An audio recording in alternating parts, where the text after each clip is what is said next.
The maids were heatedly discussing among themselves the extremely unusual behavior of Mr. Ern. The warriors, however, found Mr. Ern's zeal excessive, since he was still too young. But none of them guessed the real reasons for Ern's behavior. First looking out the window, then Ern closed his eyes tightly. A few moments later, opening them, Ern promised himself that he would not allow what had happened recently to happen again. The protagonist swore that such a failure would not befall him either in this or in a new life. Ern's story began in a different time and place, when the protagonist was 33 years old. Shadows flickered in the windows of an unremarkable house. Inside the house, behind thick curtains and blind doors, someone was actively torturing a young man. The Ern of that time was from a wealthy family that had land under its own management. Among the members of his family, a prominent person was his grandfather Rabahan, a war hero. Also standing out was Father Rabadan, who was a knight of heroic rank, and only Ern himself was a pale shadow against the backdrop of such majestic relatives. Later, the protagonist was mocked and treated as an unworthy person, who had lost all the former greatness of the Stilgadra family. But no matter how much it hurt the hero to hear all this, these gossips and accusations turned out to be the absolute truth. Ultimately, all of Ern's efforts were interrupted by his murder by mercenaries sent by the envious Kuntz. It was not enough for Kuntz to kill and simply humiliate the protagonist. He took possession of the most important thing, Ern's book of transactions. As soon as Kuntz opened the blank pages of the book, Ern tried to force him not to meddle in other people's things. In response, the hero received only a blow to the solar plexus. In his mind, the protagonist remembered that the Dimensional Deals book was not just some trinket. If Ern had been smarter and more agile at the right moment, he would have been able to use the book to raise his family from its knees. While trying to reason with Kuntz, the protagonist suddenly saw something fall out of the book. Ern suddenly fell silent and looked closer. On the floor in front of the protagonist lay the bookmark of wishes, one of the trinkets that Ern had managed to barter for. However, now, no longer hoping for anything, Ern understood that even with the bookmark of desires, he had been deceived once again. As soon as the hero began to reflect on himself, one of Kuntz's henchmen forced a potion down his throat. Forced to sip the potion, the protagonist was surprised to discover that it was medicinal. Kuntz's henchman made it clear to Ern that the master asked him to play with the protagonist and prolong his torment. Taking a knife with a thin blade from the table, the assistant described what had happened as the last gift from Kuntz.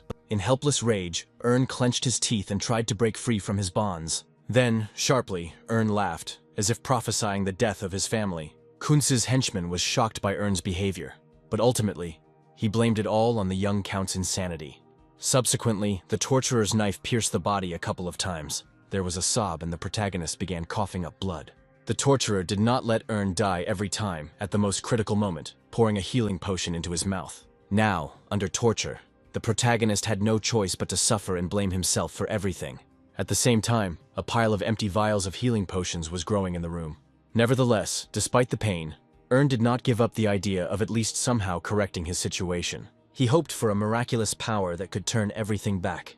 There was a random sigh and the protagonist's eyelids dropped. In the midst of the thundering darkness of infinity, something suddenly began to sparkle.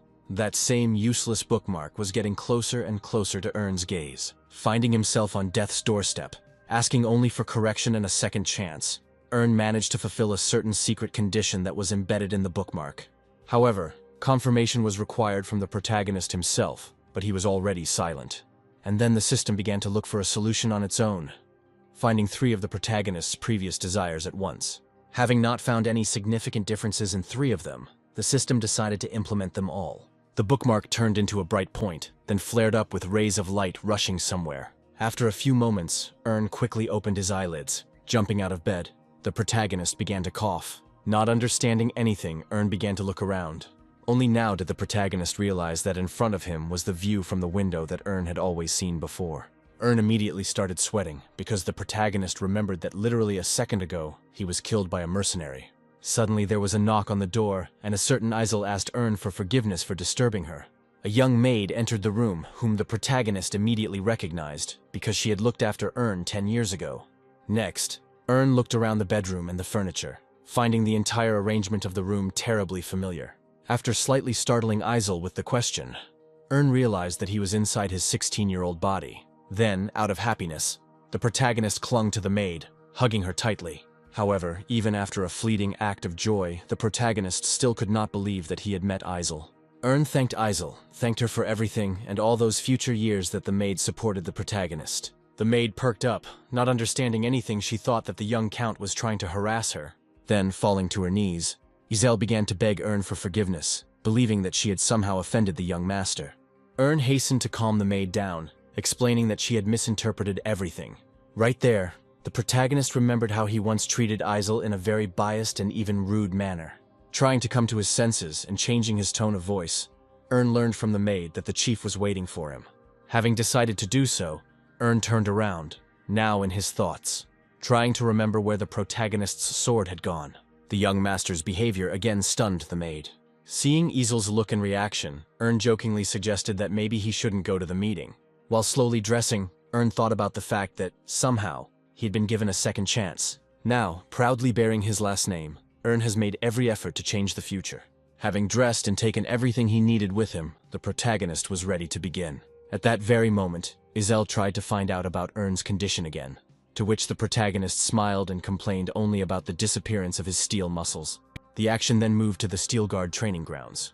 Arriving there, Ern saw the knights for whom the protagonist's family was so famous. Ern quickly counted about 10 knights. The protagonist chuckled, because before he never valued knights, considering them sweaty old men.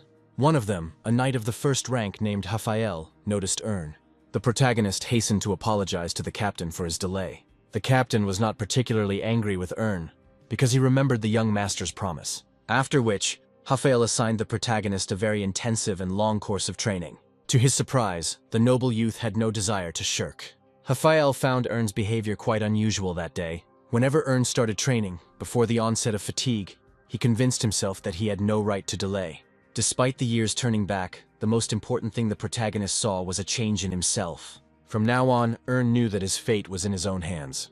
Motivated by the knowledge of the future, Ern tried to become better at literally everything. As soon as he finished running, Ern immediately began practicing fencing. Thoughts about legacy and protecting the family did not allow the protagonist to lower his sword. Having fulfilled the condition of 1,000 swings and thrusts of the sword, Ern's body fell backwards. Breathing heavily, Ern noted that for the first time in all his years of life, the protagonist completed the training to the end. Suddenly, a system window appeared before Ern's eyes, notifying him of the user's discovery. Next, the system offered the protagonist to make a deal between dimensions. Ern jerked in fright, which attracted the captain's attention. Ern tried to explain to Raphael the window hanging before his eyes, but the knight had seen nothing of the sort. In the end, in order not to attract unnecessary attention to himself by pointing his finger into the void, Ern agreed that he was simply tired.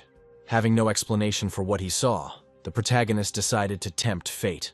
Having accepted the offer, an image of a book appeared before the hero's eyes. At the same time, Raphael was shaking Ern, trying to bring him to his senses. Without waiting for the protagonist, Raphael reached out to pick him up and deliver him to the healer. Suddenly, Ern left him. Ern responded by stating that his condition was better than ever before. Raphael took a couple of steps back, deciding that the stubborn and determined blood of his ancestors had come to play in the young master. But then, Ern's own voice was heard, asking if the training was over. Having received approval and a bow, Ern went to the estate. One of the employees met the young gentleman and offered him something to eat after training. Almost immediately, the employee was surprised out loud, because he clearly saw how one of Ern's eyes changed color. After hearing the details from the employee about his eye, from which a blue flame emanated, Ern believed that the Book of Deals was located there. Smiling, Ern reduced everything to a new display of the mana counter. Afterwards, the protagonist hurried to his chambers. Already there, Ern began to feel his eye. His breathing quickened as Ern began to doubt his death and return to the past. On the other hand, the protagonist was glad that the butler accepted Ern's arguments. Unwittingly, a new notification popped up before Ern's eyes. The protagonist was offered to continue using his previous account, but Ern, to his surprise, did not see a cancel button anywhere. Having no choice, the protagonist agreed. Immediately after this, a transaction was launched across dimensions. An ephemeral book opened before Ern, showing the transactions currently in progress. The protagonist looked closely, assessing the extent of the bargaining, finding it to be quite unfair. But at that moment, Ern noticed something unusual. Despite the complete lack of transactions, the protagonist's account somehow had 10 coins. At first, Ern thought that the system had connected the protagonist's future and current accounts, but he quickly rejected this idea. In the end, Ern decided not to study the book, but to try it out. A week had passed since then, when Ern showed up with a challenge to a sparring match with Raphael himself. The knight actually considered these words a joke, but Ern stubbornly insisted on his own. Resigned, Raphael ordered another knight to keep the protagonist company. Ern smiled resentfully, because Raphael was pushing Fry, a knight of the insignificant 6th rank, onto the protagonist. As he approached, Fry was about to become worried, but the protagonist had already taken an attacking stance. The knight managed to dodge in time as the young gentleman's blow passed very close to his head. Subsequently, Fry was forced to go on the defensive. The knight was amazed, because he was the one who was going to be gentler with Ern, and not now withstand his hurricane onslaught. The other knights paused in their training and stood in a crowd, watching as the young master pressed Fry with all his might. Fry himself, meanwhile, could not believe that he was actively giving up his fighting position. The duel continued until Raphael noticed that one of the sides had started using mana. Almost immediately after this, a blinding explosion followed. From the cloud of flame, Fry flew out. Raphael himself was frightened, believing that something irreparable had happened to Ern. However, the protagonist himself appeared next, expecting recognition of the victory. Overcoming his fatigue, Fry raised his head to Ern. The knight did not understand his defeat, because he resorted to magic. The protagonist was not interested in such words. He was only concerned with the recognition of victory. Immediately after this, the confused voices of the knights followed. The protagonist was awarded the victory, and a little later, he looked at a chest filled with gold. From now on, Ern expected to make only successful deals that would not turn into fraud. Next, he opened the Mother in the System window. The exchange system with the local trades instantly appeared. Having studied the menu, the most important thing for him at the moment, Ern found the exchange. Ephemeral scales appeared, into which gold coins began to pour. To his surprise, Ern found the amount of coins he received sufficient. Confirming the deal, the protagonist estimated his profit at as much as 30 coins, when he expected a much smaller number. Finally, the protagonist understood what the main rule of interdimensional transactions was. Due to the difference in prices of goods in different dimensions, Ern found that the best way to make money was to buy at a lower cost and sell at a higher cost. Meanwhile, the protagonist understood that he should be more careful, since other players on the exchange would definitely react to price changes. Now, Ern faced the task of not only increasing his level, but also finding the very product that could allow all this. By chance, Ern's eye was caught by a request on the exchange. Someone was selling mana stones, which the protagonist needed at the moment. Ern then hurried to contact the seller. During the correspondence, Ern noticed something strange for some reason. The name of his interlocutor began to glow red. Unable to find an explanation for this phenomenon, Ern decided to simply click on the name icon. To the protagonist's delight, information about the character was revealed before his eyes. Deciding to take full advantage of the new feature, Ern first began to study the price of the product. The merchant assured the protagonist that the price for the goods was the most reasonable and even lower than all the others on the market. Following this, a window appeared in front of Ern with information about comparing prices of goods from similar merchants. Suddenly, it became clear to Ern that the merchant was simply trying to sell his goods at inflated prices. The protagonist laughed, telling the merchant that he was just an ordinary swindler. After all, Ern began to blackmail the merchant by telling the entire exchange about his dealings. Ern chuckled contentedly, hoping that the merchant understood the complexity of the situation. Their correspondence suddenly came to a standstill, and Ern decided to add fuel to the fire with threats. Ultimately, the protagonist managed to bend the merchant to his will. He, becoming suddenly polite, began to complain to Ern about the financial problems that had befallen the merchant's mines. A new window immediately popped up with information about the merchant, from which Ern learned that he was a rich man and used slave labor. Thus, the protagonist learned of another act of lies and manipulation on the part of the merchant. At one point during these negotiations, the merchant, out of fear of being exposed, offered Ern a deal for only half price. After thinking for half a minute, Ern finally decided to make a deal. Then, in confirmation, the protagonist put his hand on the book. Instantly, the purchased mana stones were placed into Ern's inventory. Suddenly, Ern was surprised to discover that despite the deal that had been made, the protagonist himself had spent far fewer coins than had been agreed upon. Apparently, no one noticed the trick, and therefore Ern himself did not inform the merchant about what happened. However, after a couple of seconds, the merchant still saw that the number of coins received was lower than agreed upon, to which Ern simply left the correspondence. As soon as Ern left the correspondence, a system window appeared, notifying the protagonist about the received cashback. Ern threw up his hands in shock since such a prerogative was only available to VIP clients. Later, the protagonist took one of the purchased mana stones in his hand, deciding to try it out. Squeezing his palm, Ern felt mana begin to flow through his body, thus ruling out the possibility of counterfeit goods. Several days had passed since then, and Ern had been completely immersed in studying the family mana technique. At first, mastering the technique was given to the protagonist with great difficulty, but through hard work and endless training, Ern achieved results. The previously purchased mana stones also contributed to the success of this business.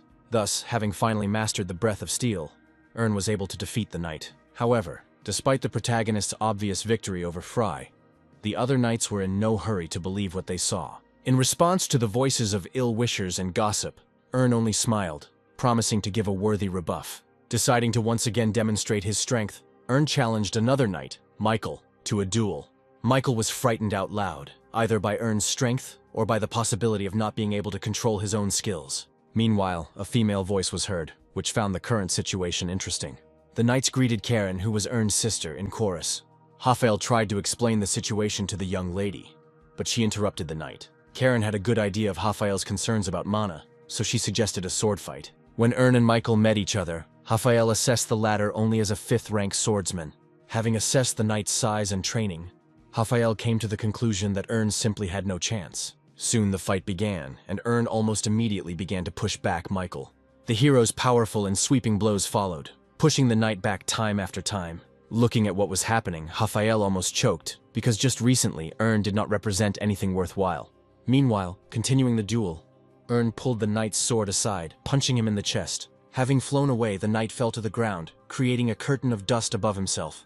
Everyone present began to whisper among themselves because of what they saw. But eventually, their demeanor changed to one of joyful cheers due to Ern's victory. Confident, the protagonist looked in their direction. Then a gentle hand touched the young master's forehead. Coming closer, Karen congratulated her brother on his success. Afterwards, the girl stepped back, and Ern admired the beauty and sophistication of his sister. The protagonist remembered how his father always openly regretted that Karen was born a woman and not a man. Even though Karen couldn't master the Breath of Steel due to the limitations of her gender, her talent was visible to everyone with the naked eye. Now, the sister stroked Ern on the head, praising him in every possible way for the efforts on which the protagonist spent a lot of time and achieved results. Karen then began to apologize to Ern for previously underestimating and judging the protagonist. Ern himself didn't know what to answer, but he acutely felt how his conscience was beginning to gnaw at him. Only now did the protagonist realize that all his efforts were actually aimed at gaining approval from his sister. Of all his other brothers and sisters, Ern saw only in Karen the very one who had the most offensive virtue and insight. Trying not to show it, in his thoughts, the protagonist was wildly happy that Karen had noticed his success. Swiftly, the joy left Ern's face. Now he was asking his sister for forgiveness for something that the protagonist had no other choice. After all, now, even though everything was going well and smoothly, the protagonist was sure that in the future, such a happy life could suddenly end. Some time passed since then. A certain day arrived, and then an evening with a meal. The protagonist's entire family gathered around a long, festive table. The head of the Rabadon family, before drinking the wine, smelled it and concluded how divine the drink was. Karen's voice was heard, announcing her personal involvement in order to please her father with wine. By chance, their conversation touched on Ern himself, who was soon to leave for the academy. The protagonist himself noticed that a lot of attention was focused on his person and attributed this fact to Karen's work. Then the father spoke again, celebrating Ern's victory over the knights. Having decided to win more of his father's attention, Ern reduced all his bravado about himself to self-discipline and study. Rabadon was publicly surprised, even though Ern himself was only 6th rank. Immediately, the voice of the elder brother Kieran was heard, that he did not find anything unique in Ern's duel with the knights, because they did not even use magic. To back up his words, Kieran turned to Karen for confirmation. Karen entered into a conversation with Kieran, in every way defending the protagonist, whose exploits and growth of skill were still ahead. Their conversation was interrupted by the voice of the father, who ended up praising Ern. Then, getting up from the table, Rabadon put Kieran in his place, reminding him that in his elder brother's years, their grandfather was already an outstanding warrior. Following this, the father suddenly extended his hand to Ern. Still, having made up his mind, the protagonist shook his parent's hand. However, this handshake was not simple but magical. Feeling the exchange of mana, Ern thought that something like a test was happening now. Ern abruptly made it his mission not to show off his skills ahead of time, even though he dreamed of pleasing his father. Rabadon chuckled. He noted that the protagonist had noticeably grown up and now no longer gave the impression of being a good-for-nothing. Be that as it may, Rabadan blessed Ern for his exploits outside the walls of their estate. Later, the father admitted that he had paid too little attention to his youngest son. As a gift before Ern entered the academy, Rabadan offered to fulfill the protagonist's wish. Ern's eyes sparkled with hope because he finally succeeded. Ern, excitedly running his fingers through his hair, began to confirm his father's words about the gift. Then, almost immediately, he renounced his previous words, considering them to be overly impudent. However, Rabadan was ready to listen to any request Ern had. The protagonist started from afar, doubting in every way his request, which his father might consider too global. The father admired Ern's mastery of manipulation, even deciding to give him an oath. By swearing an oath on mana, Rabadan gave his word that he would fulfill Ern's wish to the best of his ability and strength. Afterwards, the moment came for the protagonist to speak. Ern began hesitantly again. A couple of minutes had passed since that moment, and now, walking along the corridors of the estate, Kiran was indignant at his father that the protagonist's desire would violate the family foundations. Raising his voice, Kiran reminded Rabadan that no one except the head of the family was allowed to visit the treasury. After much lamentation from Kiran, Rabadan finally answered him, reminding him that he had previously entered the treasury, but with his father. Kiran rightly pointed out that the case then was different, to which Rabadan reminded his eldest son of the oath of Mana. Kiran could not find a way to dissuade his father from breaking his oath, which is why he was sent away by Rabadan. Ern himself was glad that his arrogant older brother finally got what he deserved. Left behind the heroes, Kiran had no choice but to gnash his teeth as his younger brother managed to outpace his older brother. A couple of minutes later, turning the key in the door, Rabadan strictly ordered Erna not to try to get inside the treasury. Also, his father allowed Ern to take any item from the outer treasury, but only once. At the same time, in his thoughts, the protagonist was happy that something so necessary would fall into his hands again. Walking along the shelves, Ern looked for the true book of dimensional deals. Looking around, Ern remembered that before his previous death, there were only 3 traders: he, his grandfather, and his father. In fact, with the help of his special eye, as well as this book, Ern expected to make phenomenal trade deals. Looking at the shelves, the protagonist felt that what he was looking for was somewhere close. Ern's plans included not only finding the book, but also its subsequent destruction after receiving all the necessary information, so that it would not fall into anyone else's hands. Some time passed, and the protagonist returned to his father. Noticing something in his son's hands, Rabadan became genuinely interested. He looked at the hero figurine in Ern's hands with surprise. The figurine was dedicated to Ern's grandfather, the hero of Navarro, which is now, on average, valued at 1,000 at the moment. Suspecting something, but not being absolutely sure, the father wondered if Ern had come to the treasury only for the gold. Ern tensed up. It seemed to him that his father had discovered the plan of his youngest son. Swallowing his saliva, the protagonist managed to gather his courage. After turning the figurine over in his hands, Ern called it a valuable financial investment that would allow his youngest son to buy ammunition and even stones with mana. The father's face changed. He called his youngest son's idea not the best waste of time. But here, Ern himself put in his word, believing that a person's path lies not only through training. Ern did not dispute his father's words if he was truly gifted with mastering the path of a swordsman. On the other hand, the protagonist sincerely believed that there were other methods of achieving life goals. Rabadan didn't answer, only looking again at the statuette in his son's hands. Then sighing, he scratched the back of his head, saying that Ern was not easy to understand. Although nervous, the protagonist managed a smile in response. Then, the events moved a little into the past, into the treasury, when Ern's gaze stopped on something. Stopping at the next shelf, Ern noted with displeasure that the Book of Dimensional Transactions was not there. Frantically, the protagonist began to examine the nearest shelves. He rummaged among the books, practically throwing them onto the floor. At some point, Ern even began rummaging through chests and barrels filled with gold. However, he did not find the book anywhere. Next, the protagonist decided to stop his impulsive search and think carefully. The first idea that came to Ern's mind was that he had simply missed the book. Ern's second idea, more gloomy, was that now someone is already using the book. Finally, Ern began to think seriously. Remembering his past life and when exactly the book fell into the hands of the previous protagonist, Ern hoped that now, it really was not being used by anyone. Later, after all the conversations with his father, while in his room, Ern pondered the disappointing outcome of his search. Later, having decided to follow the already outlined plan, Ern called the system and made a deal with the statuette. The statuette was sold, and the protagonist himself, thanks to the privileges, received a lot of extra coins. At the end of the deal, Ern was once again presented with a notification about the protagonist's VIP status. Sighing, Ern decided to take advantage of this unique, albeit undeserved, chance. Confidently, Ern touched his finger to the dialogue menu. The protagonist became tense, since at first, nothing phenomenal happened. Then Ern's eyes widened in surprise.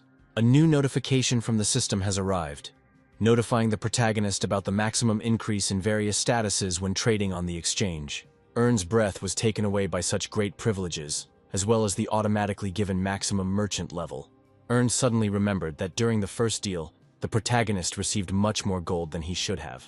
All the details of the deal of that time came to his mind, which is why Ern concluded that now, initially starting with literally 10 coins, he had a small fortune at his disposal. After which, his thoughts were abruptly interrupted, to then explode with screams and laughter of joy. The protagonist could not find words to describe his luck, which would have allowed him to literally move mountains. Having calmed down, Ern concluded that everything was going as it should in its own way. Whatever happened in the future, the protagonist clearly felt that he was ready for battle. Summoning the ephemeral scales, Ern placed the statuette on them.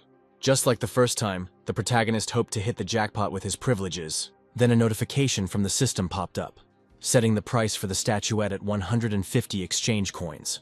Urgently removing the figurine from the scales, Ern indignantly shouted that they were trying to cheat him out of 400 gold pieces.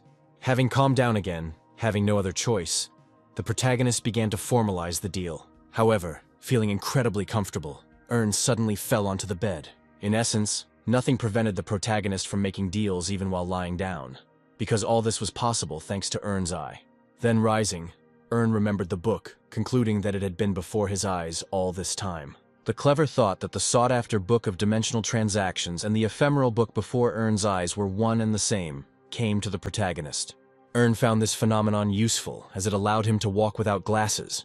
The protagonist could only admire how quickly trading operations were carried out with the help of the book.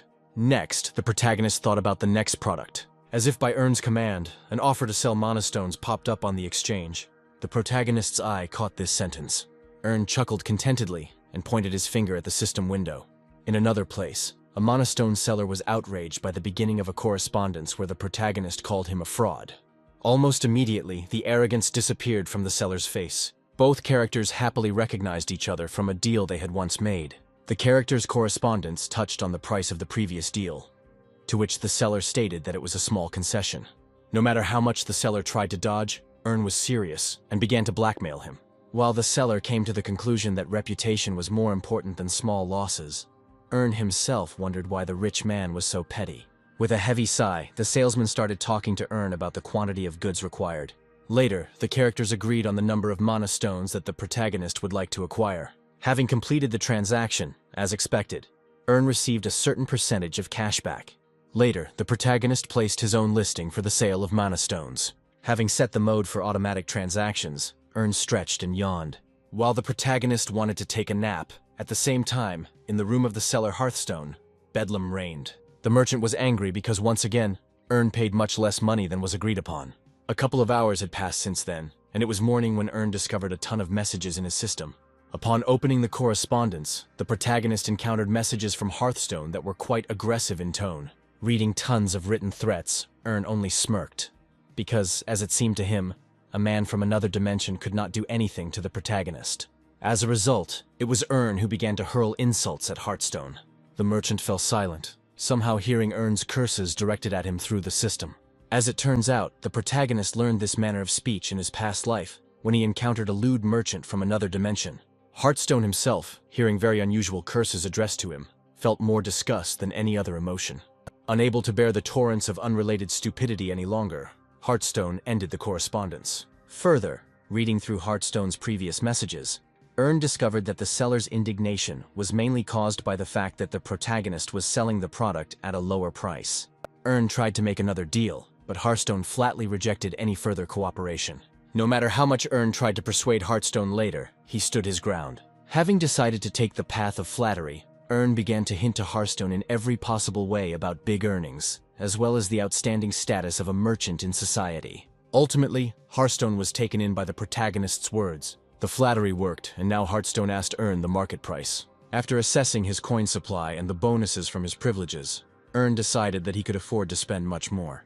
The protagonist then started talking about the quantity of goods, also reminding Hearthstone that he had bragged about the mines. Next, their conversation turned to the exact number of monastones that Hearthstone currently had. A little later, a new lot appeared from the protagonist's side for the sale of monastones at a new price. Following this, Hearthstone again became particularly angry, because Earn, in addition to selling the goods at a low price, also did not take into account the commission. In part, the protagonist agreed with Hearthstone's claims. After all, for Earn as a VIP, even a price reduction of 25% was still a benefit. An equally important plus in this whole story was that Earn also found it possible to easily manipulate the time restrictions on the sale of goods. Subsequently, the protagonist got rid of the annoying communication with Hearthstone. Next, Earn's gaze fell on a couple of purchased mana stones. The protagonist came to the conclusion that it was time to absorb magic.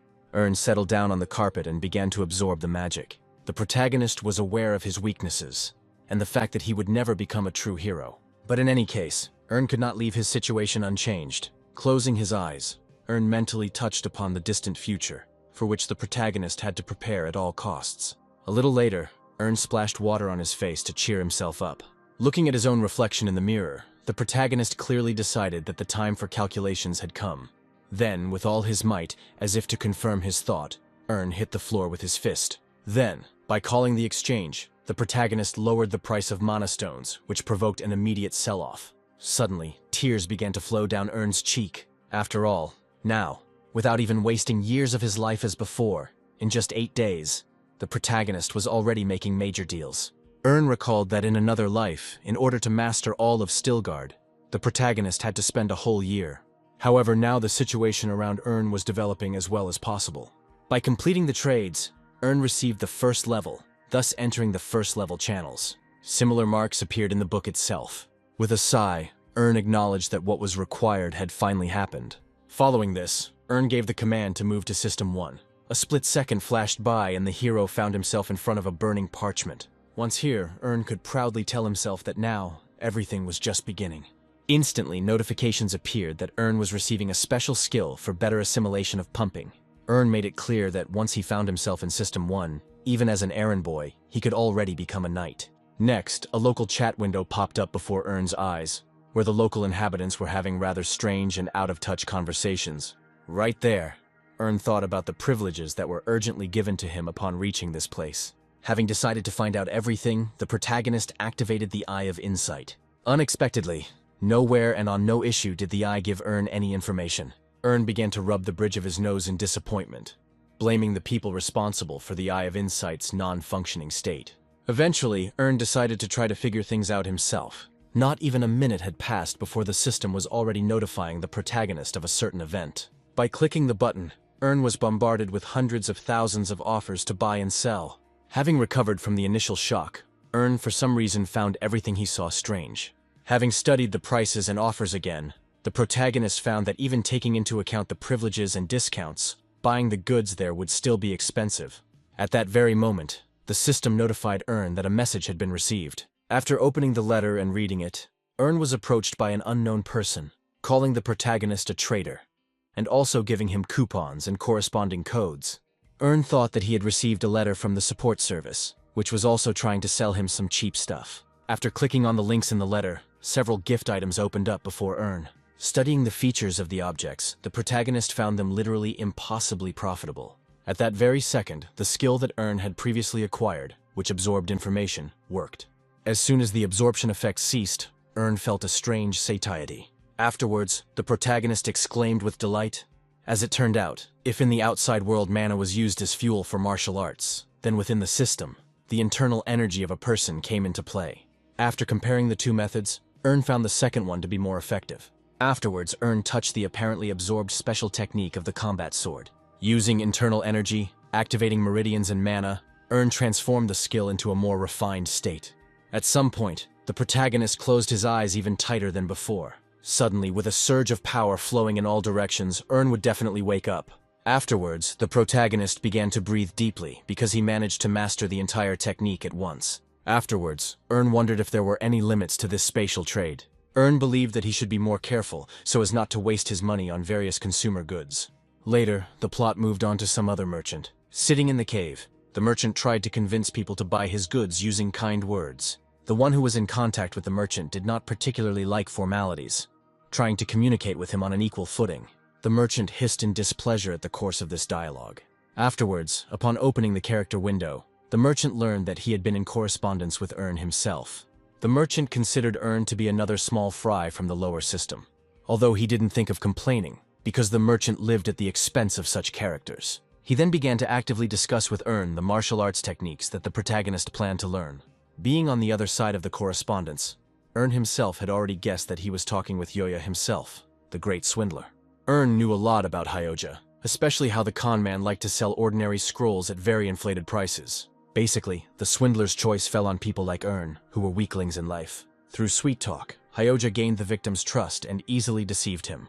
Ern himself was amused by the swindler's attempts to foist things on the protagonist under the pretext of becoming the strongest in the world. Hyoja actively used his charisma, in addition to goods, trying to sell Erna also advice for money. The protagonist agreed, although in fact his words were false. Following this, the events moved to a certain town, where they loudly tried to call the leader. The voice of Hunt, the leader of the sect, was heard.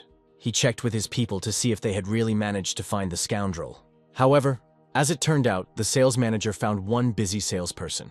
On the other side of the system, Ern was actively communicating with Hunt's man.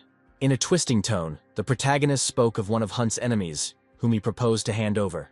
Hunt himself was in no hurry to believe empty words, considering Ern a fraud. Then, Ern staged a performance in which Hunt's enemy would simply run away. Hunt's patience was wearing thin, as he had no sympathy for those who tried to make fun of him. Ernu didn't care about the bullying, and responded by suggesting that Hunt look into the information about the protagonist. Calling up a dialogue box, Hunt said out loud that Ern was from the lower system. Ern confirmed this, also giving Hunt a hint about how the protagonist might know about the secret technique from the cult's books. Hunt was silent for a couple of seconds. He later realized that the man Hunt hated had shared this information with Ern himself. Ern again confirmed the sect leader's assumptions. The protagonist spat out the tea he had previously filled his mouth, as he immediately received a large sum of money from Hunt. While Ern was unsure how to react, Hunt tried to convince the protagonist that he was no longer able to give. In fact, the protagonist was simply trying to get back the 20 coins he spent on Hyoja. Ern hoped that Hyoja himself would never find out how 20 coins turned into a tragedy for the swindler. Subsequently, Ern carefully read the messages from Hunt, who offered much more money if the fraudster was caught. The protagonist felt like he could once again grab the bird of fortune by the tail. Even though Ern could have let the swindler go, he ended up handing over all the information he had about Hyoj to the sect leader. However, the main reason why Ern came to System 1 was Leon, the seller of martial arts scrolls. The hero could not deny himself the pleasure of dealing with him. Ern clearly remembered that it was Leon who forced the protagonist to fork out money and plunge the family into oblivion. Now the protagonist planned to get even. Ern gave himself the task of returning to Leon the shame and pain that the protagonist went through in another life. So, on this note, the communication between the two characters began. Ern, using the name Hyoji, tried to gain Leon's trust. Leon himself, meanwhile, was studying possible information about Erna. Afterwards, Leon openly informed Ern that only complete losers buy anything from Yoi. Leon clutched his head in disappointment when he learned from the protagonist that their mutual swindler friend was still deceiving people. Ern even tried to compare Leon to Hyoju, which only caused the former's disapproval and irritation. Hastening to apologize, Ern expressed a desire to get acquainted with Leon's assortment. After hearing about the sword technique from Ern, Leon almost immediately found a suitable product. In the system, a textbook on the plum blossom technique appeared in front of the protagonist. Even the protagonist, without really wanting to, was forced to acknowledge the quality of the book. Next, Ern began to compare Leon's price in this book with the market price, finding that the latter was trying to sell his goods with a markup of 20 coins. After remaining silent for a while, Ern finally agreed to make a deal with Leon. Leon was genuinely happy with the deal, now wondering about the protagonist's method of earning money. In response, Ern revealed that the business of the protagonist, Leon and Hyoi, is very close. Leon pretended to be flattered, but in reality he believed that he had managed to fool another loser. Afterwards, having decided not to let Ern out of his net, Leon even offered to become friends. Sticking to his plan, Ern readily accepted the friend request. Later, he already had a buyer in mind for his book, which he planned to sell at an adequate market price. For now, Ern allowed Leon to laugh and rejoice at the supposed acquisition of another victim.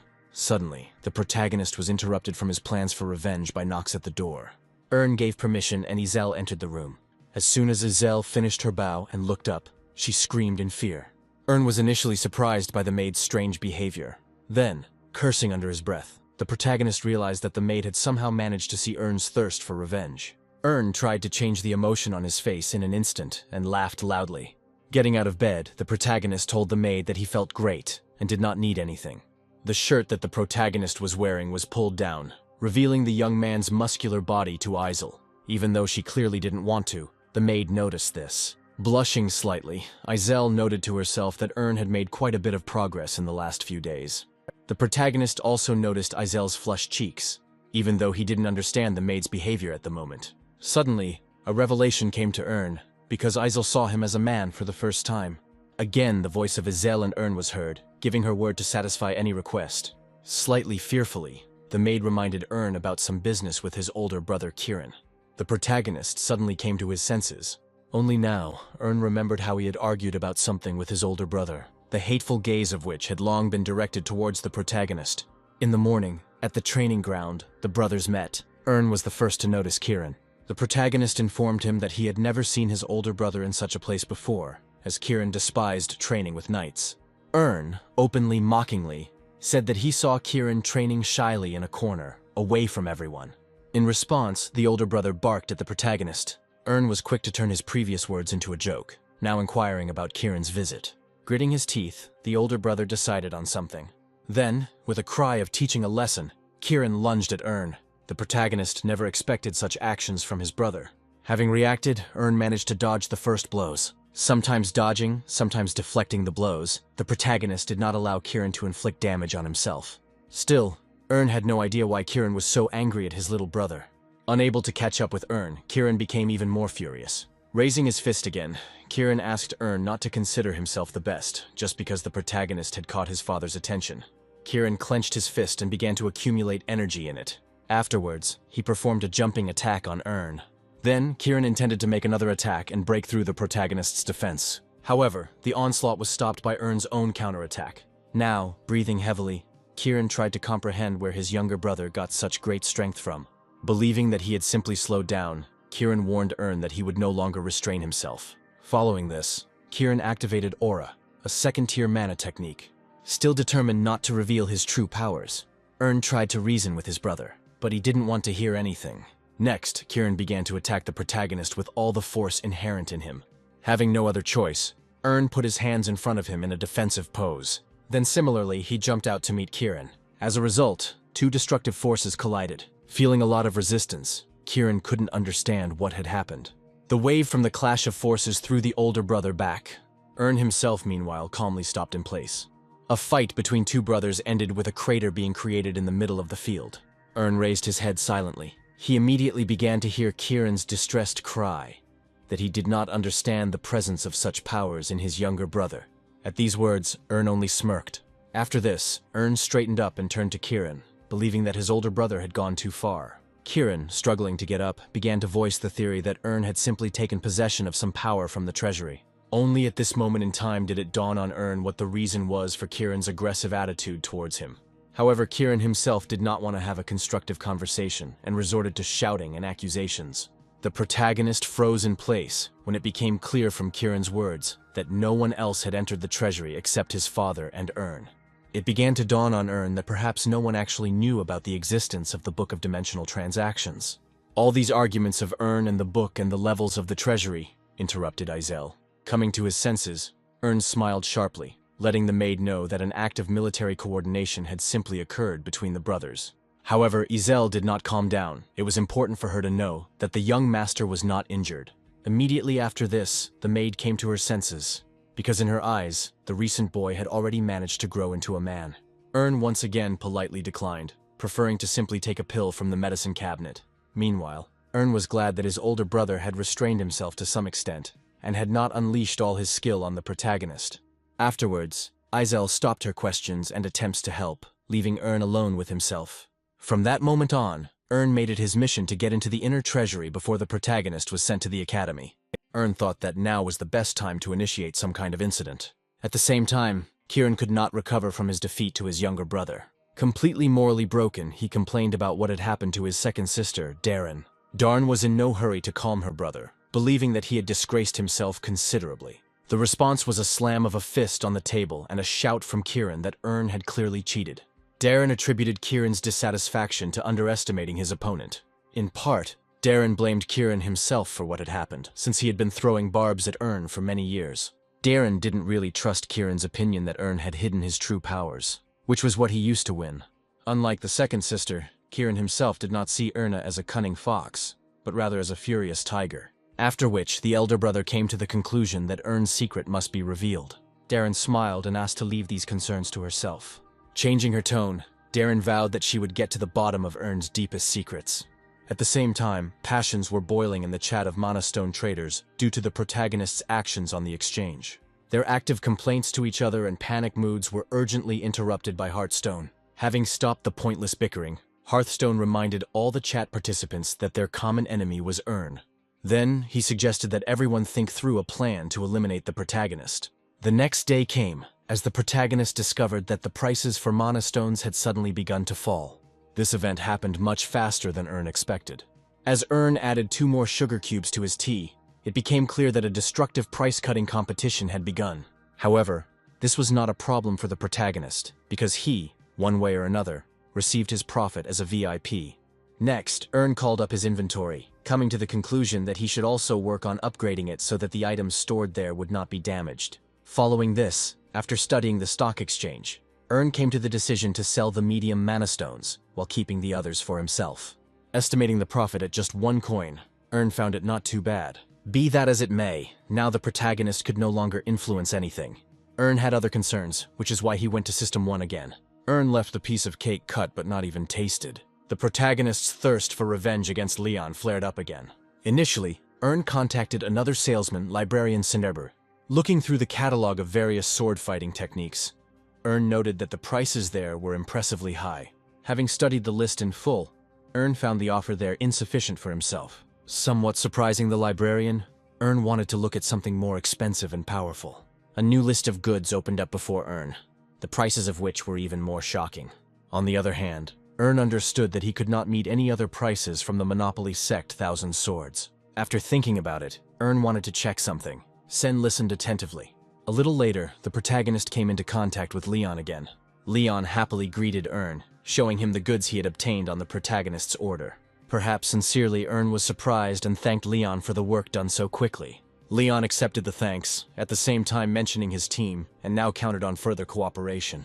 Smiling slyly, Ern of course didn't mind. Next, mentioning one of his knights, Ern began to tell Leon that the protagonist's master was looking for special martial arts books. Leon assured Ern that he would provide any assistance in the search. Ern continued his theme, hinting that he wanted to give his master something big, not a lot of little things.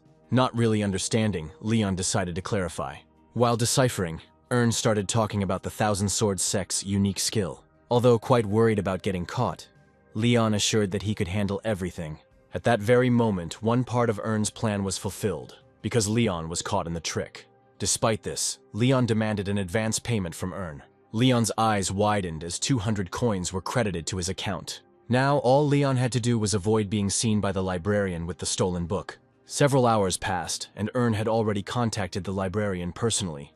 The protagonist was interested in the consequences if someone were to sell the cult's books without permission. In response, Sen burst out laughing, calling such a person crazy. Sen began to explain that the thief would suffer a fate far worse than death. Their conversation ended there, and the protagonist marked the end of the first step. While thinking about paying for the stolen book, Ern stretched and decided to take a walk. After leaving the estate, the protagonist went out into the garden. Soon, Ern found a bench in the shade of the trees, on which he sat down. Upon opening the system, Ern saw that his supply of medium mana stones was running low. The protagonist contacted the seller from the Zero system, but for some reason, he interrupted their dialogue on a rude note. Ern froze, not understanding what had happened. One by one, the other traders refused to carry out the deal with Ern, considering him a fraud. For the first time, the protagonist encountered unexpected difficulties in his work. Ern was distracted from money matters by female voices coming from somewhere nearby. Looking closer, Ern noticed Darren yelling at Izel. The protagonist hid, watching the scene from the side. Unexpectedly, Darren gave the maid a resounding slap in the face. Ern was so shocked that he almost jumped out of his seat. His gaze first froze on Izel's face, which was red from the slap. Then the protagonist looked at his sister Darren. It just so happened that the Stilgard family had 2 daughters, and both of them were complete opposites of each other. Darren, who was feared by all the teachers and maids, was now extracting information about Erna from Isel. Tears began to flow from Izel's eyes from the slap she received. The maid knew nothing about the young master, which Darren replied. Darren was not satisfied with this answer, and she was about to swung for another slap when the protagonist's voice stopped her. Imitating Darren's own speech, the younger brother asked his sister to leave. Darren's expression immediately changed, now greeting Ern tenderly. The protagonist did not fall for the sweet talk, and now he wanted to know the motives for Darren's attack on Izel.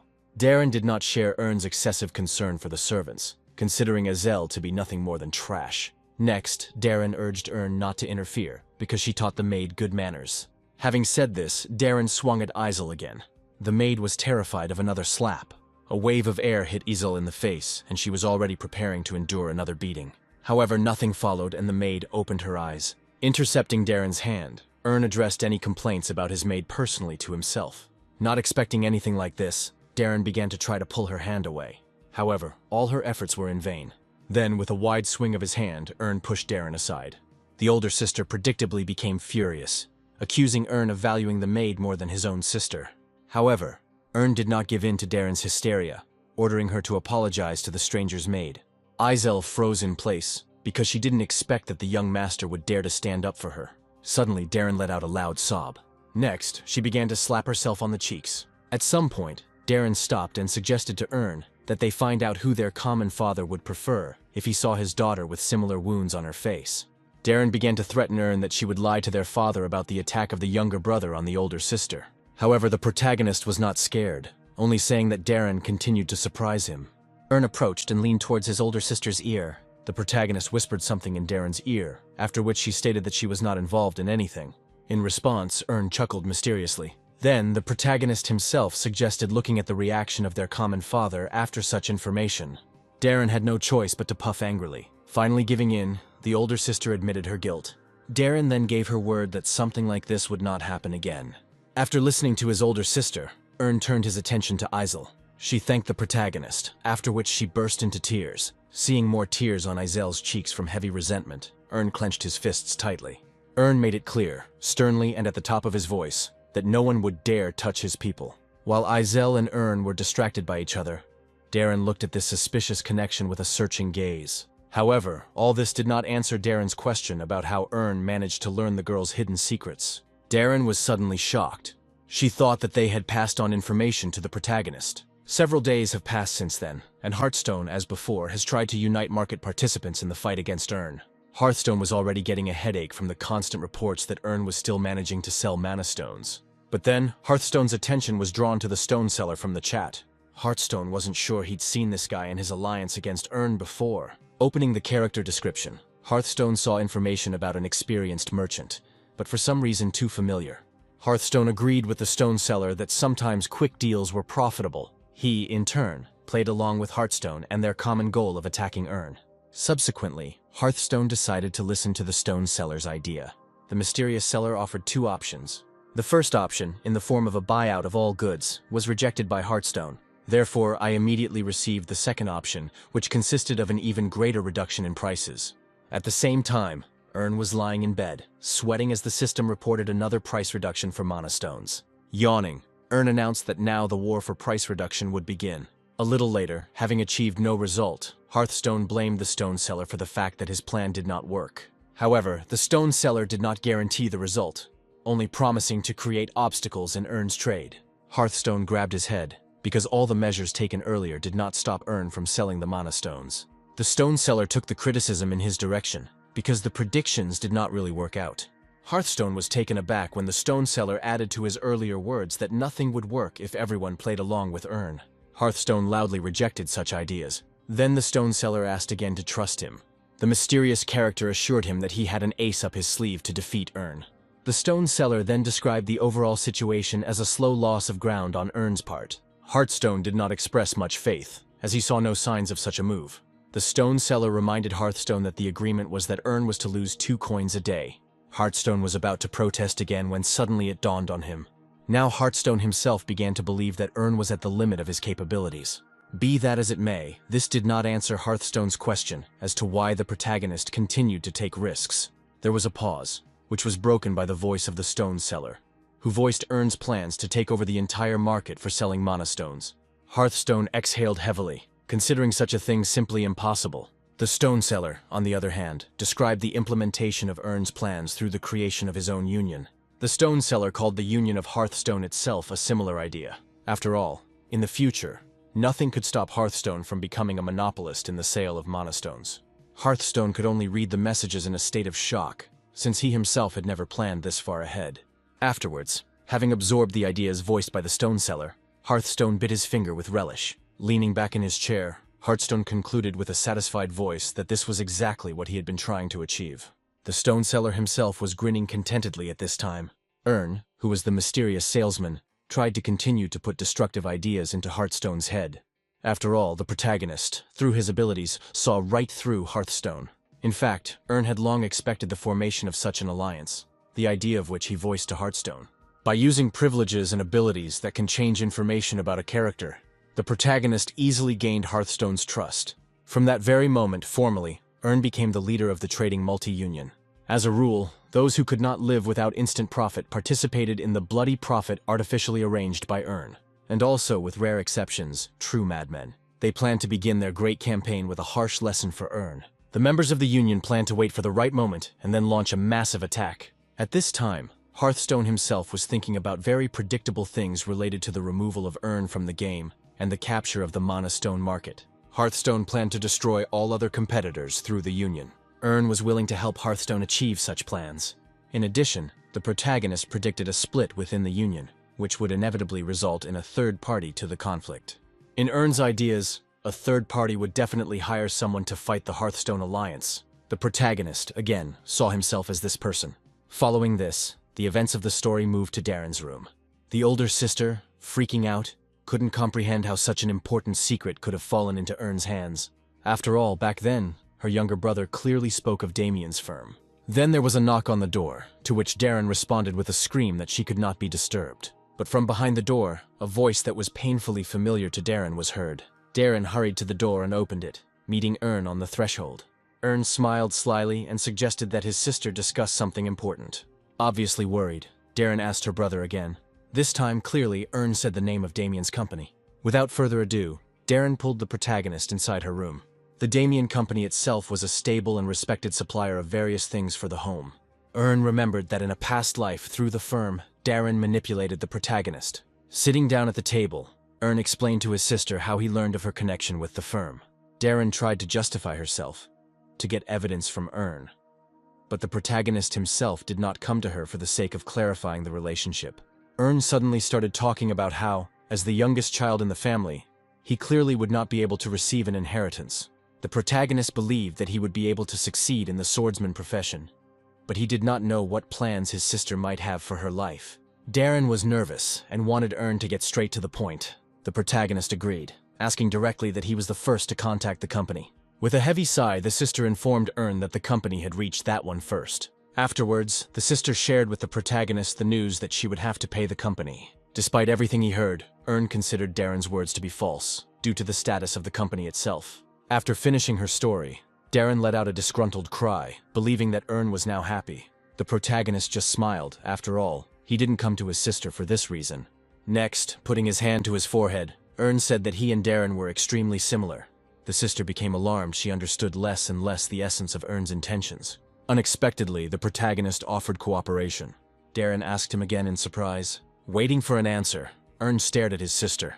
A couple of hours have passed since that conversation.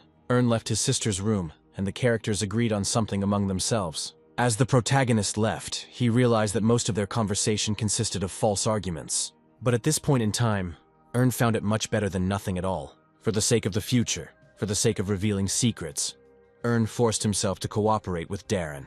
As soon as the hero remembered Hearthstone, his eye lit up.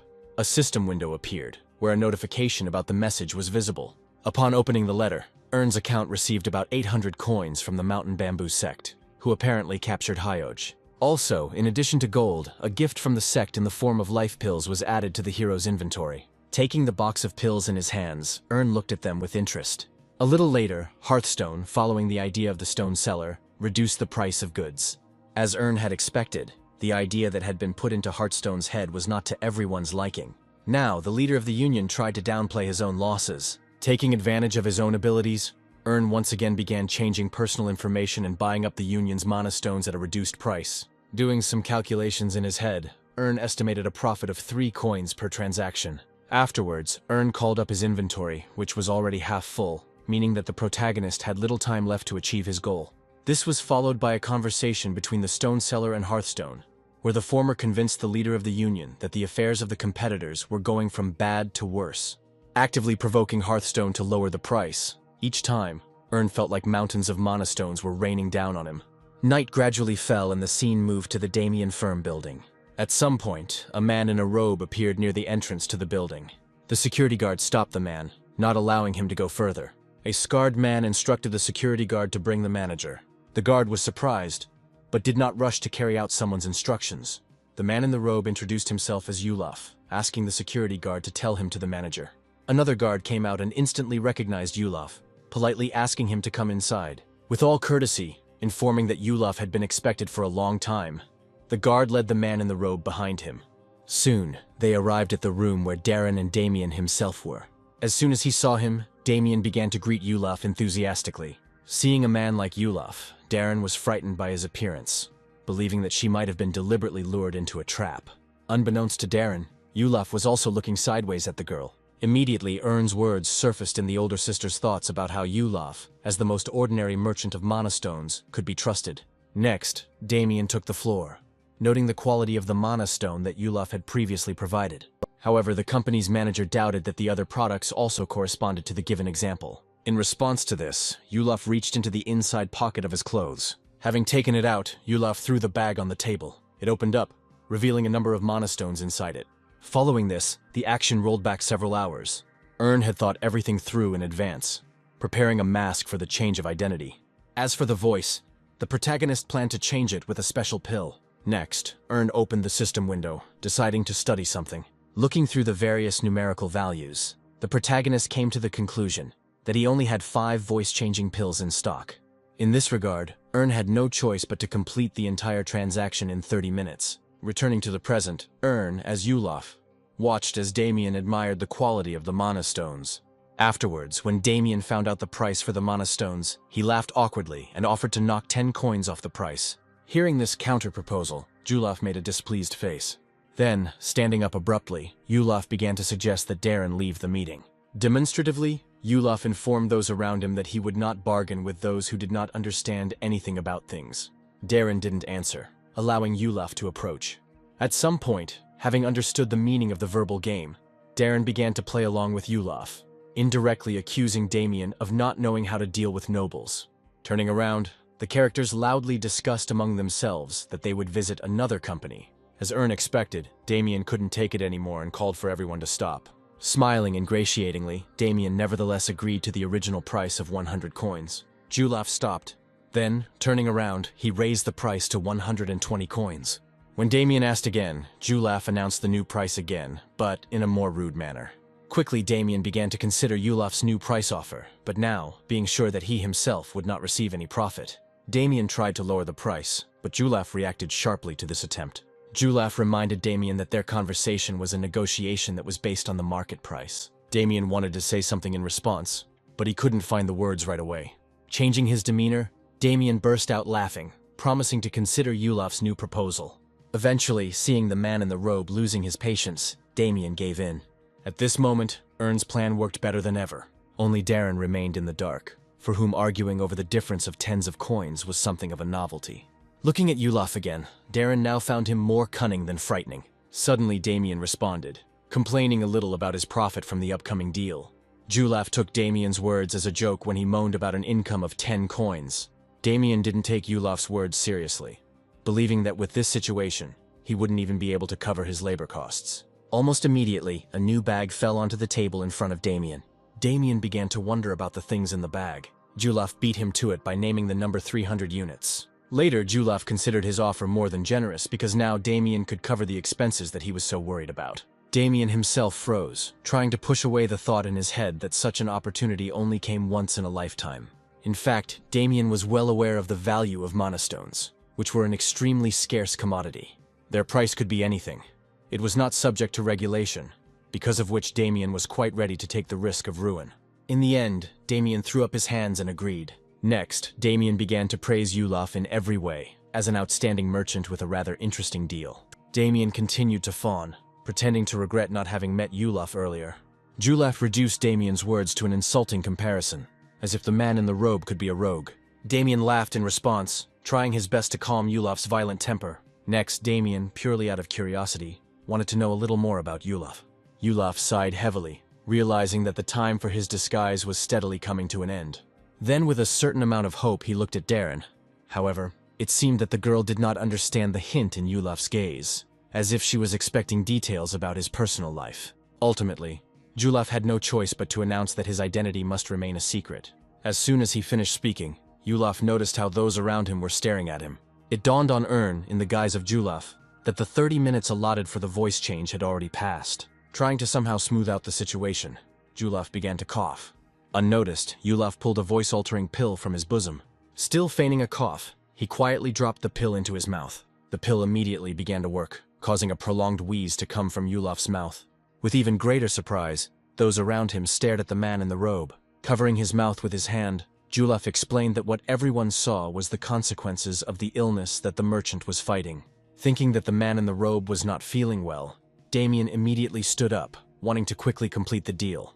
Ern himself, in the guise of Yulaf, breathed a sigh of relief, since he had managed to avoid unnecessary questions. However, Darren only intensified her gaze at the man in the robe. After some time, the action moved to the street. Having left the premises of the company, Darren and Yulaf were finally left alone. Suddenly, slightly quickening her pace, Darren began to shower Yulaf with various questions, in particular concerning Ern. Yulaf tried to explain to the girl that she shouldn't meddle in other people's affairs, but Darren insisted on her own. Darren took the floor, hinting to Yulaf that he owed the deal that had taken place solely to the girl. Afterwards, she proudly called herself the guarantee that led to the deal with Yulaf. Ern, in the guise of Yulaf, was completely confused by his older sister's self-confidence. Following this, Darren informed Yulaf that in the event of any problems, all the blame would be placed on the girl. Also, Darren could not close her eyes to Yulaf's strange behavior during the negotiations. The girl openly doubted the veracity of Yulaf's identity, and even his name. Ern, in the guise of Yulaf, said nothing in response, silently noting the insight that Darren possessed. However, the girl herself did not calm down, believing that she had fallen into her younger brother's trap. These words left Yulaf stunned. Having barely comprehended them, Yulaf grinned, after which he burst out laughing. Wiping tears from his eyes due to boisterous laughter, Yulaf openly told Darren that no one would burn a fortune for the sake of a girl. Somewhat disconcertingly, Yulaf made it clear to Darren that he was not a criminal who could steal the mana stones. However, no matter how hard Yulaf tried, Darren didn't really believe in the purity of the conscience of the man in the robe. Suddenly, Yulaf's hand fell on Darren's gun. Rubbing her hair in a quiet voice, Yulaf indicated that he was aware of the Stilgard family feuds. Not being able to tolerate this treatment for too long, Darren demanded that Yulaf remove his hands. However, Yulaf did not give in to the threats, now starting to talk about family. As if to instruct, Yulaf asked Darren to get along with her loved ones, who had always been her best friends and allies. For a second or two, Ern, in the image of Yulaf, remembered himself, who in a past life lost absolutely all his loved ones. After finishing speaking, Yulaf asked Darren to wait for him in the carriage. As he left, he let the girl know that he would send her compensation through Ern. Darren had no choice but to stare in confusion at the back of the man in the robe as he walked away. The mysterious stranger left too many unanswered questions for the girl. Sometime later, it was late evening. In his room, Ern was thinking about the results of the deal with Damien. After which, Ern called the system's warehouse, which was practically bursting with various goods and other items. Ern was pleased with himself, because after the deal was completed, he became incredibly rich. Suddenly, a moment came to his mind when, in the guise of Yulaf, Ern tried to reason with Darren to value and rely more on her family. Memories of his past unsuccessful life suddenly came to Ern. Having quickly driven them away, Ern turned his thoughts to disguise himself as Yulaf. Overall, Ern found it quite ironic how different his current life was from his past. Now all the hatred and resentment that Ern once felt towards his older brothers and sisters had evaporated. However, all these thoughts were not at all what the protagonist should have been focusing on. Having let go of the past, Ern concentrated on Leon, whom he wanted to take revenge on. After all this, history gave a brief background on the fact that in different dimensions and worlds, different currencies were in use. But in all of them, one way or another, gold was valued above all else. Thus, Ern manipulated the gold, improving his cash balance. At some point, Ern noted with satisfaction that the preparation was complete. Suddenly, the system notified Ern about the arrival of a message. The protagonist's eyes widened when he realized that the message came from Leon himself. Ern had already reached for the dialogue box to open and read the message, but he quickly pulled his finger back, deciding not to show that he was in a desperate situation. Determined to prepare himself and look natural, Ern began to take deep breaths in and out. Later, the protagonist counted to 3. After which, I again reached for the system's dialogue menu. Entering the correspondence, Ern greeted Leon.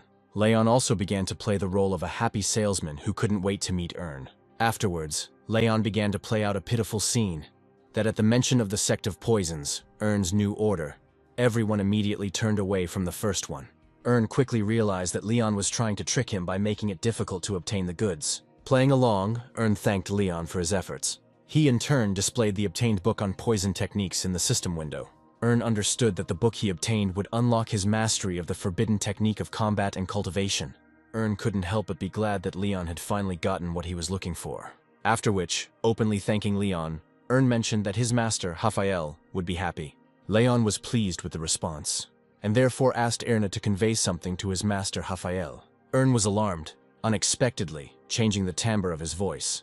Leon declared that the previously set price for the equipment was excessively low. Starting his thoughts from afar, Leon eventually came to the conclusion that the book's value was estimated at least 5,000 gold. Ern tensed, finally understanding what Leon wanted from him. Without showing it, Ern realized that Leon was thus cheating his customers out of amounts much greater than those agreed upon for the goods.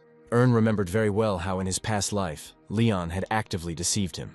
Then, under the pretext of his expertise and the possibility of saving human lives, Leon forced Ern to trust him. Words like these had a strong effect on Ern from the past. Little by little, Leon's beautiful words turned into manipulative threads. Through them, like a doll, Leon twisted Ern around in every possible way. Now, in the present, it was painful for the protagonist to realize how he had once so easily fallen for a lie.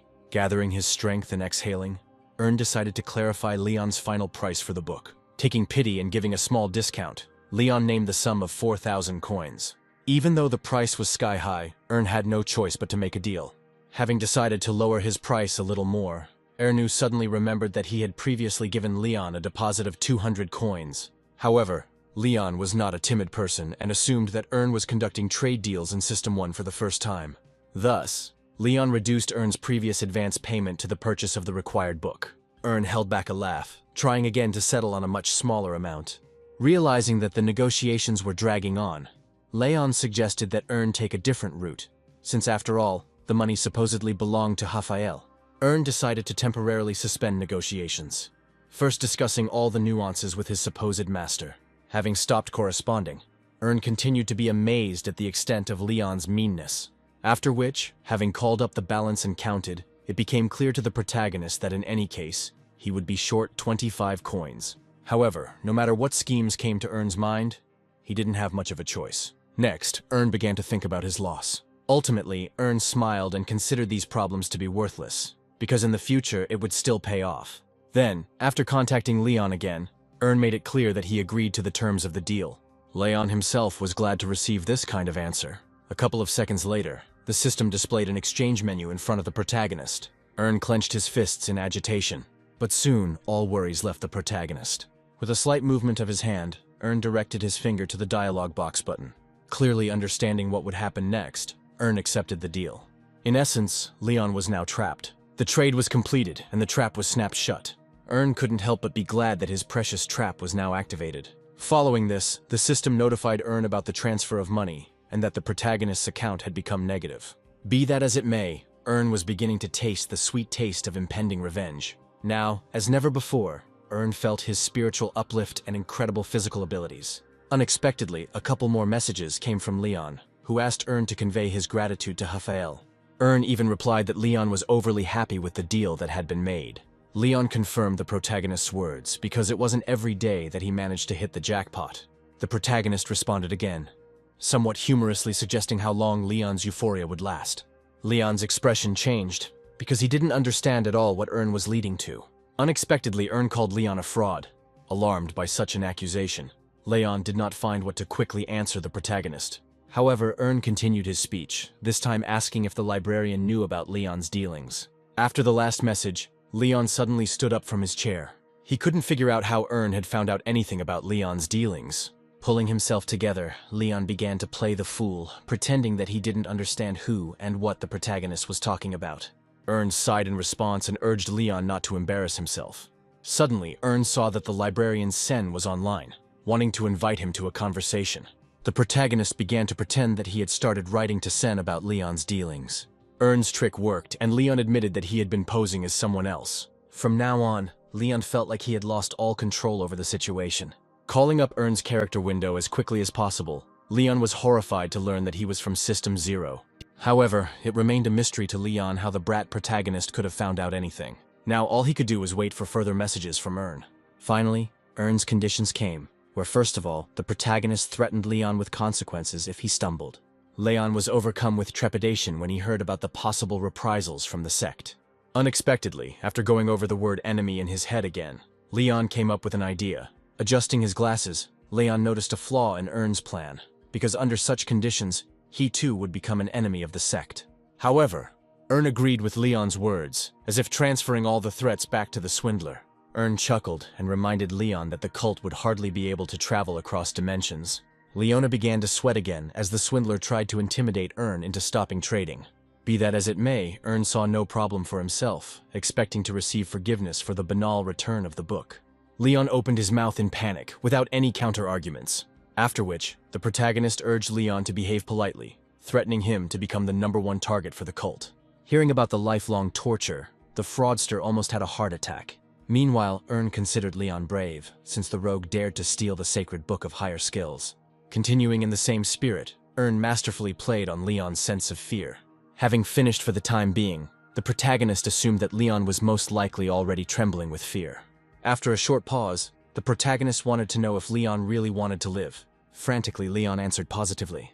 After all this, Ern immediately gave Leon a whole series of demands, failure to comply with which would result in the fraudster being handed over to the sect. Ern then added that the rules were effective from the moment they were sent. At the same time, Ern reminded that it is necessary to address the protagonist exclusively formally at every opportunity. Eventually, Ern announced a certain time for gathering. Leon didn't quite understand what the protagonist wanted to achieve, when Ern reminded him of the rules again. Almost immediately, most of the money that Ern had given Leon for the book was returned to his account. Leon hastened to justify himself by saying that the entire remaining amount was absorbed by the commission. Leon's words about the commission enlightened the protagonist. Ern immediately figured it out, asking for the remainder of the pair of council coins back, otherwise threatening Leon to contact the librarian. A second later, the system informed Ern that a couple hundred more coins had arrived. Looking at the balance again, Ern was amazed, because he not only got his money back, but even increased it. The protagonist could only hope that no one would find out about the loophole in the system with privileges and cashback. Ultimately, Ern came to the conclusion that he should act more carefully so as not to lose these benefits. However, the protagonist decided to leave all other questions on this case for later. Following this, Ern returned to the chat with Leon, now demanding the return of the deposit of 200 coins. Leon tried to keep at least such crumbs for himself. In despair, the fraudster revealed that he had spent a lot of money on bribing security guards and other things. Leon's whining only lasted for a couple of seconds before Ern flared up. Quite frightened, the swindler backed down. Having barely received the rest of his once spent money, Ern suggested that Leon now move on to other fighting techniques. In an instant, Ern's balance began to be replenished with more transactions from Leon. Now in a good mood, the protagonist decided to take a little pity on the swindler. As his next task, Ern demanded another 215 coins from Leon. Leon was in a panic, because Ern asked the scammer for the last amount on his balance. With horror, Leon realized that Ern was most likely a VIP. Hearing Leon's screams and sobs, Ern, for his part, raised his index finger. Then, putting his finger to his lips, Ern hissed. Leon was still wondering why the VIP was doing this to him. With a trembling voice, Leon wanted to know what exactly the protagonist wanted from him. To this, Ern let Leon know that he was returning an old debt. After which, Ern informed Leon that he did not understand the seriousness of the situation. A commanding voice was heard, informing Leon that the questions in this situation were not being asked by a fraudster. Leon swallowed hard, gathering his strength. Stuttering, Leon made it clear to the protagonist that he no longer had any money in his account. However, Ern did not want to hear lies, knowing full well that the swindler had amassed a considerable fortune over the years of his deception. After a short pause, Leon admitted that he spent all his savings on booze, whores, and other pranks. Ern sighed heavily and reminded that in addition to money, Leon also had martial arts. Having understood what was being discussed, Leon admitted that the fraudster had a whole bunch of books of this format. Even here, Leon planned to dodge, not just share, but also sell some of the books secretly, thereby ensuring his life for some period of time. Suddenly, Ern's bored voice was heard, and, as it turned out, he was not talking about books at all. Leon asked Ern again when it came to the point that the protagonist wanted to obtain the martial arts themselves. Meticulously, Ern began to explain to Leon about the techniques of combat, swordsmanship, and other auxiliary skills that the swindler possessed. All these long lists sounded like a sentence to Leon. After all, Ern wanted to get them all. Holding his breath and then exhaling loudly, Leon almost burst into a scream because the protagonist practically wanted to achieve his death. The protagonist himself had nothing of the sort in mind, but he immediately reminded us of the sect and the librarian. Afterwards, Ern announced to Leon an exchange in the form of martial arts for life itself. In fact, Ernu had always been curious as to whether the beings from System 1 actually took their martial arts with them when they died. When the system notified the protagonist about the enlightenment process, Ern knew for sure that this whole story was a fabrication. Soon, Ern wondered why there were no basics among the skills and abilities. But by that time, Leon, either from fatigue or from grief, had practically smashed his forehead into the table. Suddenly, Leon woke up. Later, Ern even began to criticize Leon, whose some of the techniques he had passed on were completely underdeveloped. Unable to find a proper answer, the swindler began to shout. Following this, Leon burst into tears, asking Ern to let him go, because the swindler had now lost absolutely everything he had previously owned. Ern didn't want to hear any whining, and asked Leon not to make a mountain out of a molehill. Having called up the character window, Ern decided to double-check Leon's words. Seeing Leon's skill values and balance, Ern initially flinched. Then the protagonist burst out laughing. Ern became convinced that, in reality, Leon had lost absolutely everything. Ultimately, Ern decided to leave Leon alone for the time being, allowing him to do what the con man always did. In a panic, Leon asked Ern again, believing that he wanted to take the fraudster's life. Ern was quick to let Leon know that he simply wanted to manage it. Meanwhile, the protagonist himself, although he dreamed of revenge on Leon, considered the mere taking of life insufficient. Ern planned that first of all, Leon must experience all the suffering and hardships. In his mind, Ern was ready to condemn Leon to an endless series of torments. Afterwards, having decided to end the session, Ern advised Leon to always stay in touch and check his email. Leon tried to persuade Ern to wait. However, after this was said, the protagonist simply cut off the connection. Finally, Ern exhaled calmly. Stretching, he raised his hands up. Following this, he screamed with unprecedented joy at his victory. Ern couldn't believe that the scoundrel Leon had finally ended up in the protagonist's hands. Next, I decided to study in more detail the techniques provided by the fraudster. The system menu opened, and with complete pleasure, Ern pressed the absorb button. Some time passed, and the dawn of a new day arrived. Some were racing at full speed along mountain and forest paths. The landscapes flashed past, and the wind whistled in my ears. Using the Thousand Sages legwork skill, Ern accelerated to speeds he had never seen before.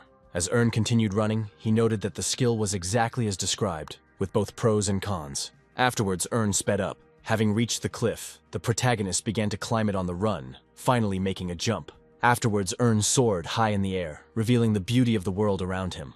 The protagonist was in complete ecstasy, feeling like a bird. At some point in time, Ern lightly touched the ground.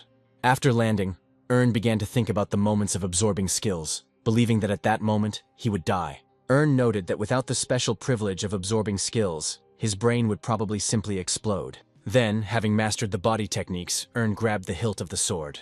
Leaving behind a trail of water blades due to his special technique, Ern pulled out his sword. Next, the protagonist began to strike and lunge with his sword. At some point, Ern gathered all the power of the mastered technique into the sword. The air around the sword began to flow, and the blade of the weapon began to glow. Ern was ready to take the shot. With a swing, Ern released a shockwave, which was the secret technique of the Stillguard family. The shockwave Ern caused spread across the surrounding area. Looking at this, the protagonist himself was shocked by the power he now possessed.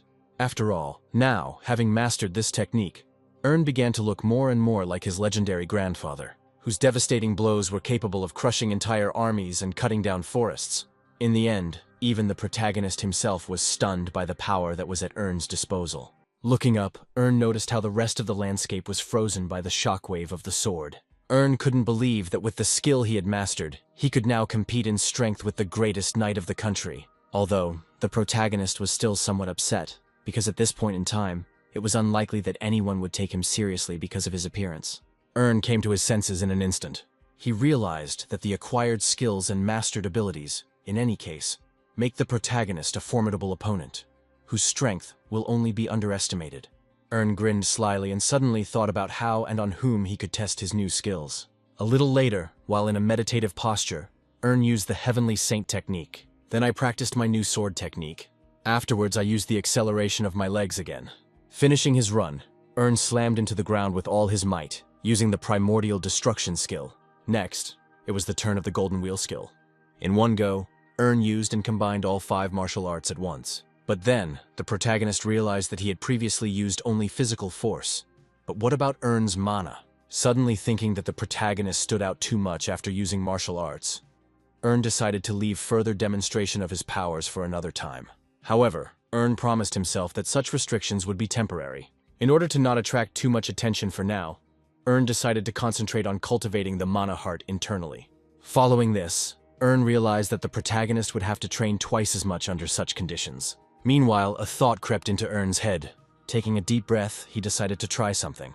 Closing his eyes, the protagonist began to recite the mantra. The darkness of his closed eyelids was suddenly dispelled by a solar flare, revealing thousands of paths, millions of trials and errors before Ern. Suddenly, Ern felt his palm touched by the silver aura. A couple of hours have passed since then, and events have moved to the possessions of the Stilgard family. Returning to his native land, Ern actively reflected on what he had managed to achieve. The protagonist was genuinely delighted, because just one single attempt had produced such a stunning effect. But then someone called out to Ern. Running up, one of the servants was glad that he had managed to find the protagonist, who had disappeared without a trace since the morning. After which, the servant reported that the Lord himself was looking for Erna. As it turned out, they were talking about Ern's father, and the servant strongly advised the protagonist to hurry to meet him. Ern could only guess what his father wanted from him so early in the morning. A couple of minutes passed from that moment, and now the protagonist was lightly knocking on the door. Rabadon's voice was heard, giving permission to enter. Ern opened the door slightly and entered the room. The protagonist stood up when he saw the overseer himself standing next to his father. Ern found Kaloi to be a very useful man, even if he was not a warrior. Ern remembered very well that in the hierarchy of the Stilgard family, Raphael and Kaloi played the role of irreplaceable working hands. However, Ern had only met Kal a couple of times in his entire past life, so he had no idea what to expect from him. Then, the father's voice was heard, trying to figure out where Ern had been since early morning. Partially telling the truth, the protagonist let his father know that he was training away from everyone. Unexpectedly, Rabadon let his youngest son know that he was proud of his aspirations. Now, looking at his father, a slight shudder ran through Ern's body. The protagonist clearly felt how much power emanated from Rabadon. It was as if an insurmountable wall had appeared before Ern. A bar in the form of his father's achievements, which the protagonist doubted he would ever be able to cross. In his mind, Ern looked up at the barrier, which was scary to even imagine. After all, there, at the very top of this barrier, sat Rabadon himself. Ern cast aside his fear and grinned. For after all, he himself was no longer that once weak boy. From the world of fantasy, Erna was pulled by the voice of Kaloi, who found the appearance of the protagonist unexpected. Next, Rabadon spoke up, finding Ern's super early training excessive. Having decided to at least answer something, Ern called his chosen path somewhat different from the others. Father shook his head, letting Ern know that chasing 2 hares was not an easy task. Later, Rabadon elaborated his thought, outlining the paths of the sword and trade. Then, Ern's father called his behavior surprising, having previously believed that out of their entire family, only Darren had a talent for trading. Erna broke out in a cold sweat from what he heard, because Rabadon knew the secret of his eldest daughter. Following this, Rabadon turned to Ern himself and the secret that the protagonist was hiding. After thinking for a moment, Ern compared his situation to a nail sticking out of his pocket, which would be better hidden. Rabadon sighed, but agreed with the words of his youngest son. Suddenly, Rabadon announced that the time for praise was over. Looking sternly at Ern, the father asked if the protagonist knew about his miscalculation. Without hesitation, the protagonist replied that he used the family name for trading. The father confirmed Ern's words, immediately making it clear that the protagonist had offended the influence of the shop, which was already under the protection of the Stilgards. Ern was taken aback, not even suspecting who they were talking about. But before Ern could find out anything, Rabadon informed his youngest son that he would meet with Yulaf personally. Noticing that Ern had become strangely quiet, Ramadan asked if his youngest son could contact Yulaf. Ern agreed, deciding to play along while the protagonist was still on the family's lands. Father considered Ern's answer satisfactory, and then started talking about the Night Academy. Ern hastened to answer his father that he had already completed all the preparations and was ready to leave. Then, Ramadan asked if he could do anything for his youngest son. In essence, Ern had requests for his father, but he could not voice them. And so, having burst out laughing, he drew Ramadan's attention to himself as an extreme manifestation of concern. With a satisfied chuckle, the father let Ern go about his business. Awkwardly, the protagonist hurried to leave the office. As soon as he closed the door behind him, Ern let out a relaxed breath. However, immediately after this, a panic attack seized the protagonist. In this state, Ern did not even hear the door to his father's office creak behind him. Kaloi appeared behind the protagonist. In a soft voice, Kaloi invited Ern to chat. For the first time, Ern found himself in a situation where the warden himself initiated the conversation with him. Seeing no tragedy in the idle chatter, Ern agreed. Choosing his words carefully, Kaloi inquired about Ern's knowledge of Darren and her connection to Damien's firm. Quickly running the warden's words through his head, Ern realized that things had taken a serious turn. The protagonist understood that if her father called Darren to the carpet, she would not be able to avoid answering either. In this situation, Ern answered the warden evasively, reducing everything to the fact that he did not expect such indulgences towards Darren from his father. Kaloi was quick to correct Ern's opinion of Ramadan, stating that he highly valued his eldest daughter's talents. Meanwhile, Kaloi noted that despite Ramadan's instructions, the overseer did not hope that Darren would understand the depth of his mistakes. Ern thought about it. In his thoughts, the protagonist came to the conclusion that from this moment in time, Darren's weak point had evaporated. But then, Kaloi continued his questions to Ern regarding the company. The protagonist pretended that he simply guessed. Shocked by what he heard, the warden asked Ern again. The protagonist made his previous words more concrete by simply luring Darren into a trap at a large company. Kaloi was clearly not pleased with such revelations from Ern. As a result, the characters decided that they should not discuss this topic any further. With a bow from the warden, Ern went about his business. As Ern walked through the corridors of the estate, he felt himself becoming increasingly irritated by the close attention being paid to him. The protagonist convinced himself that before he left the estate and went to the academy, Ern had an obligation to do something for his family. Ultimately, the best option now Ern saw was contribution. A little later, having called up the partner market table, the protagonist was in a stupor due to the insane rise in prices. As Ern mentally calculated the prices, he actively compared them to training a knight. However, Ern did not equate the costs with the skills, which took much longer to master. The protagonist was well aware that only by spending a whole year on training could he achieve the effect of cultivation. Then, as an example, Ern cited Leon, who, for the sake of the cultivation effect, even though he was a person from a different system, spent about 50 years. Estimating prices, Ern decided to rummage through the market offers and find the most profitable option. Quite quickly, the protagonist found a ton of offers with a wide variety of prices. However, one of them attracted Ern's particular attention. A merchant named Huang asked to buy her goods, citing the family's dire situation. Ultimately, considering this option to be the cheapest, the protagonist decided to settle on it. If Ern had had time, he could have spent it on buying potions and fermented grains, but he didn't have it. As a result, having received the goods, Ern was faced with a difficult dilemma about what to do next. After which, the protagonist assumed a meditation pose and closed his eyelids. Ern's thoughts were directed towards the bottle of essence. At some point, a wind cover appeared around the protagonist. The airflow increased, lifting light objects in Ern's room. Suddenly, the essence began to leave the bubble. Under the influence of the wind currents, she was drawn straight towards the protagonist. After a couple of minutes, the airflow around Ern weakened. Gradually, the protagonist emerged from his state of meditation. Then Ern's breathing was heard.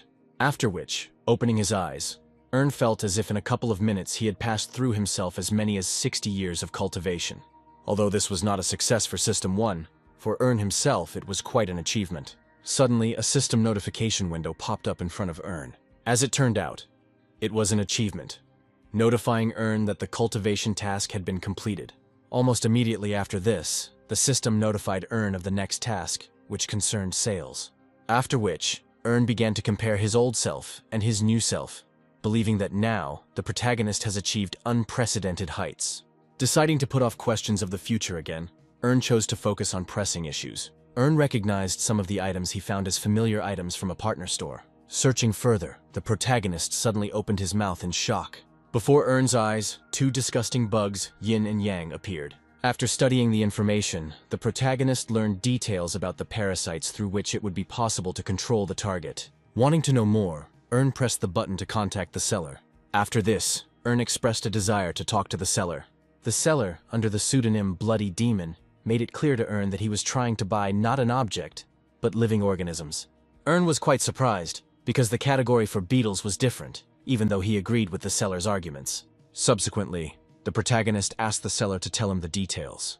With all due care, the seller began to tell about the parasites that lived in the victim and caused certain symptoms. Then, when the seller mentioned the condition of the competitor, who would be under the influence of parasites, he suddenly burst out laughing. Ern didn't know how to react to this behavior. Suddenly, the seller supplemented his previous words with a revelation that was terrifying, for the victim parasites had taken control. Describing the symptoms, the seller mentioned the loss of all hope and rapid heartbeat. From the seller's words, one got the impression that the parasites completely changed the behavior and appearance of any person in whatever body they settled. Each time, revealing more and more details, the seller burst into laughter, which put Ern in an awkward position. Having decided to find out who the protagonist was talking to, Ern summoned the Eye of Insight. From the information he received, Ern had a picture of a salesman who was an evil god, mired in cruelty, deception, and dark magic. The seller himself, meanwhile, finished his presentation. Ern agreed with the quality of the goods, while also considering the blood demon a very reliable partner. But then the seller continued his speech about parasites, and did not recommend that Ern use them on family members. To the protagonist's logical question about the reasons, the seller named side effects. Next, the seller began to tell Ern about the customers with their complaints, because they tried to solve love affairs with the help of parasites. In this regard, the seller once again clarified for Ern that it is practically impossible to remove the parasites. It is worth noting that Ern was not frightened by what he learned, but on the contrary, he rejoiced. After which, the protagonist began to think about who to slip the parasites to. Ern's opinion fell on the knight Jevis. Finding him on the training field, Ern approached the knight. Seeing the noble gentleman next to him, the knight bowed to Ern. The protagonist remembered very well that after the training sessions that Captain Raphael had organized, all the other knights were exhausted, practically falling off their feet. Ern noted with a smile on his face that among the others, only Havis was still standing firmly on his feet. After which, the protagonist handed the knight a cup, offering him a drink and refreshment. The knight thanked Ern, accepted the cup, but in his thoughts he was surprised at what had happened, because before Havis had never communicated with the young master. On the other hand, Havis thought that this was a good chance for the Lord's son to prove himself. Turning his gaze to the drink, Havis saw a cloudy substance in front of him. The knight stood rooted to the spot, unsure if he should drink from the cup. In any case, the knight had a premonition that he would feel unwell after drinking. Then the knight turned his gaze to Ern, who was surely beaming with hope. Havis was at a crossroads, ready to give up, and at the same time not having the right to do so. Ultimately, not expecting any trickery from the protagonist, Ern drained the cup. The disgusting taste of the drink immediately left an imprint on the knight's tongue. Ern's voice sounded, asking the knight about the taste. Trying to make the friendliest face possible, the knight thanked Ern for his concern. Next, at Ern's request, the knight returns the cup to the protagonist's hands. Looking inside the cup, Ern confirmed that the knight had indeed drunk the entire drink. Then the voice of Havis himself was heard, thanking Ern for taking care of him. The protagonist even asked again whether the knight was really honest. Havis's eyes darted from side to side and hesitantly confirmed what he had said earlier. Hearing this, as a return gesture, Ern began to ask the knight for a favor. Havis was surprised that the young master wanted something from an ordinary knight. Having driven out of his mind the idea that Ern could do without the disgusting booze, the knight was not averse to listening to the protagonist's request. Ern scratched the back of his head and suggested that they step away first. Havis looked genuinely puzzled. Sometime later, the action moved to the forest outside the Stilgard estate. There, Havis marveled at the protagonist's desire to create an aura. Subsequently, Ern asked Havis himself to demonstrate how this was done in principle. The protagonist was so convincing that he was literally burning with impatience. The knight found Ern's stubbornness endearing, but he would have remained a child. After asking Ern to take a few steps back, the knight prepared to demonstrate his aura. The knight drew his sword and pointed its blade towards the ground. Afterwards, Havis closed his eyes. A couple of seconds later, the knight opened his eyelids again. Steam flared around Havis and his sword began to glow. Streams of air rushed towards Ern, causing the protagonist to even cover himself with his hand. This was something Ern expected to see from a true knight. Even though Havis's powers were weaker than those of Ern and his brother, the protagonist still found something in him. However, the protagonist didn't have to worry about an aura on the level of Havis. Ern grinned slyly, symbolizing another advance in some plan of his own. Continuing to act out the scene, Ern let out a childish exclamation of delight. Havis was flattered, even though he himself considered his aura level to be unremarkable. But then, Havis suddenly changed his tone to a more serious one.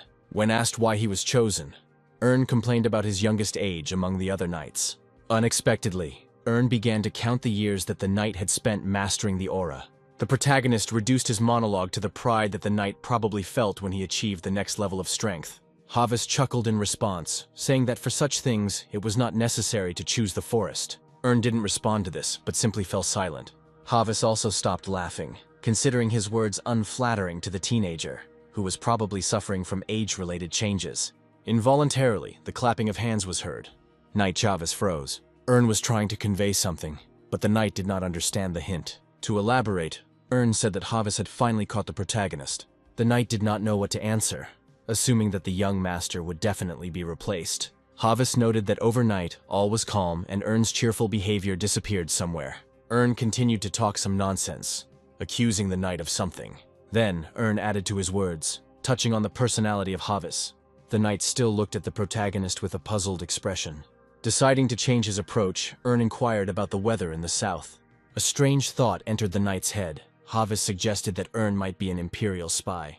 Doubting, the knight remained silent for another minute. Then he smiled, turning everything Ern had said earlier into some kind of stupid joke. The protagonist himself sighed, not understanding why all those who had been exposed began to behave in the same way. Right after this, Ern clarified that he is not some kind of maniac or a fool. Taking him by surprise, Ern called out the knight's true name, which sounded like Harvis. Upon hearing this, it was immediately clear to Harvis that the mission had failed. Ern continued his theme, not understanding why Harvis was still denying it. The knight was unsure of his next steps, fearing that he might fall into a trap. Having chosen the path of lies, Harvis did not agree with the accusations against him, asking Ern for proof. Having caught up with Ern, Harvis wondered why the protagonist hadn't told the captain or the lord himself about his suspicions. Behind all this, Ern again tried to get a confession from Harvis. However, Harvis stood his ground, making it clear that if it were true, Ern would not have been able to leave the forest. The protagonist stared at the knight, wondering out loud if Harvis's words were a threat. Harvis narrowed his eyes in response, stating that he was simply warning Ern about his reckless actions. Ern smirked, confirming that he was indeed the only one who knew about the knight's true identity. The protagonist specifically noted that the men were now alone in the forest. Following this, Ern would have rightly asked defiantly whether he could really be killed. Harvis remained silent, trying not to fall for the tricks of the young master, who was most likely simply being imprudent. And yet, Harvis could not leave everything as it was, because Ern, even without solid evidence, knew the knight's true name. Considering this reason sufficient, Harvis jumped up and rushed towards Ern. Drawing his sword as he walked, the knight swung it. Almost immediately, Harvis stopped. Despite all his speed and professionalism when he swung his sword, Ernu, who stood in front of him, had disappeared somewhere. With a degree of horror, the knight had to admit that the protagonist had simply disappeared without a trace. Immediately, the knight began to look around, being completely sure that he had struck Ern with a blow. Too late, a special feeling gave the knight an impulse regarding the approaching threat. At that moment behind Harvis, Ern was approaching at speed. The knight somehow managed to turn around. With a quick swing of his sword, Harvis parried the protagonist's initial attack. For a second or two, the characters' gazes crossed. The hero's swords crossed again, and this time the knight managed to stay on his feet with the last of his strength. Speechless from the attack he had sustained with his last strength, Harvis looked up at Ern. In amazement, Harvis could clearly see an aura swirling around Ern. Then, involuntarily, the knight's gaze fell on his sword, which turned out to be split. Ern's voice was heard, grinning at the training of Harvis, who somehow managed to become a spy. Meanwhile, Harvis, looking at Ern, was well aware of the presence of many strong warriors in the estate. However, whatever one might say, he did not expect to receive such a strong rebuff from a 16-year-old boy. The thought entered Harvis's head that the powers of his ancestors might have awakened in Erna. Suddenly, the knight threw away his split sword. Harvis stood up and took a stance, his fists outstretched. To his amazement, Ern thought he was being challenged to a fist fight. Unexpectedly, the protagonist threw out his sword in response. Harvis, breathing heavily, prepared to give his last fight. Ern's next action was to perform a gesture calling the knight to attack. In his mind, Harvest convinced himself that by getting rid of the sword, Ern had also lost the power of his aura. After which, letting out an attacking cry, the knight ran towards Ern. In turn, the protagonist sighed wearily. Ern's next move was to prepare the Fist of Destruction. At the same time, Harvest was inexorably approaching the protagonist. At a certain point in time, the characters caught up. Very soon, their fists will meet in a decisive battle. A few moments later, a flash of light covered the area where the battle between Ern and Harvest was taking place. It swept across the area like a terrifying wave. A few seconds later, in the midst of the developing steam and dust, someone was visible. A light breeze blew, revealing Ern's image. Still holding his fist out, the protagonist stood in front of the furrows he had created in the ground with his own power. At the end of it, the spy Harvest was visible with his head hanging down. Almost immediately after this, Harvest woke up and began coughing up blood. It was hard. He turned his gaze to Ern. Unable to believe his defeat, Harvest watched as Ern slowly approached him. The spy tried to answer the protagonist, but only a wheeze came out of his throat. Getting even closer to the spy, Ern urged Harvest not to resist. But from now on, in the protagonist's words, Harvest heard threats, not youthful inclinations. No matter how you looked at it, Harvest clearly felt a great difference in strength. Sensing his end, Harvest wanted to know something. Finally, the spy wanted to find out who had given himself up to Erna. Unexpectedly, the protagonist began to speak about how the spy did not at all understand the situation he found himself in. In a commanding voice, Ern made it clear that it was not the spy who would be asking questions in this situation. Standing opposite Harvest, the first thing the protagonist wanted to know was why the Empire was paying such close attention to the Stilguard's holdings. When Ern asked the first question, he wanted to know what the Empire was looking for. But Harvest, leaning his back against the stone behind him, remained silent. Ern was amazed at the dedication of the spy who remained stubbornly silent. However, in his thoughts, Ern was thinking about the skills that Harvest possessed. In Ern's opinion, in addition to his obvious knightly skills, Harvest was clearly a high-ranking spy. Deciding to change his interrogation tactics, Ern called Harvest's silence a bad sign. The protagonist began to put pressure on Harvest, calling him a replaceable tool. The spy responded by saying that he didn't really care. After which, Harvest suggested that Ern should resort to torture and still achieve nothing. Ern was quick to dismiss such proposals as disgusting. Ern then laughed and described the spy's torture as a waste of time. Immediately after this, Ern took a bottle out of his pocket and shook it specially in front of Harvest. The spy took a closer look and saw a larva inside the bottle. Harvest, not understanding anything, glanced from Ern to the bottle. Continuing to intimidate the spy, Ern revealed the true name of the yin and yang beetles. Ern then introduced the larva in the bottle as yin, and the one that was already inside Harvest as yang. After these explanations, the spy remembered the scene when Ern gave him a cup with a terrible-tasting brew. Almost immediately the spy felt sick. The protagonist urged Harvest not to try too hard, because the larva was probably already in the spy's brain. Harvest cast a look of horror at the protagonist. Following this, Ern began to explain the principle of operation of the larvae, which lived in an inseparable mental tandem. Harvey felt mortally threatened but tried not to show it. Pulling himself together, the spy told Ern that he did not believe it, because he had never heard of such creatures. Called to action, Ern ostentatiously pulled out a needle. Harvest looked questioningly at Ern and what would happen next. Suddenly, the protagonist stuck a needle into a bottle containing a larva.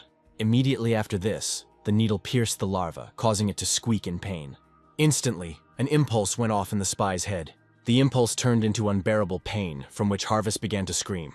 Ern acted strictly on the advice of the seller, who once explained to the protagonist the principle of operation of the larvae. To influence the victim, the first step the seller advised was to lightly poke the larva. The second step, the seller suggested throwing the larva into the water.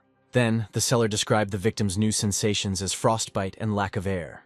The third step in torturing the victim, the seller insisted on the action of fire, which would simply be next to the larva. With a completely crazy look, the seller informed the protagonist in detail about the emotions that the larva would transfer to its victim. The seller had other steps as proposals, but he assured Ern that the previous efforts would also bear fruit. Now, looking at how the spy was suffering, Ern found the seller to be a very honest man. Later, at some point, unable to withstand the torture, Harvest fully confessed that he worked as a spy for the Empire. Having received the initial answers, Ern wanted to know why Harvest had shown up in the Stilguard family. After initially hesitating, Harvest made it clear that the Empire was wary of a new Rabahan. Ern's memory immediately flashed back to historical references about how the Empire had gone to war against the rest of the world. During long but losing battles, only one single person was found who was able to resist the military machine of the Empire. Subsequently, the son of this hero acquired no less legendary status, but his rank of skill was already much lower. The memories ended, and now Ern didn't really believe the spy's words that the Empire was afraid of the new Rabahan. In part, Harvest agreed with Ern. Afterwards, having started talking about ranks, the spy made it clear that the birth of a new hero in the Stilgard family was only a matter of time. In this way, the spy explained the Empire's interest. Immediately after hearing this, Ern was struck by the extraordinary thought that the whole matter was rooted in the blood of the Stilgard family. Ern continued to interrogate the spy, deciding to find out if the Emperor had predicted this course of events. However, Harvest, for some reason, remained silent and hung his head. Having assessed the spy's behavior as a certain sign, Ern decided to find out Harvest's own opinion about everything in general. Raising his head, the spy shared his observations regarding Kieran, who, thanks to his successes, looked most like a new hero. Afraid of his own conclusions, Harvest apprehensively assumed what might happen if Kieran reached the level of her father or grandfather. Suddenly, the spy was interrupted by Ern, who stated that such a thing was impossible. Harvest would be glad to think the same, noting the ever-weakening strength of future generations of Stilgards. Immediately, Harvest corrected himself. Looking at Ern, the spy's former confidence in his conclusions quickly melted away. In the protagonist, Harvest found the most inherited skills and traits of the famous Rebahan. However, Ern himself considered the spy's conclusions to be absolutely incorrect. In fact, all of Ern's power came from using martial arts books and potions. However, this did not stop the Empire from spying on the protagonist's family. Unexpectedly, Ern remembered his past life. After all, back then, all the troubles in the protagonist's life began with the mysterious disappearance of his father. In that life, Ern never managed to get to the bottom of the truth. But now, the protagonist knew for sure that the Empire was targeting his family. Ern never expected this turn of events. Immediately after this, the action moved to Rabadan, who suddenly began to cough. Having somehow managed to control his cough, Rabadan noted that this phenomenon began to occur more and more often. Wiping the drops of blood from his lips, Rabadan found a pattern to the attacks during training. Looking at the prints of his own blood, he came to the conclusion that he had not recovered, no matter how much rest he gave himself.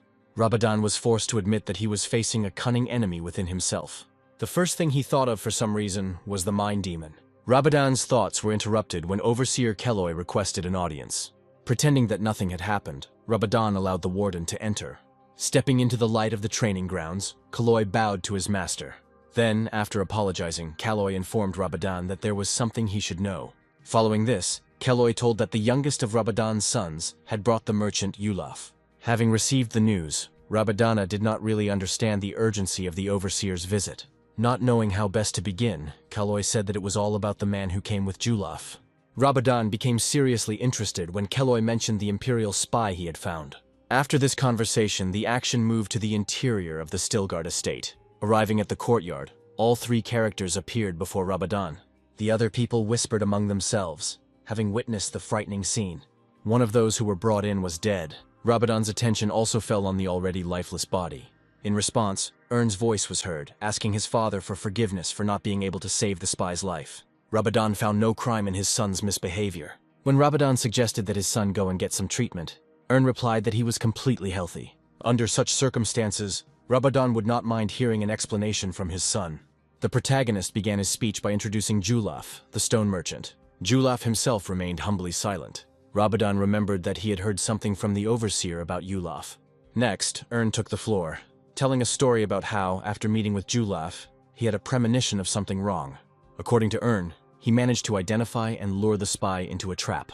The conversation, according to Ern, did not go well, and then the spy drew his sword.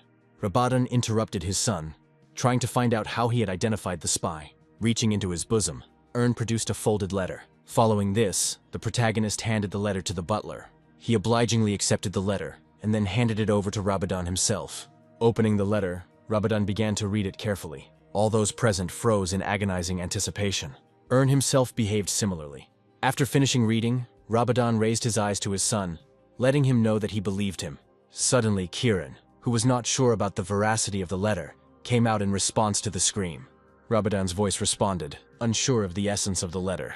The father of the family made it clear to the eldest of his sons that the letter was clearly encrypted in an imperial code. Still not believing it for some reason, Kieran suggested that the letter could have been an ordinary copy. But here, Rabadan's previously condescending gaze became coarser. Rabadan narrowed his eyes slightly and said that Kiran would certainly not want the letter to be delivered to the Empire. Kiran, now stuttering, reduced his previous opinion to the fact that the Empire was a problem that needed to be fixed. Then, Rabadan asked whether the reason given by Kiran was really sufficient. Again hesitantly, Kiran confirmed his previous words. Suddenly, Rabadan spoke to Kiran about the way people think. Explaining that a leader's thoughts must be deeper, Rabadan urged his eldest son not to think at the level of the crowd. By drawing parallels between the lack of rain and the coming drought, Rabadan hoped that Kiran would understand. Kiran, slightly lowering his head, agreed with everything Rabadan said. Finally, Rabadan returned his attention to Ern, praising his youngest son. While Rabadan was giving orders to call a doctor for the protagonist, Kiran was watching him from the crowd with wide eyes. With each passing second, envy grew in Kiran. Passing into anger, Kiran internally hated Ern passionately for his recent successes. A little later, already inside the Stilgard estate, Yulaf believed that Ern had reacted too violently. The protagonist sighed heavily and agreed with this opinion, since he didn't expect them to be locked up. Julaf also noted that despite having only a scratch, Erna was treated with a whole range of potions. With a bit of excitement, Ern recalled how every hour a doctor came to him. Afterwards, in a bored voice, Ern said that he had no idea how long this confinement could last. Julaf was not sure that the character's situation was bad, to which Ern suggested that he look in the mirror. Seeing the dents in the mirror, Julaf pulled at the edge of his skin. At some point, Harvest pulled harder at the skin of his face and tore off his mask. Later, Ern wondered what the spy was doing under the guise of Yulaf, Rabadan said. Harvest told the most mundane things, thinking that Rabadan did not care about the merchant because of the news about the spy. Next, Harvest looked at his mask, noting the superior quality of this product. Ern then spoke up, asking Harvest to be more careful with the mask. The protagonist made it clear to the spy that it would be very difficult to obtain a second such face. Harvest repeated Ern's words in confusion and looked back at the mask. The spy's hands shook, thinking that the mask was made from someone's face. Harvest let go of the mask with a cry of disgust. Ern's voice followed, once again reminding Harvest that the mask was the spy's salvation. Looking at Ern, Harvest could only guess in his mind where the boy could have gotten such exotic things. Harvest mustered his courage and finally dared to ask a question. The protagonist urged the spy not to mumble and to speak as it is. Taking a deep breath, Harvest asked why the protagonist was hiding his abilities. Ern didn't find anything good in demonstrating his powers, and he also complained about the excitement of those around him. The spy suggested that Ern not hold back and develop more openly so as not to harm himself. Following this, Harvest was still convinced that Ern was a direct descendant of Rabahan. Continuing his speech, the spy insisted that no one would be able to object to Ern if he began to openly develop his skills. After which, the two characters' gazes crossed. Immediately after the short pause, in a commanding voice, Ern ordered the spy not to be insolent. Harvest's mouth fell open in confusion. Eyeing the spy suspiciously, Ern would surely have revealed his plans to attract suspicion from the Empire. Harvest choked on air, saying that he hadn't meant anything like that. In response to this, the protagonist took out a bottle with a larva, making it clear to the spy that he was now in Ern's power. The larva inside the bottle, feeling the spy's gaze, crawled to the edge of the glass. A slight shudder ran through Harvest's body. For a moment, Ern even wondered if the spy really expected to steal a second larva one day. Not wanting to be fooled any further by the naive face and deception, Harvest honestly stated that he had not meant anything like that. Immediately, remembering the task that the protagonist gave the spy, Ern reports. Having opened the envelope, the protagonist began to read.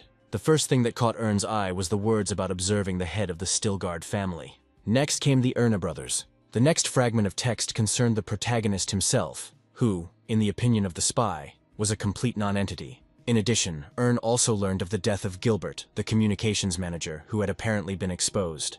After finishing reading, Ern assessed the spy's report as normal, with a few exceptions.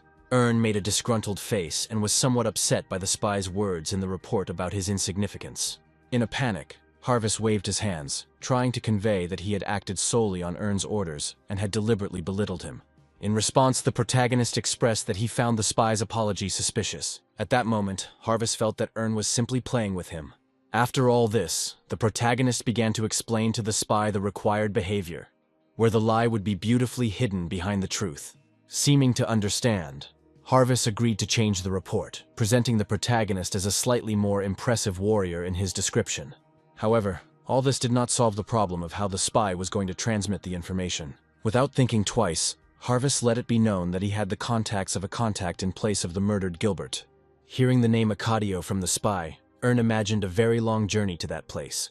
Eventually, Ern let the spy go about his business. Before leaving, Harvest bowed to the protagonist. Ern watched the spy leave. Not knowing whether Harvest would be a good double agent, Ern also set himself additional tasks regarding the disclosure of the Empire's plans. However, in any case, nothing stopped Ern from getting rid of the spy with the help of larvae. Suddenly there was a knock on the door of Ern's room. Immediately after this, the protagonist's father entered. Ern exclaimed, surprised by such a visit. The protagonist was about to get up, to which Rabadon asked his youngest son not to exhaust himself. Carefully choosing his words with pauses, Rabadon decided to find out whether Ern really did not have serious wounds. The protagonist smiled, confirming that he was completely healthy. Rabadon was glad to hear something like that, and now he wasn't too worried about Ern getting through the long journey. Afterwards, Rabadon clumsily tried to change the subject. However, the characters, not knowing what to say to each other, began to exchange silent glances. Meanwhile, the protagonist himself suddenly wondered whether his father had ever visited him in his past life. Having replayed the most vivid events of his past life in his memory, Ern came to the conclusion that such meetings definitely did not exist, and yet Ern could not get used to the new reality. A moment later, Rabadon suddenly sat down next to the protagonist. Erna was overcome with nervous tremors. Now the protagonist had no idea what he should do. Suddenly Rabadon spoke about the Knights. Father told Ern that the spy's secret hideout had been found. Having made it clear to his son that the spy had previously disguised himself as a merchant, Rabadon expressed the opinion that the number of guards should be increased. Ern looked at his father with satisfaction, because this version of life was strikingly different from the previous one for the better. Now aware of the Empire's activity, Rabadon thanked his son for the work he had done. Afterwards, Rabadon asked Ern himself to be much more careful. According to his father, the service Ern rendered was not as valuable as something else. Now, turning his gaze to the protagonist, Rabadon called Ern his dearest son, whose loss would be irreparable. After these words, Ern briefly remembered that the protagonist's father from his past life was a completely different, colder person.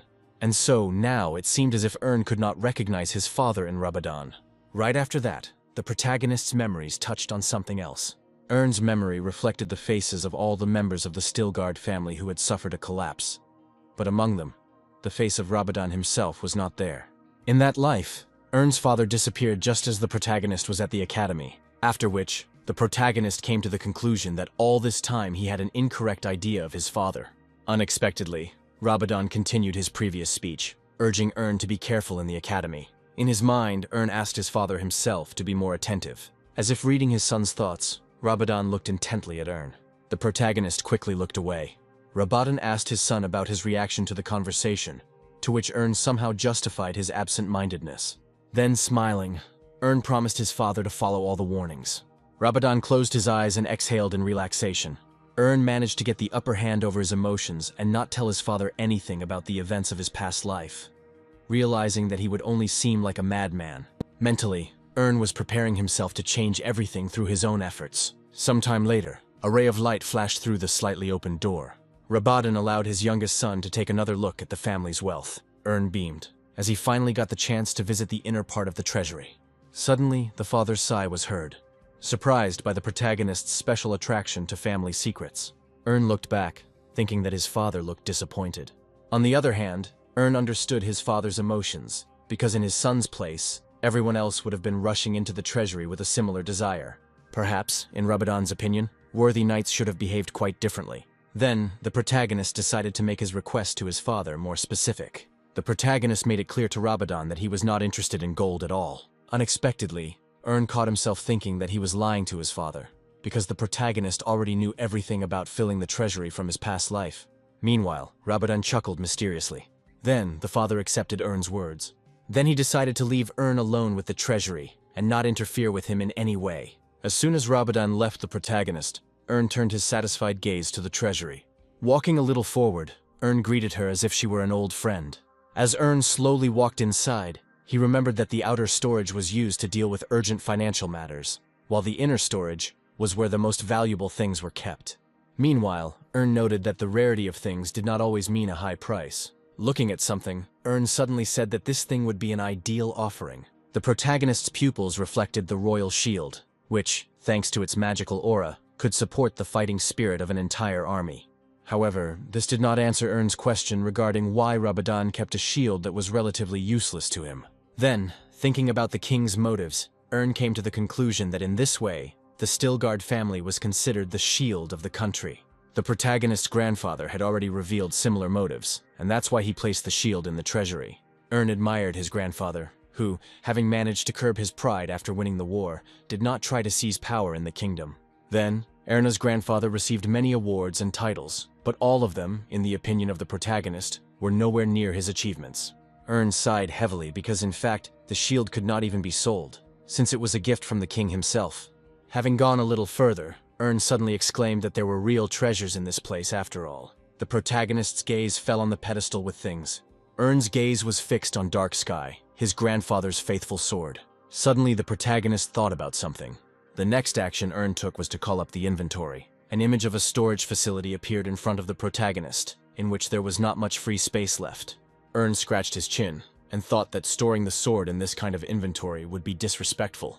Be that as it may, Ern decided to raise the storage level right now. Having learned the price for leveling up, the protagonist decided to spend the money.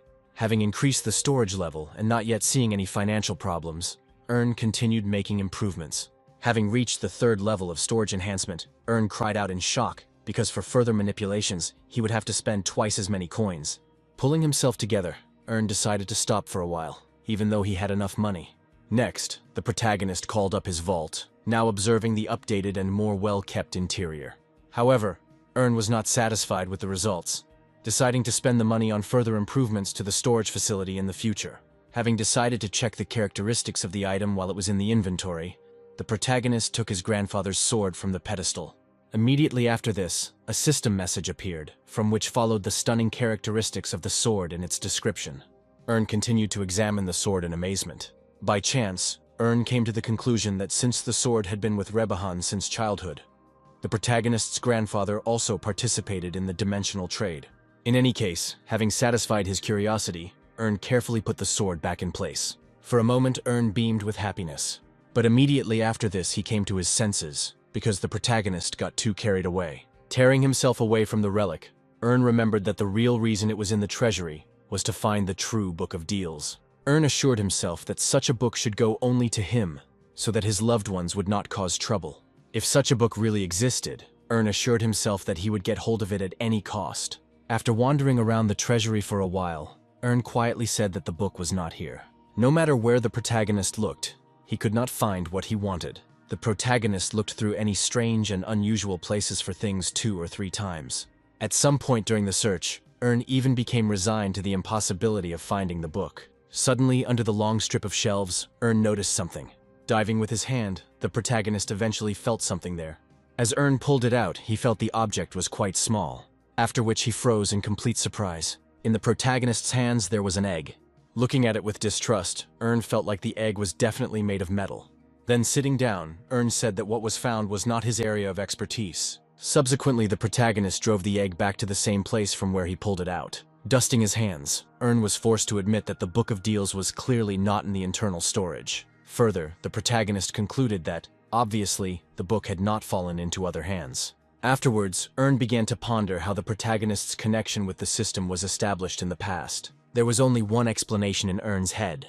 The image of the Bookmark of Desires arose in his memory. Following this, Ern began to remember what he had wished for before his own death.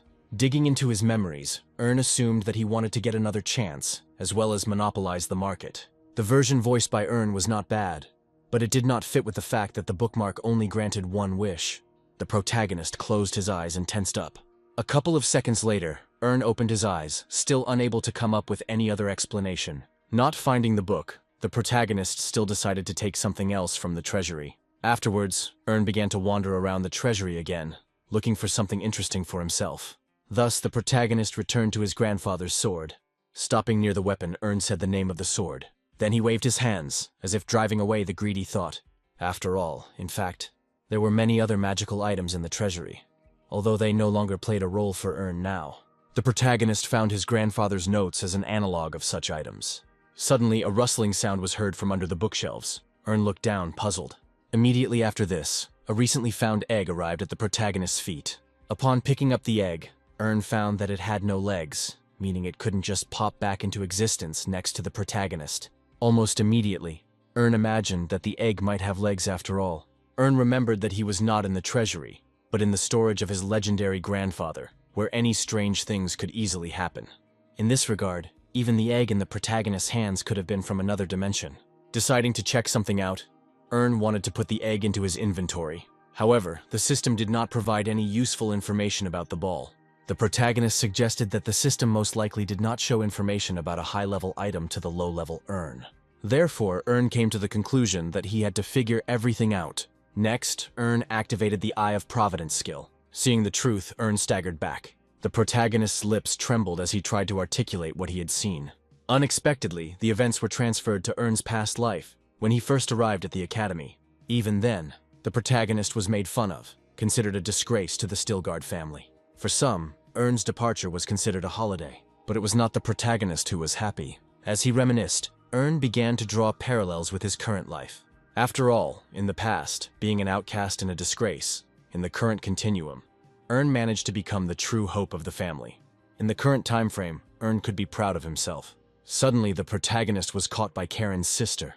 Coming closer, she named the figure of 4 years of Ern's future absence. Ern confirmed this, but promised to visit the family during the holidays. Afterwards, the heroes agreed to correspond from time to time. Immediately after this, Karen dumped a whole series of advice on Ern about how the protagonist should behave in the new place. The sister knew very well about Ern's ability to stand up for himself, but she was still worried about him. Next, Karen asked Ern to extend his hand. As soon as the protagonist did this, a heavy bag fell into Ern's palm. Ern began to examine the bag with surprise. Karen smiled sweetly in response, calling what Ern received a small gift. The sister called the gifted money a useful aid for any of Ern's affairs at the academy. Ern seemed to kindly refuse the gift, because in fact, the protagonist already had such a fortune that he could easily hire his own knights. Realizing in time that refusing the gift would worsen his relationship with his sister, Ern swore to her that he would use the money for a good cause. Almost immediately, Ern came to his senses, because his sister shouldn't have had money. Looking at his sister, Ern suddenly gasped. As it turned out, the ruby pendant from Karen's neck had disappeared somewhere. Some time later, a carriage drove up to the courtyard. Inside, on the seat next to it, was the bag of money that Ern had given her. Sitting opposite, Ern glanced at the bag. Assessing the sacrifice from his sister's side, Ern assumed that the pendant she sold did not belong to their mother. However, the protagonist was well aware of how valuable the pendant was to Karen. The protagonist even began to think that with his behavior, he could have exerted some pressure on his older sister. In fact, without an older woman, it was Karen who became the mistress of the Stilgard family, and therefore had to take care of those around her.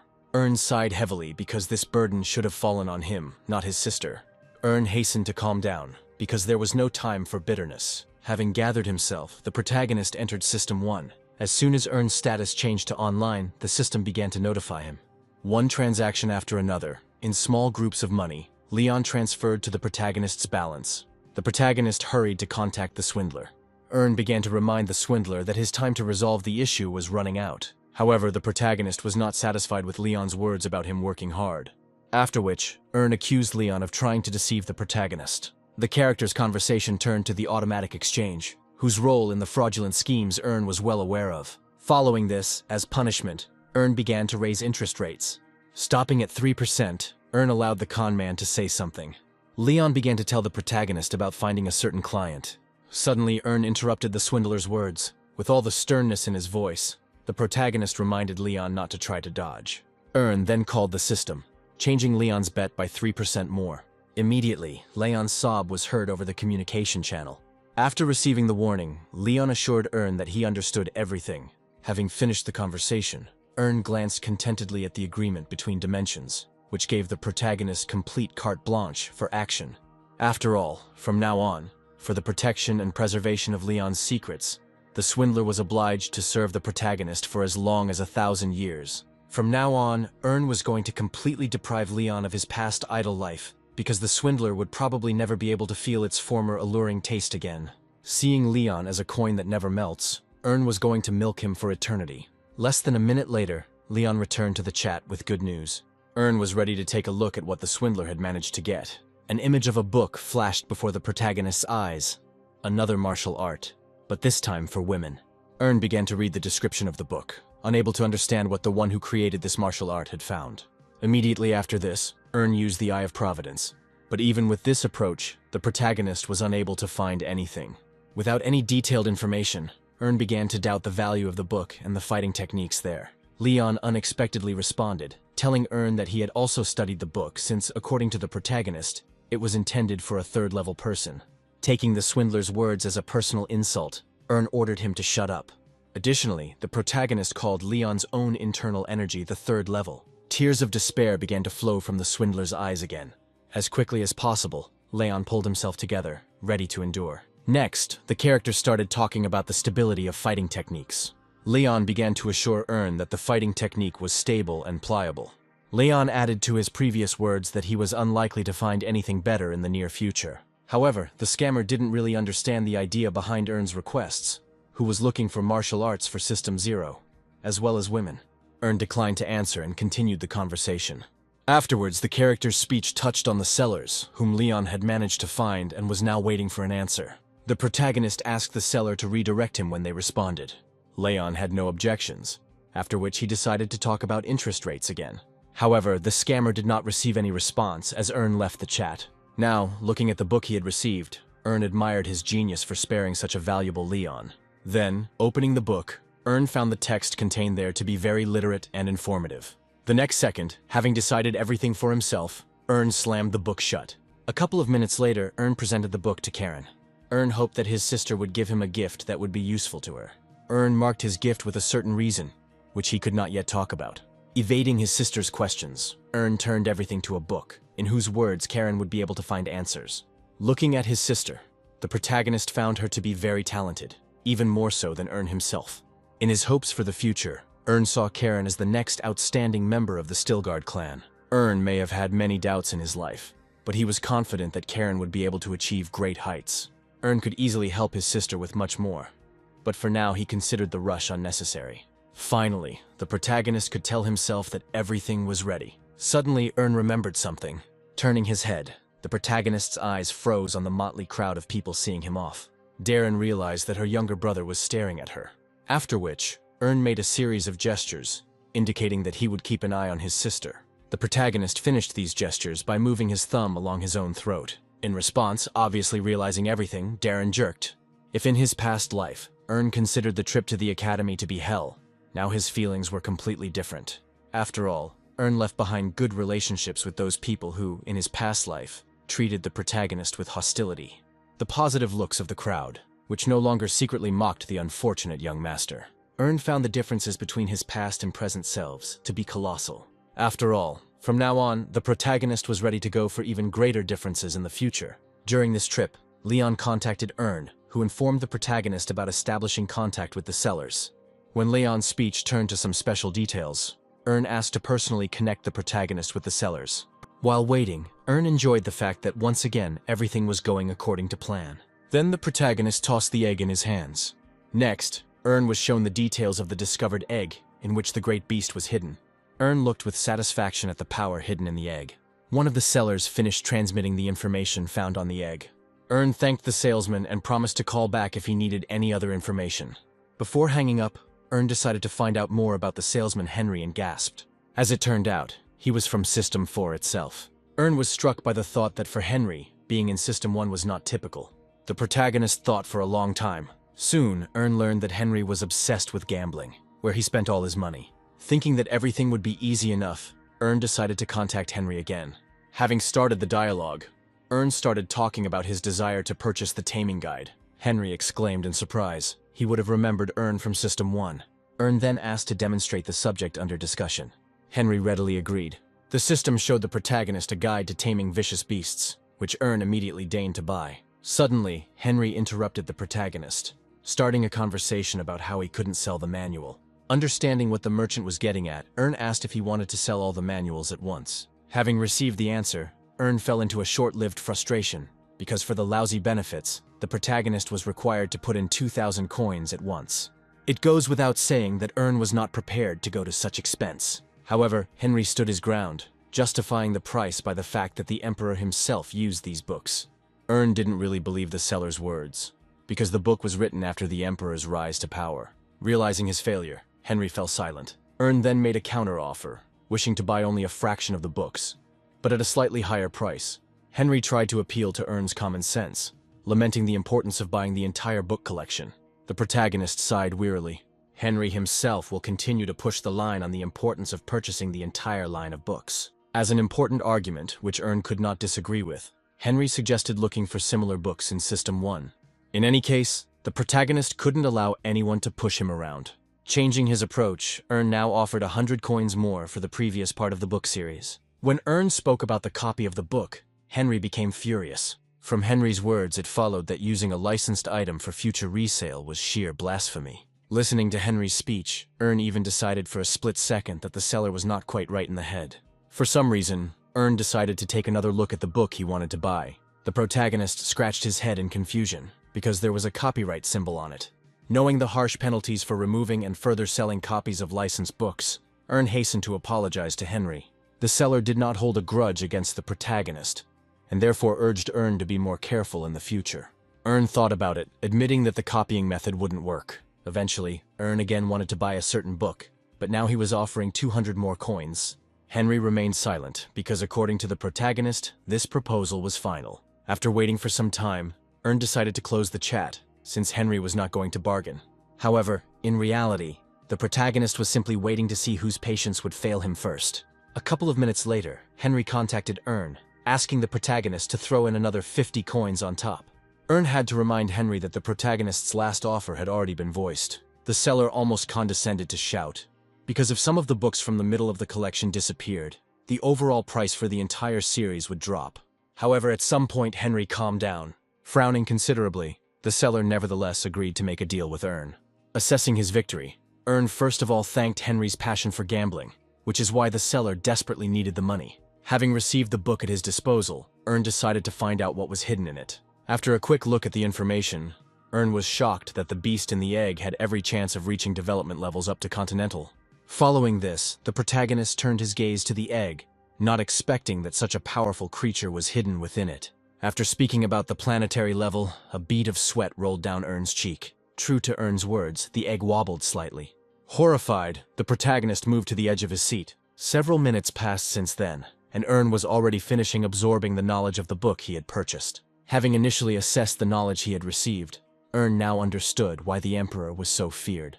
Running through his head certain lines from a book about growing creatures, the protagonist clearly understood that growing something like this in System 1 was practically impossible. Additionally, Ern learned that in order to grow Bulgasari, he would have to feed it genetic material, be it saliva or even blood. Potentially, Ern saw the beast as a formidable ally, of course, if its potential could be developed through biological materials. Then, the protagonist began to think about a similar organism from which material could be taken. Suddenly, an idea popped into Ern's head. The protagonist remembered something from his own world. Ernu came up with the idea of spirits, beasts that existed in lower-level worlds. The protagonist knew that they were actively selling them, and therefore called the market panel. The list featured a motley assortment of rare animals, which is why Ern was even at a loss when choosing. Deciding not to torment himself with a choice, the protagonist turned to the one whom it was a matter of honor to torment. Almost immediately, Ern contacted Leon, asking him about the spirits. Ern reassured the swindler, as he had no intention of forcing him to tame the spirit. Thinking that he was in no danger, Leon let out a sigh of relief. Leon then told Ern that he knew no more about spirits than anyone else. Ern then sent the file to the scammer for evaluation. After which, the protagonist started talking about the price and combat power of what was indicated in the file. Opening the file, Leon even admired the meticulousness with which Ern had collected the data. Leon named Iron Mouth, an old turtle, as a good material for cultivation. Leon believed that it would be much more difficult to cope with the blood of other options for cultivation. Having heard from the swindler about the strongest spirits, Ern asked which of them was stronger. Leon called the fire dragon the unanimous leader. The swindler assured Ern that the snake, which had been trained for thousands of years, could easily defeat any spirit. Afterwards, the protagonist began to wonder how such animals were hunted. Leon began his story by saying that hunters are incredible people. Apparently agreeing with Leon's opinion, Ern began to scratch his cheek. For the first time, Ern praised Leon for his work, but the protagonist's next words were interrupted by the swindler. Leon didn't know how best to begin. The swindler, in agitation, began to talk about the book he had bought and had spent a fair amount of money on it. Smiling, Ern voiced the swindler's possible thoughts about Leon's wallet having taken a hefty hit. Rubbing the back of his head, Leon tried to say that he had meant something slightly different. When Ern asked the price, Leon quickly named 300 coins. Leon justified such a large sum by saying that he simply did not have time to negotiate. Ern knew that Leon wasn't lying, although he had scared him just in case. The scammer also made it clear that he had no chance of success in his attempt to deceive the protagonist. Suddenly, Ern deigned to reward Leon for his honesty. In reverse, Ern reduced the interest rate for the scammer, although this did not cause Leon any particular joy. Then, Ern ended his conversation with Leon, just in case reminding him of the consequences if the swindler tried to escape. Leon humbly gave his word that such a thing would not happen. Almost immediately after leaving the chat, Ern decided to buy the blood of the fire dragon. As soon as the protagonist paid, a vial of blood materialized in his hand. Afterwards, Ern looked at the egg, not being sure that it would hatch after 10 years of waiting. And yet, having uncorked the bottle, Ern began to drip onto the egg. As soon as they touched the shell, the drops of blood turned into steam. Ern even exclaimed in surprise at such a reaction. Following this, Ern saw something amazing. After a couple drops of blood, the egg suddenly began to glow. The protagonist admired the ongoing process because after a decade, the egg still showed signs of life. At the same time, Ern began to speculate about how the egg had ended up inside the treasury. Ern chuckled thoughtfully, and could only assume that his grandfather had once bought the egg in another dimension. While Ern turned away and thought about his own business, the egg twitched again. Eventually, the protagonist noticed these shocks. Taking the egg's movements as a good omen, Ern thanked the goddess. Now Ern had no choice but to wait. Ern's carriage and its escort continued on its way. Long hours passed, during which not a sound was heard from the carriage. After all, there the protagonist plunged into deep meditation. At some point, Ern's ears began to hear rustling and even crackling sounds. The egg's movements became more active, as if it was about to split. Ern stared at the egg in surprise. At some point, the shell cracked. Ern thought with hope that now the beast would come into the world. Ern was already imagining how formidable Bulgasari must be. A beast capable of destroying even entire worlds. As soon as the egg crunched even harder and a newborn appeared from it, Ern's emotions changed. Having torn apart the upper walls of the shell, a cute little animal looked at Ern with big eyes. Even though Ern appreciated the cuteness of the beast, he was still counting on some more formidable creature. Meanwhile, the beast yawned with all its mouth. Unable to cope with the sight of such beauty, Ernu no longer cared at all. A couple of minutes later, the blade lightly cut a small section of the palm. Having made a sufficiently long cut, Ern removed the blade.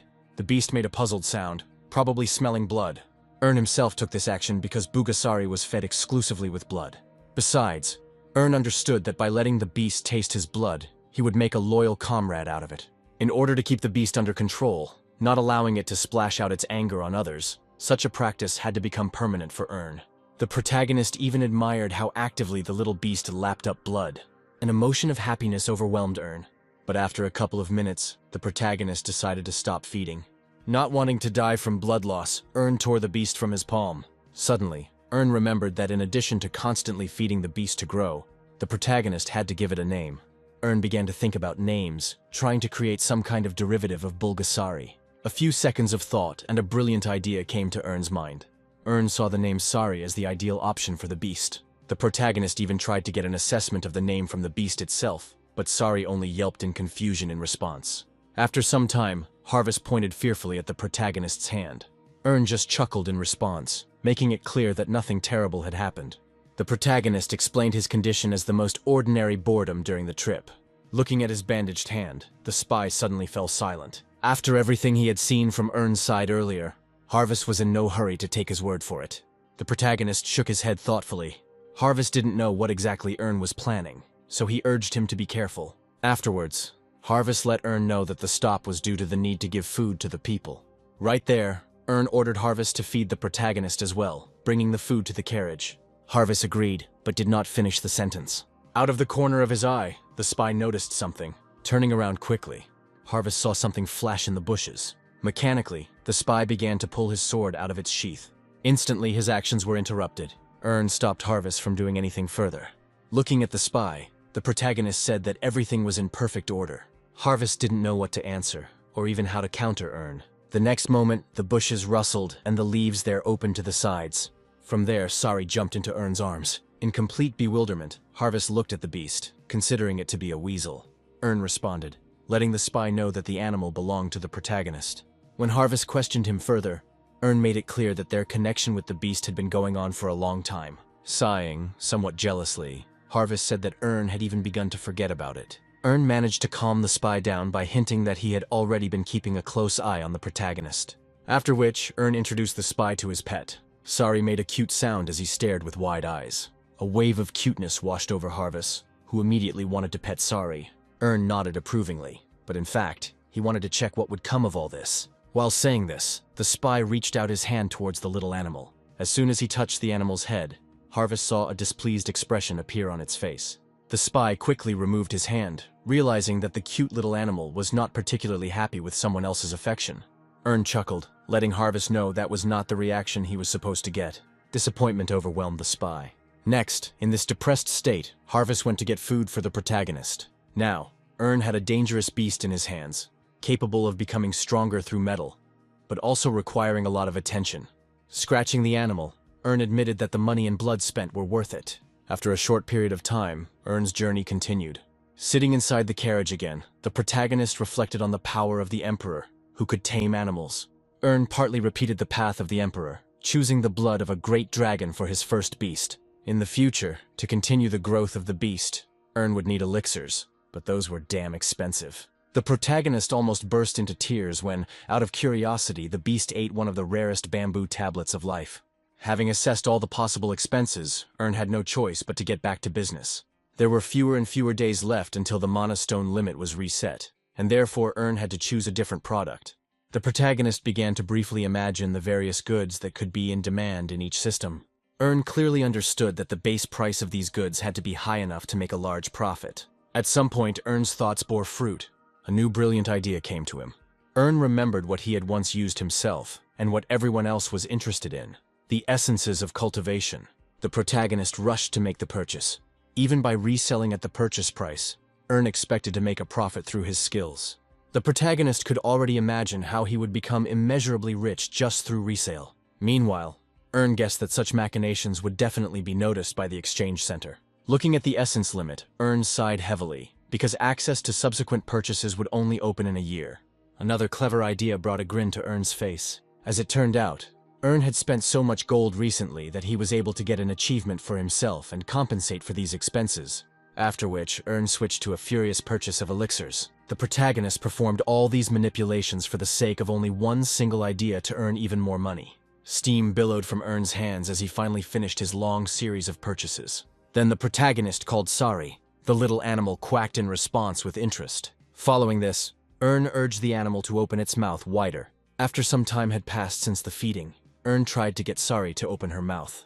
Parodying, the little animal repeated after Ern. The protagonist clearly saw that the feeding had borne fruit. In just a couple of days, the little animal changed considerably, changing the color of its fur and growing long fangs. Ern let out a sigh of relief, because Sari had reached the stage where expensive elixirs were no longer required for growth. According to Ern's cost scale, only half of all the previously accumulated coins went towards raising the animal. Suddenly, Ern took out a scroll of healing magic. Then he began to tear it to shreds. Then a magical seal appeared above the protagonist. Refreshing winds began to encircle Ern's body. Having taken a magical shower and cleansed himself, the protagonist exhaled graciously. At the same time, the protagonist remembered that he was once called the Star of the Navarro Society, even though this title did not last long for Ern. In essence, Ern owed his success in society to his appearance, which he always closely monitored. The protagonist was torn away from his self-admiration by Michael's voice. Ern looked out the carriage window in confusion. Having reached the door, the knight conveyed Harvest's words regarding Ern's need for rest. The protagonist was not in the mood for a rest, and therefore ordered to continue on his way. The protagonist then looked up at the sky, impressed that trading had taken up most of the day. Be that as it may, Ern was not averse to continuing.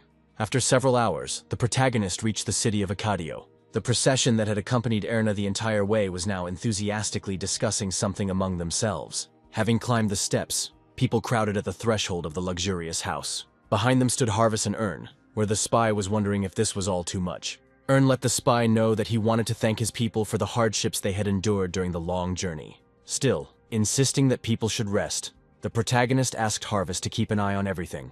At the same time, Ern asked the spy to take the people to wash up, so that they would not disgrace the name of the Stilgard family. When Harvest named the approximate price for such events, Earn easily threw a bag of coins into his hands. Earn also ordered that hot food be provided to the people. The spy agreed to carry out all the assigned tasks, but he ended up with much more money than was required. Earn allowed the spy to keep the rest as a token of his gratitude. Earn subsequently changed the subject to his common business with the spy. Harvest explained to the protagonist that he had left secret signs, and now all that was left was to wait. Earn, for his part, was not averse to killing time. Thus, several hours passed and night fell. Joyful cries were heard in the area of the city where the hotel was located. Earn's men were enjoying the drink and food to the fullest, while the protagonist watched other people's fun from the sidelines. Noticing the gentleman sitting to the side, the people hurried to Earn and Harvest's table. The workers began to beg Harvest in every possible way to have a drink with them. Through an inept refusal, Harvest was nevertheless pulled away from the table. Glancing slightly at Earn, the spy agreed to one glass of drink. In his eyes, the protagonist looked like a real demon who would allow the spy to drink, but for the last time in his life. This picture left Harvest speechless, after which the spy began to more openly refuse the drink and move back to the table. In order to divert suspicion from himself, Harvest complained about the destructive effect of drink, where a person would not even notice how he drained a dozen mugs. The workers left Harvest alone, even though they invited him to join the fun at any time. The spy shook his head, ashamed that he had been forced to give up alcohol because of threats to his life. Suddenly, a passing maid accidentally collided with Harvest.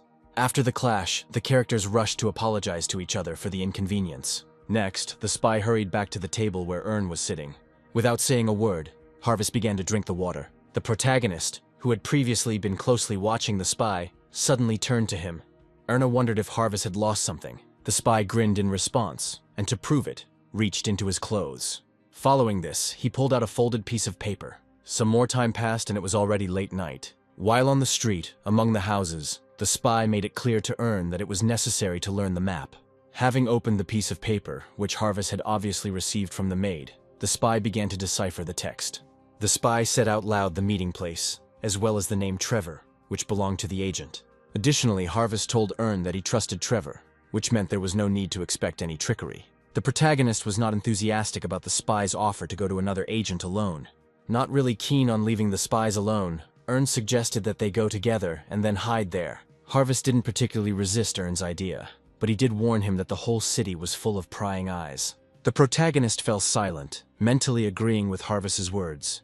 Moreover, despite his warmer relationship with the spy, Earn still could not trust him. Deciding to make sure of something, Earn ordered the spy to show him a progress report. The spy flinched slightly at the demand he heard, wondering if Earn still didn't trust him. The protagonist sighed and began to explain to Harvest. Earn looked at the spy with a haughty expression, making it clear that there could be no talk of trust between them. A minute later, the protagonist was already reading Harvest's report. Looking now at the text, now at the spy, Earn concluded that Harvest had not lied. Then the spy raised his hands, inviting Earn to search himself as well. The protagonist chuckled, wondering if the spy was offended. Harvest dismissed such suggestions. The spy began to tell Earn that he valued his life and did not want to go through hell with the maggots again. In response, the protagonist looked at him intently. Finally, after returning the letter, Earn allowed the spy to go alone. The hero's glances met with a clear degree of mistrust. However, without any other consequences, Harvest took the letter from Earn's hands. Bowing, the spy promised that he would return soon. Watching Harvest leave, Earn reflected that no matter how much he trusted someone, he could never be sure of the accuracy of someone else's intentions. In connection with this, Earn called up a scroll from his inventory. Opening it with a quick movement, the protagonist tore the scroll. A magical seal was created that allowed its owner to become invisible. With each passing second, Earn's body became more and more pale. The protagonist's clothes lost their tones. The skin began to show through. All this lasted until Earn really became invisible. Raising his hand in front of him, Earn admired the scroll's effect. Later, using the skill to give his body lightness, Earn began to run across the rooftops. It would have been a fleeting shadow, the protagonist flying over the heads of the townspeople. By making long jumps, Earn traveled great distances at once, until at some point I stopped. In front of the protagonist, a view of dense urban development opened up. From there, from above, Earn secretly watched Harvest. Earn found the spy to be a master of his craft, who completely blended into the crowd, not standing out from the rest of the people. And yet, the protagonist counted several people at once who followed Harvest on his heels. Earn seemed to have changed his initial opinion of Harvey's. After all, it turned out that the pro was not a spy at all. Not much time had passed since then, after which Harvest reached a random house. Quietly approaching the door, the spy knocked on it. Almost immediately, the door of the house opened. A man came out to meet Harvest. Without saying a word, Harvest simply walked into the house. Earn was watching this whole scene practically overhead. Assessing the spy's actions, Earn concluded that he did everything as he promised. As a result, Earn decided it was time to try martial arts. By activating his extra perception skill, Earn began to hear the smallest conversations from the surrounding area. Having missed a lot of other noise, the protagonist still managed to tune into the conversation between the two agents. Inside the house, Harvest and Trevor were actively discussing each other's achievements. At some point, their conversation turned to the purpose of Harvest's visit. To the shock, the spy reported that Gilbert, the man in charge of communications, was dead. Trevor was temporarily speechless, and only on the fifth attempt did he ask how this could have happened. Harvest was reluctant to reveal details, only hinting at what kind of death the spy might have suffered. Trevor grabbed his head in frustration. Having barely come to his senses, he began to wonder how Harvest himself had managed to survive. Sighing and hanging his head, Harvest linked Gilbert's sacrifice with his own life. The others present began to feel sorry for poor Gilbert, but suddenly Henry stopped his previous worries. The second spy started talking about the rather large distance between Acadio and the capital, where the academy was located. Henry said Harvey's name rather incredulously. Others present also gave Harvest dirty looks. Very serious doubts about the veracity of Harvest's words began to affect Henry. Afterwards, Henry hung his head thoughtfully. A peculiar silence fell over the room. Harvest also remained silent for now, thinking over his future words. Earn, who was eavesdropping on this conversation through his ability, also came to the conclusion that something had gone wrong. Suddenly, Harvest's voice dropped, addressing no one in particular and asking if he was having fun. None of those present understood why the spy said this. A couple of seconds later, a chuckle came from Henry's lips. Then, laughing out loud, he asked Harvest not to get angry. Having reduced it to a ridiculous joke on his part, Henry once again openly sympathized with Gilbert's death. The conversation between the spies continued in calm tones. However, Henry wanted to know how Harvest got to this city. Harvest briefly outlined his path as a successful manipulation of one of the lesser Stillguard masters. Harvest noted that Earn was rather stupid and susceptible to outside influence. Eavesdropping secretly, Earn felt a strange pain from the belittlement directed at him. Henry accepted Harvest's explanation, but did not know why the visit had taken place. Approaching the table, Harvest put down the report he had asked to be sent to the Empire. Oddly enough, the spy did not make any other requests to Henry. With that, Harvest turned around and began to leave. Earn, who was eavesdropping on these conversations, found the life of a spy to be quite specific. Be that as it may, Earn congratulated Harvest on his success. Afterwards, the protagonist himself decided to start acting. But then, Earn was drawn to a conversation from Henry's house, where the other spies were discussing Harvest's survival after the raid on Gilbert. The protagonist stopped, deciding to listen to what they were talking about. Henry didn't really understand what the other spies were getting at, not believing in betrayal on Harvest's part. Henry refused to listen to any arguments in favor of Harvey's betrayal, complaining about the spy's loyalty. As his main argument for Harvey's honesty, Henry cited the family of the one who would be in mortal danger if the spy committed treason. And yet another spy had doubts. Henry reduced these doubts to personal hostility. Henry then growled at the doubting spy, urging him to get to work. Even if Harvest might have been a traitor, Henry believed that his fate would be decided by the highest authorities. Listening to all this, Earn chuckled thoughtfully. Looking at the back of the departing Harvest, Earn mentally said that even a spy had his secrets. The meeting of the spies ended, but the night only continued. After leaving the previous scene, Earn canceled the effect of the invisibility scroll. Evaluating the effects of the effects he had previously placed on himself, Earn was firmly convinced that they were worth the money spent. Now, walking along the night streets, the protagonist assured himself that he would use these abilities as often as possible. During this journey, some swearing reached Earn's ears. The protagonist turned towards the direction from which the sound was coming, thinking that a fight was unfolding there. Walking in that direction, Earn came across a noisy crowd in the middle of the night. Looking closer, Earn discovered two groups of people actively arguing among themselves about the importance of their masters. In shock, among the crowd that had formed, Earn clearly saw his own people. People on both sides, heated up by drinking, only inflamed the conflict. In the midst of this swearing, Earn clearly made out the mention of Marquis Albert. A feeling of spontaneous recollection overcame Earn as soon as he heard this name. One of the parties began to lose its temper. Since under the influence of alcohol, no peaceful resolution of the dispute was found. There were shouts of threats in response. In the name of the honor of their masters, People were ready to start tearing each other to pieces. At some point, having divided, the crowd moved wall to wall. But before the carnage could begin, they were all interrupted by a menacing cry. The workers stopped immediately. One of the crowd recognized the man. After all, the stately man was the captain. Erna, who also saw the captain, was overcome with nervous tremors. Closing his eyes, he remembered how his body was torn apart by pain, how the instruments of torture rattled and clanged, how blood covered the floor. It seemed that Ern had met the very man from the past who had taken everything from the protagonist. However, Ern's gaze was not directed at the captain. After all, behind him the shadow was rapidly growing. Soon, having caught up with the captain, Albert Kuntz appeared next to him. The protagonist bared his teeth, not expecting such a meeting. A veil of hatred enveloped the protagonist. His gaze was fixed exclusively on Kuntz. Burning with the heat of hatred, the hero even wondered whether he should simply kill Kuntz right now. The temptation for revenge was so great that Ern's veins even bulged from the tension. Having mastered himself and exhaled, Ern decided that Kuntz could not be killed quickly and painlessly. The protagonist assured himself that he would make Kuntz experience his own pain. At the same time, the captain approached the intoxicated and ready-to-fight crowd. Like a rock, the tall man towered over the workers. One of the people even mentally admired the captain's height. Suddenly, the captain's voice was heard, reminding them that he had asked them not to make noise. The people subordinate to him instantly sobered up. Later, they all bowed, giving their word that such a thing would not happen again.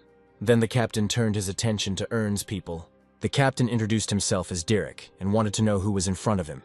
In a frightened voice, Ern's man introduced himself as an employee of the Still Guards. Afterwards, the man tried to explain what he and the others had forgotten in Acadio. Suddenly, the voice of Ern himself was heard, who wanted to answer for his people. Slowly, the protagonist emerged from the darkness of the alleys.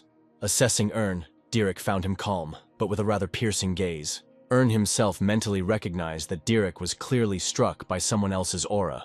Be that as it may, the protagonist was sure that he had scared the captain. Taking a closer look at Ern, Derek realized that he was still a child, but nevertheless wondered who he was. The protagonist calmly stated his name. Then he added words about his Stillguard family. Hearing this, the captain immediately turned his gaze to Kuntz. He simply grimaced with displeasure. Then, the captain launched into the following thoughts, admitting that with the appearance of another noble person, the situation could become much more complicated. But the captain's thoughts were interrupted by Ern. Ern brought up the reason why Derek was negative towards the Stillguards in Acadio. The captain began to assure Ern that he had not meant anything like that. In response, Ern threw up his hands, saying that he simply wanted to look at the second largest city in the country. Then, the protagonist himself was interested in Albert's presence in Acadio. Derek hastened to answer that the reason was similar to Ern's own desire. Additionally, Derek apologized to Ern for the behavior of his men. However, as soon as Derek finished, Kuntz himself entered the dialogue. Kuntz saw no reason to apologize, considering the Stillguards themselves to be the source of the troubles. Derek understood perfectly well that the conflict with the Stillguards could only end in tragedy, and therefore he hastened to calm Kuntz, citing the need to return to the hotel. However, Kuntz rejected Derek's words. Derek continued his calming tactics, offering to discuss everything in the morning. Ern spoke next, seeing no point in waiting for anything. After this, Ern decided to find out if Derek knew the reasons for the conflict that had occurred.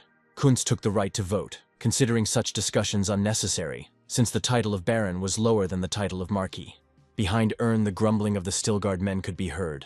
In response to Kuntz, a chuckle was heard from the protagonist.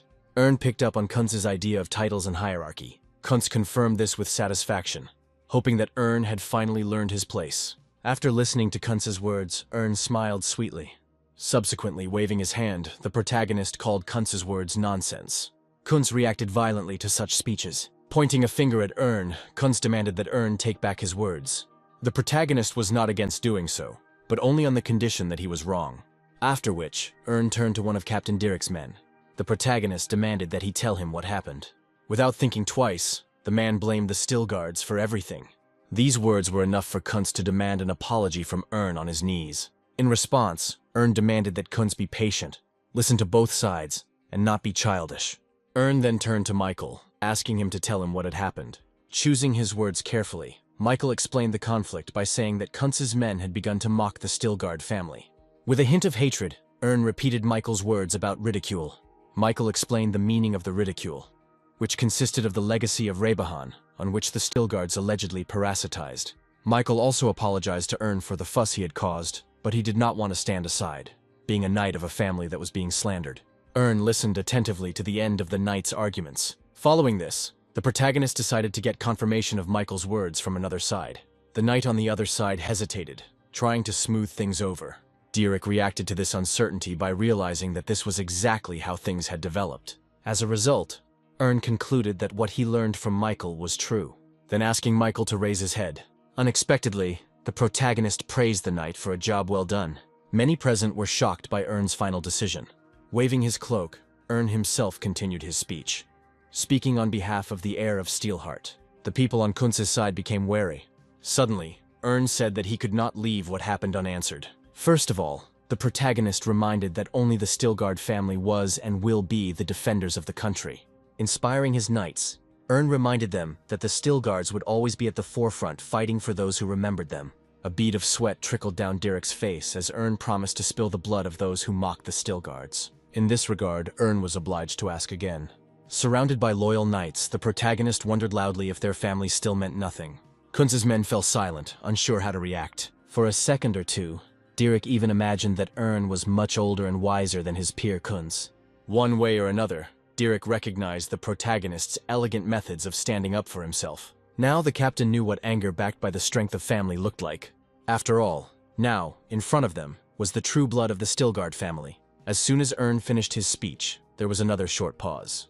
Realizing that victory was impossible, Kunz hissed through his teeth and tried to say something offensive to Ern.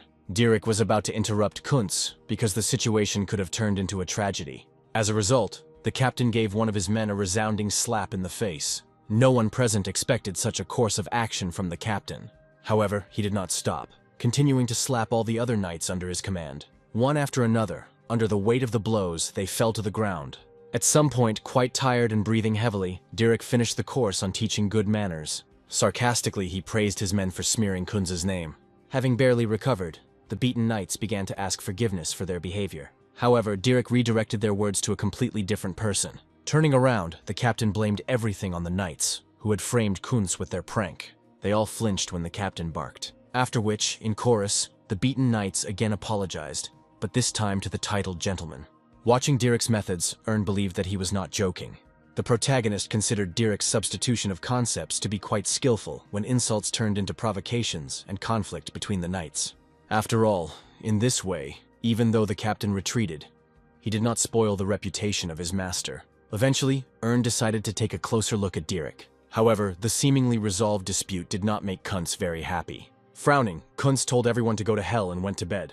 As Kunz walked away, the protagonist's words were heard behind him. Ern accepted Kunz's apology. Kunz stopped abruptly and began to slowly turn his head. Ern's satisfied face appeared before his eyes. At some point, their hateful gazes met.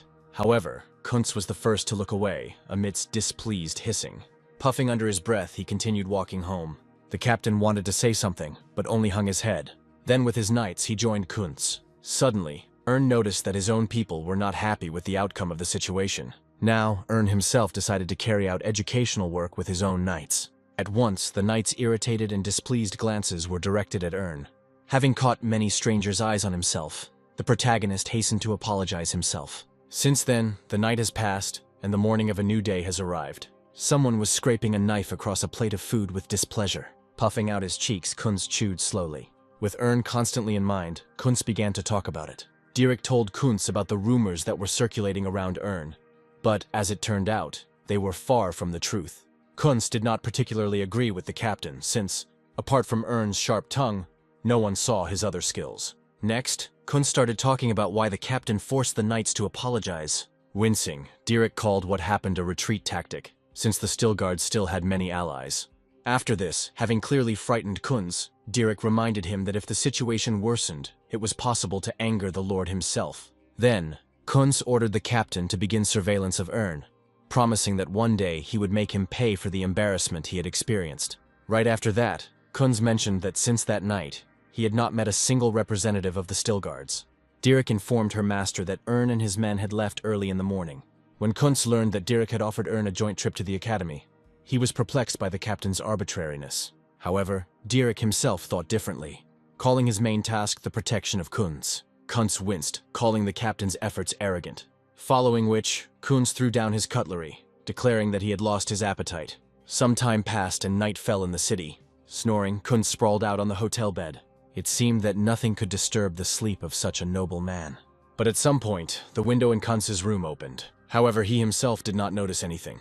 Suddenly, something hit Kunz on the cheek. He perked up and began to struggle with the invisible enemy.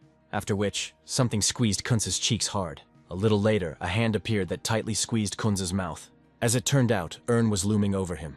Then the protagonist put his index finger to his lips and hissed at Kunz. After a short pause, Kunz finally recognized Ern in the striker. Kunz made an effort, but was unable to move from the spot. Ern, who had fallen on him, possessed simply wild strength. Then came the voice of the protagonist himself, who admitted that he had long been thirsting for revenge. After which, Ern began to list the emotions of horror and pain that Kunz was forced to experience. When he finished, Ern asked Kunz if he knew what would happen to him next. In response, Ern heard an active mooing. Right there, Ern made it clear that he had changed his mind about many things when he burst into Ern's bedchamber. Out loud, Ern remembered how Kunz's eyes had blazed with envy. Therefore, the protagonist knew that in his new life, Kunz's behavior would not change. Ern began to retell the fate of Kunz, who would have destroyed the Stilgard family in any case. Following which, Ern concluded that that night, Kunz would have to die. The events were transported to a past life, when Ern tried to understand why Kunz hated him. The capricious Marquis laughed in response, then giving an explanation in the form of hatred from the first day the heroes met. Kunz hated not only Ern's family, the protagonist himself, but even his name. The protagonist even wondered if such things could really be helpful in capturing lands. Sighing, Kunz made it clear to Ern that he was no better than the Marquis. Kunz explained his special form of hatred as envy, since Erna, unlike the Marquis, was greeted everywhere with a smile. However now, Kunz was truly happy, because Ern was completely broken. Looking haughtily at the protagonist, Kunz called him a landless lord. Kunz called himself nothing less than the Great. Then, realizing his unconditional victory over Ern, Kunz laughed. Events returned to the present, where Ern only increased the pressure on Kunz. Unable to speak in his mind, Kunz called Ern a psychopath. The hero's crazy glances intersected, which is why Kunz believed Ern's words about the murder for the first time. In a futile attempt to avoid the horror, Kunz grabbed Ern's hand. The protagonist's grip has indeed weakened, but in fact Ern himself pulled his hand away. Instantly Kunz screamed, calling for Dierik's help. The Marquis came to his senses in an instant, because not a sound came from his mouth. Ern chuckled and explained to Kunz that he was simply affecting his pressure points. Ern made it clear to Kunz that he would not be able to speak until the protagonist himself allowed it. Next, Ern was upset that he couldn't do everything. In particular, the protagonist was upset that he couldn't just hang Kunz's face in a frame.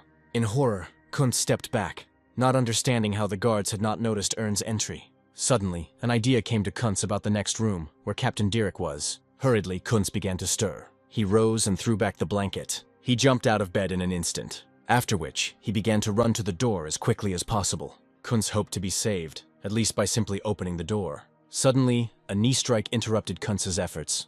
Kunz let out a heavy groan.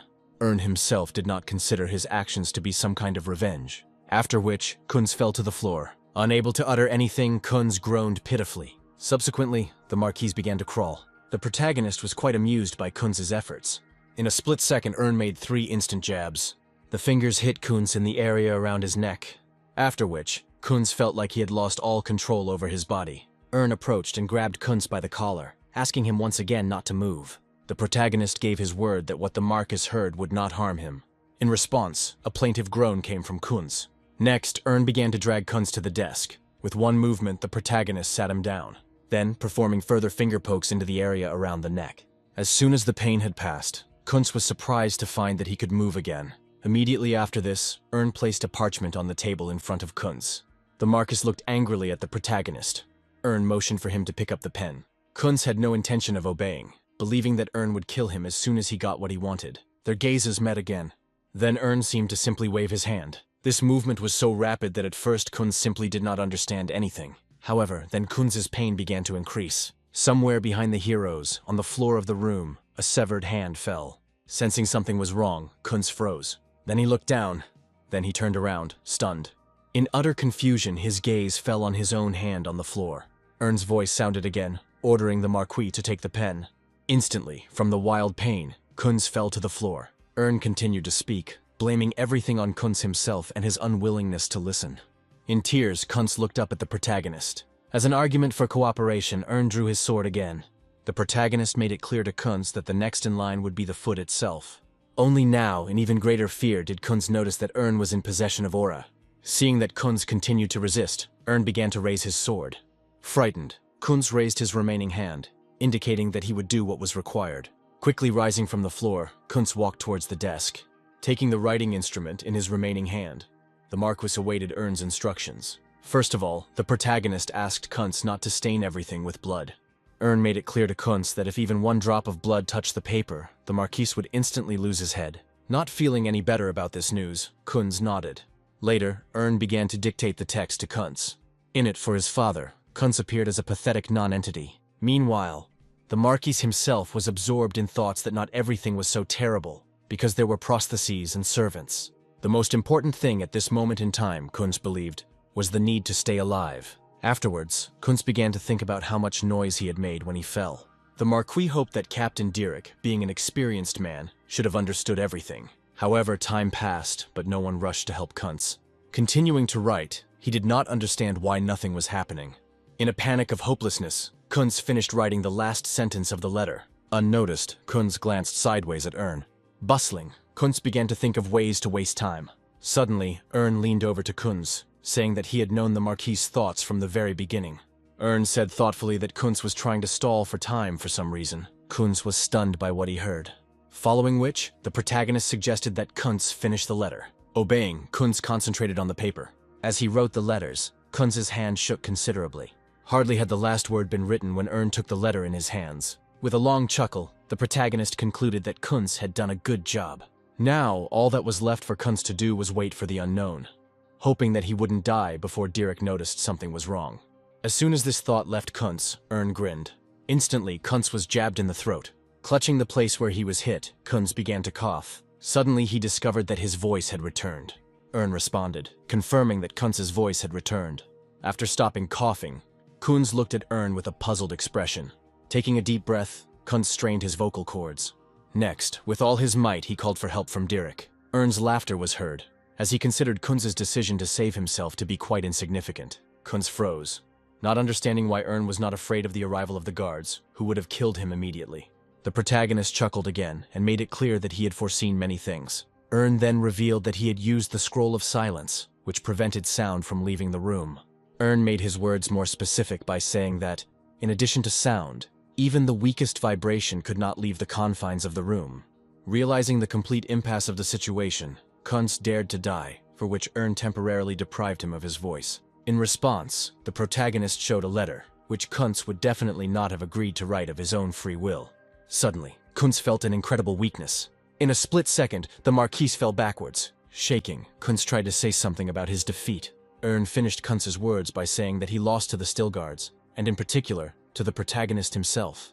Ern also made it clear that Kunz did not deserve either power or wealth. Taking a stance and taking the sword in both hands, Ern associated this with Kunz's own inferiority complex. Suddenly, a cry of mercy was heard from Kunz.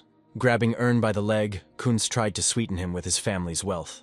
However, the thirst for revenge has already clouded the protagonist's mind. The blade of the sword began its movement on an inclined plane, and at the same time, Kunz's last cry was heard. The blade of the sword whistled past Kunz's head. Suddenly, the world in the eyes of the young Marquis turned upside down. Ern watched this flight in silence. A couple of seconds passed, and the head slammed onto the floor. Ern's blood enemy just lost his head. Ern described what happened as the best thing that ever happened to Kunz. Next, Ern called up the inventory. From there, the protagonist obtained bone acid. Having decided to make it look like Kunz had disappeared, Ern began pouring acid on his body. Thus, the protagonist left the Marquis himself, Kunz's father, in the dark. A minute later, upon contact of the acid with Kunz's body, he simply dissolved without a trace. Ern was pleased that he had managed to pull off such a difficult task, thanks to the goods and advice of the demon seller. Afterwards, it was the turn of Kunz's things. Ern called up the inventory again. With a light movement, he threw Kunz's clothes in there. Next, the protagonist began to pull out the shelves of the closet. Thanks to the alibi he had arranged, Ern was completely confident that no one would connect Kunz's disappearance with the protagonist himself. Having finished his current business, Ern was about to leave the hotel room. Afterwards, after taking them out of his inventory, several scrolls appeared in Ern's hands at once. One by one, the protagonist applied the effects of speed, stealth, and invisibility to himself. Soon, the protagonist acquired an intangible form. The room where Kunz had previously lived now looked more like a room that had just been cleaned. Ern concluded that everything went great. The next moment, the protagonist disappeared, leaving only a letter on the table, where Kunz, belittling himself in every possible way, assured his father that he would not be able to lead the family as befits an heir. Several hours passed and a new day began. The procession with Ern's carriage was heading to the academy. Sari woke up and yelped pitifully. The little animal could not attract the attention of Ern, who was still sleeping. A little later, the protagonist was immersed in thoughts about the fact that the much-desired revenge had finally come true. However, something was bothering Ern. Ern wasn't sure he'd gotten his full revenge on Kuntz after torturing him before his quick death. However, then the protagonist began to reassure himself, believing that there probably would not have been another, more convenient chance for revenge. Now, Ern regretted more about the countless useless things he had done in his past life. And yet, feelings overwhelmed the protagonist. Trying to get away from the emotions, Ern closed his eyes and took a deep breath. Immediately after this, Ern looked at his hands, not understanding what he was doing. When Ern's thoughts touched Kuntz, the protagonist grabbed his head. Sari was shocked, watching from the side at the owner's behavior. Suddenly, Ern mentally acknowledged that the fall of his family had not begun with Kuntz, but with the disappearance of his father. Ern remembered that there were always hungry beasts of the great houses roaming around the still guards. Most of them were not formidable opponents, but united, they waited for a convenient moment to attack. In this whole story, Kuntz was just a pathetic cur. Having gone too deeply into these thoughts, Ern tried to pull himself together. After all, the protagonist still had a very long and thorny path ahead of him. Later, Ern watched contentedly as his balance was replenished with coins due to active transactions on the exchange. At this point, the protagonist had only one thing left to do. With a few flicks of his fingers, Ern put Kunz's magic sword up for sale. Ern was not too pleased that the exchange attached Kunz's name to the item's title. Almost immediately after this, the system notified Ern about the receipt of a message. A certain buyer was ready to buy the sword that had just been put up for sale, offering a sum that was quite good for Ern. But Ern was not sure about his readiness to sell the rare magic sword so soon, which gave its owner quite big advantages. The protagonist suddenly became thoughtful. For some reason, Ern remembered Dirk. Then Harvis's words came to mind, saying that only special knights could defeat Dirk. Assessing his own strength, Ern came to the conclusion that now he could easily deal with the first class. As the heir of the Mystic Blade, by accelerating his inner cultivation, Ern had already made crazy progress at such a young age. Meanwhile, Ern understood perfectly well that entering into a duel with a special knight would be unwise. At this point, the protagonist would prefer to do something to improve his situation. Unexpectedly, Ern glanced again at the letter with the offer to buy Kunz's sword. Suddenly, the protagonist thought about using this weapon himself. Ern quickly dismissed the idea, figuring it would raise too much suspicion. Still, Ern settled on the idea of selling the sword. But then he stopped himself. Ern thought again, because Kunz's sword was, after all, magical. Next, the protagonist took out a sword from his inventory. Next, Ern caught Sari's attention. Smiling mysteriously, Ern decided to find out the true value of the animal. Meanwhile, the movement of Erna's procession reached the mountains. Having given Sari Kunz's sword, the little animal began to actively gnaw on it. Ern couldn't help but admire how the little animal was eating the magical weapon, worth hundreds of coins. Even though Ern was losing a ton of coins, the protagonist was counting on Sari's potential to more than compensate for it in the future. Now Ern's top priority was to raise Sari. Remembering the division levels of Bulgasari, Ern really hoped that Sari's level was at least average. Ern had barely finished thinking about all this when he was drawn to the absent sound of metal crushing. Having already completely eaten the sword, Sari licked his paws. The protagonist could only envy the animal's expensive appetite. Now, Ern began to ask Sari if the little animal could use the magic it had absorbed. However, Ern absolutely did not understand the animal's purring in response.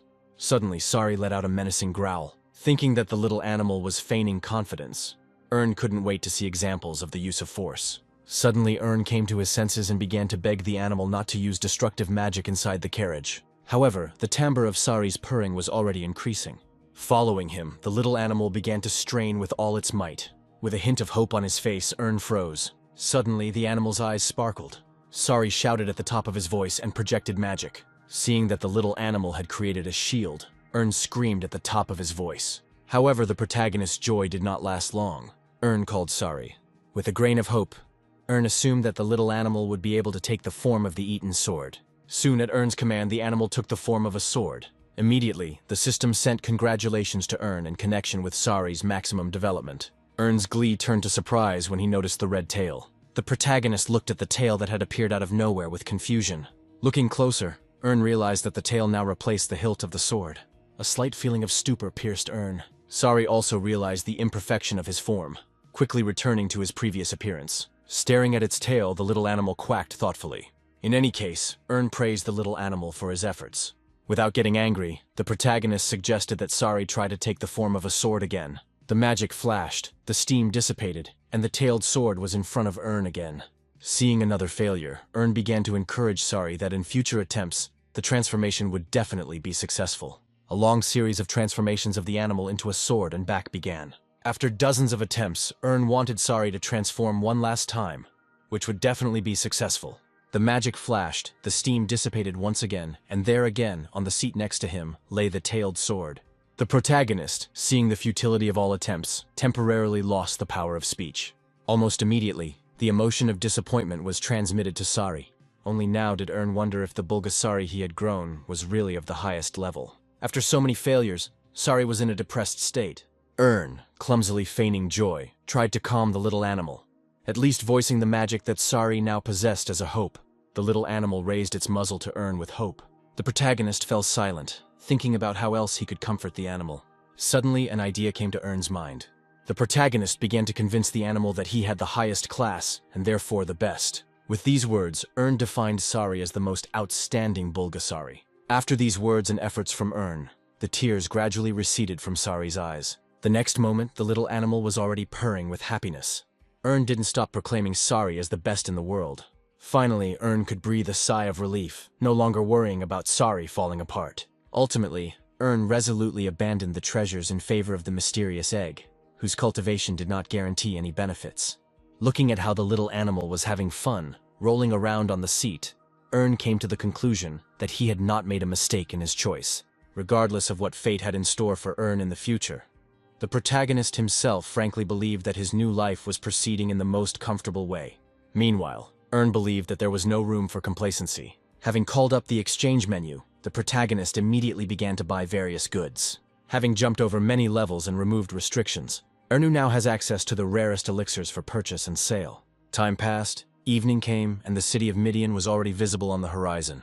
A little later, the scene moved to a local tavern. There, sipping beer after a long journey, the knights discussed the fact that the capital was just a stone's throw away. One of the knights, now talking with Harvis, noted the genius with which Ern had calculated the route to the capital.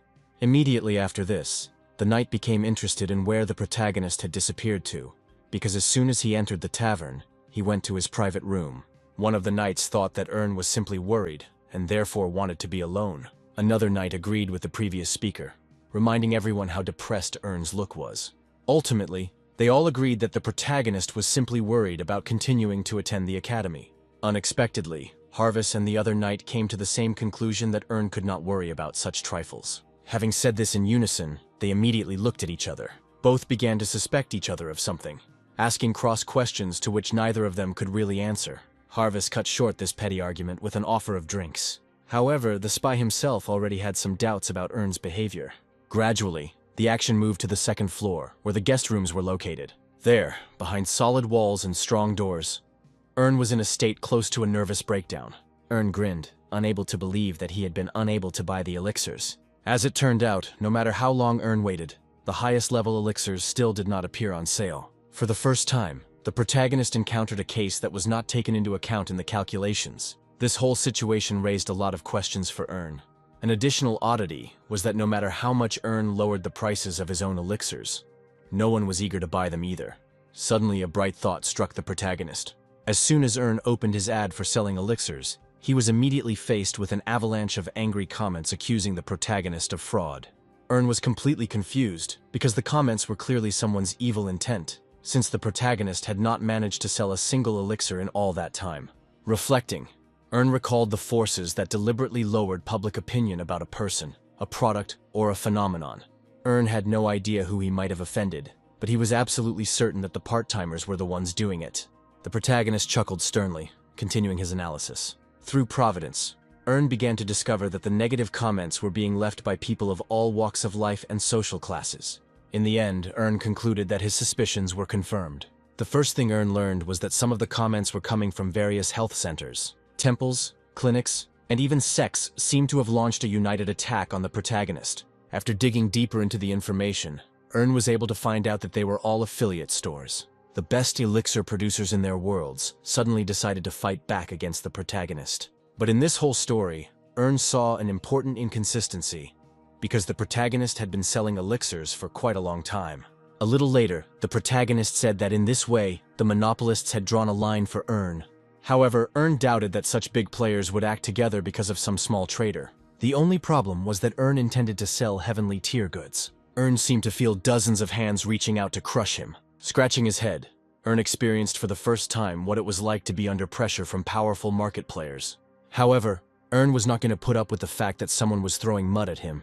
Ultimately, the protagonist accepted the challenge, now preparing to create his own muddy water and pour it on the heads of his offenders. Smiling madly, Earn muttered under his breath that the offenders had messed with the wrong person. Immediately after this, the action changed to one of the worlds, the health clinics, from where the complaint about Earn came. The manager there was furious that Earn had dared to file a complaint. He was operated on by a manager from another clinic who urged him to solve the problem, not to talk. A third leader joined their conversation, calling the attacks on Earn completely unnecessary. Some of the following agreed with everything. Others, however, believed that they had been misled by this plan. The first leader interrupted this farce, declaring that the problem should be solved, not quarreled with. Some of the leaders agreed with the previously voiced voices, proposing to make a joint decision again. The first leader took the vote again, asking everyone to play along with him in the process of resolving the issue with Earn. Clenching his fists, the first leader intended to show Earn what retribution was. Next, all the health centers, sects, and clinics entered into conversation with Earn. As soon as they entered into a dialogue with the protagonist, Earn responded with bright boasting, hinting that he might be much older than all the interlocutors. The first leader was furious at these words addressed to him, not forgetting to name his significant age. Earn sighed wearily, not seeing any reason to respect someone else's age. The first leader, like the other Blade managers, unanimously condemned Earn for his blatant ignorance. All of them considered Earn to be the true embodiment of the representative of the Zero system. Earn shook his head, saying that mass attacks on him would not turn the protagonist away from interdimensional trade deals. After hearing from the protagonist, the first leader introduced a silence mode in his chat. This action was a prelude to the entry of a new character into the conversation. Seeing that there was someone higher than the leaders who had come to talk, Earn was even slightly delighted. In the voice chat of the leaders, the voice of Mayam, who was the channel master, sounded. Mayam asked all participants in the conversation to speak strictly to the point, refusing sarcasm and insults. After which, Mayam asked if everyone really understood it well. Following this, Mayam lifted the silence regime and all the leaders at once agreed to the rules of it. Afterwards, the first manager used his right to speak out, accusing Earn of spreading lies. The manager assured Mayam that there was no talk of recruiting part-time workers to attack the protagonist. With a certain amount of humor, the protagonist read the explanations there. The manager also openly accused Earn of distributing inferior quality goods.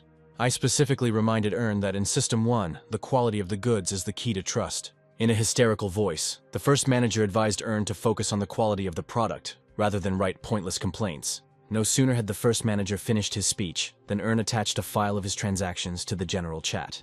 Earn then spoke up, asking to study the list, thereby learning that there were no sales of heavenly level elixirs. In this regard, Earn again accused the heads of clinics and health centers that the protagonist became the target of slander. However, the first manager did not give in, insisting that the document provided by Earn could have been changed. Unexpectedly, Mayam spoke up, confirming the authenticity of the document provided by the protagonist. Feeling the loss of his position, the first leader reluctantly partially confirmed that the part-time workers could have carried out an attack on Earn. However, he did not see any evidence that they were sent by the heads of health centers and clinics. Suddenly Earn spoke up, believing that Mayam would be able to debunk this information as well. However, Mayam could not rely on suspicion alone. Earn did not particularly understand Mayam's refusal to make open accusations, considering that the part-timers' affiliation with the heads of clinics and health centers was indisputable. Mayam responded again, calling Earn's proposal impossible, since no one had the right to invade the personal information of buyers. At that time, Earn took Mayam's words as connivance, which could not help matters. Mayam didn't know what else to answer Earn because he was just an ordinary channel moderator, and justice in general was not Mayam's job. After these words, all the heads of clinics and health centers smiled slyly. Their plan has finally entered its active phase. Meanwhile, Earn felt as if the chat window he was sitting in front of had just been broken by Mayam's efforts. And yet, Earn did not lose heart, since he was aware of the secret conspiracy between the managers and a certain person from the stock exchange. Unfortunately for him, the man in question turned out to be Mayam, and this made Earn quite angry. Over the course of his long previous life, Earn had learned a lot, including how organizations united into cartels. After all, the main area of their relationship has always been lobbying. Such relationships were ensured through alliances of partner stores and bribed channel moderators. Now, Earn felt like an idiot, naively believing that he could achieve justice. At the same time, having received no objections to all the previously made conclusions, Mayam was going to make some kind of decision. But Earn suddenly interrupted him. The protagonist voiced Mayam's words that there must be strong evidence for accusations. Speaking cryptically, Earn tried to hint that he had this evidence. Mayam frowned and fell silent at this news. The first leader, on the contrary, began to actively rant, trying to convey to those around him that the protagonist was simply bluffing. Earn accepted the challenge, sending another file into the general chat. What the first manager saw in the file took his breath away. All the others experienced similar emotions. Even Mayam didn't understand how something like this was possible. As it turns out, Earn saved the reports of face swaps that left negative reviews on the protagonist's channel, directly related to health centers and clinics. Suddenly, the first leader let out a cry, declaring falsification. Next, Earn asked Mayam what he thought of the document. Mayam himself stuttered as he tried to decide on an answer.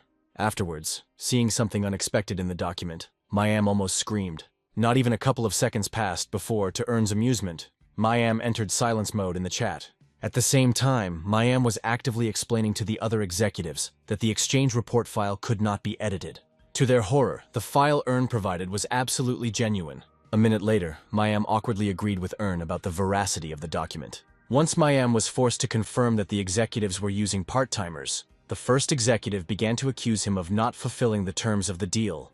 As soon as these words were spoken, Mayam urgently entered another silence mode. The first manager again tried to find out why Mayam was not justifying the money paid, as the channel moderator deprived him of the right to vote. A similar ban affected the director of the clinic. After him, the head of the health center fell silent. Even the sect, which had hardly taken part in the discussion, was also, just in case, deprived of the right to vote. Only Earn remained in touch, and he openly believed that Mayam had gone too far. The chat moderator shuddered as soon as he heard the protagonist's voice. After all, Earn learned from Mayam that those who use part-timers are subject to increasing penalties. Earn considered this information, as well as the range of punishments, sufficient. After which, Mayam had no choice but to take the report provided by Earn into processing. The companies and their leaders were named by name and, due to violations of the exchange rules, were deprived of the right to trade for up to 30 days. Out of the blue, the protagonist left Mayam, offering to make a deal. The chat moderator looked down and didn't really understand what the protagonist wanted to achieve. Having spoken verbally, Earn gestured to show his desire to receive the coins. At this point, Earn gave the managers a choice, either a bribe or a loss of trade turnover for a month. For clinic and health center managers, the month-long restrictions looked like financial ruin. Reluctantly, they all saw only one way out, to try to appease Earn. After a short pause, Earn suggested that Mayama also remove the silence mode from the other chat participants. As soon as voice communication became available, the upset voice of the first manager reached everyone. Then he threateningly announced that the compensation Earn had demanded was unprofitable. In response, Earn spoke up, not insisting on his option, and could easily agree to a 30-day restriction on trade for the offenders. However, the first leader was not particularly inclined to dialogue, preferring to accuse Earn of endangering thousands of people who needed urgent treatment with elixirs. Smiling, Earn listened to the end of the first leader, now wanting to hear the opinions of the other participants in the discussion. The first leader expected this move, believing that the other participants in the conspiracy would not give up the common idea. However, for some unknown reason, they were not so skeptical. Seeing this reaction, the first leader seemed to be struck by an electric shock. Meanwhile, other executives were not prepared to pay blindly. First of all, they wanted to know how much money the protagonist himself wanted to receive. At this time, Earn used the Eye of Providence, but was unable to find out what expenses the leaders would incur if trade stagnated. Because of this, Earn found himself in a situation where he had to carefully consider the figure he was quoting, so that it would be accepted and the protagonist would not be considered to have sold too cheaply. Earn guessed that even if the executives accepted Earn's terms, they would still feign jubilation despite the internal pain. However, Ern himself wanted to achieve something much more. In that case, Ern started talking about some goods that he was unable to sell, but they were by no means elixirs. At the same time, the protagonist was furious, because people in the same chat with him dared to hang an undeserved label of a fraudulent seller on Ern. The protagonist continued his speech by saying that the leaders still had to be punished. Realizing the different income levels of the executives' companies, Erna was no longer interested in the previous method of handling the situation. Because of this, Ern informed everyone that 2 companies would be ordered, and with 3, the protagonist would resolve the issue. Next, Ern mentioned a company that had already actively refused to make a deal several times. As a result, the protagonist is left with only 1 more company to punish. After which, Ern announced the opening of an auction to financially resolve the situation. New requirements have put managers in a difficult situation. Ern named the company that offered the lowest price as the loser of the auction. Immediately after this, indignant cries from the leaders were heard. Some of them even tried to appeal to Ern's conscience. Even Mayam himself found himself in a difficult situation, unable to simply stop the dispute. Ultimately, having decided to play the role of observer, Mayam informed the leaders that the method of resolving the dispute was entirely at the discretion of Ern. Having received formal approval for his idea, the protagonist was also ready to begin the auction. Now, all Ern could do was wait to see who would place the first bet. Only a couple of minutes had passed, and the managers had already started to outbid each other.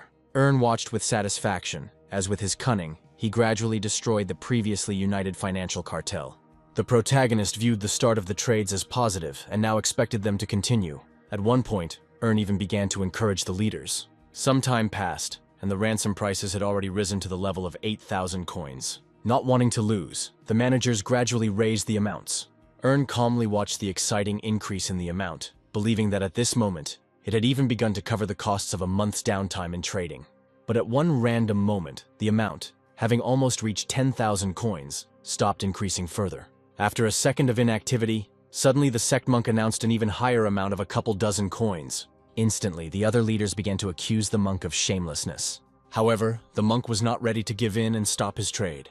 Immediately after this, the leaders again began to accuse the monk of greed. They appealed to the very status of a monk, which implied a selfless life of hardship, not a pursuit of money. Suddenly, the monk gave birth to a response cry, saying that property as well as money is needed by absolutely everyone.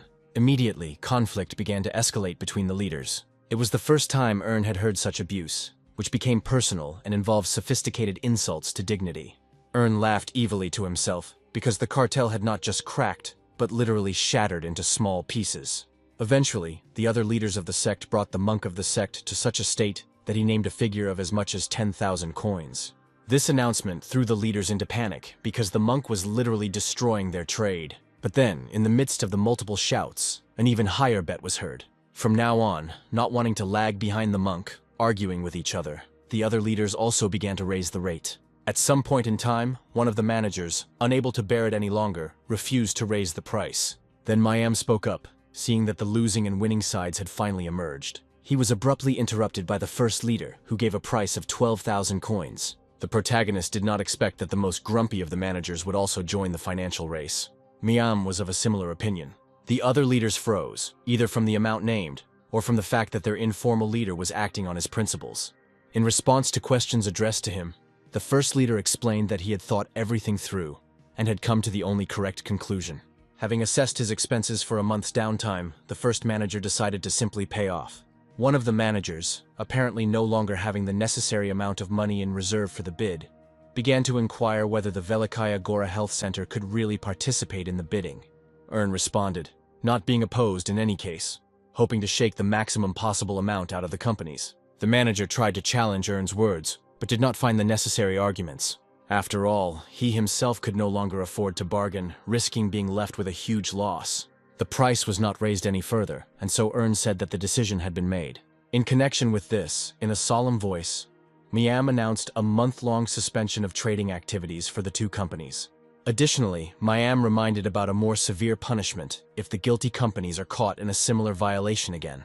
Without saying a word, the losers left the general chat. It was the turn of the remaining 3 companies, which began to transfer waste money to Ern. One after another, they sent huge sums to the protagonist's balance. As soon as the transaction was completed, the first manager threateningly said that he remembered Ern's name, In response, the protagonist suggested that the top manager not waste time on stupid antics, but focus on the quality of his product. By repeating the words that the first leader had once spoken to him, Earn drove him into a state of impotent rage. Following this, the other company executives left the general chat. Finally, the moment of departure came for the protagonist himself. But then, Mayam suddenly wanted to talk to Earn about something.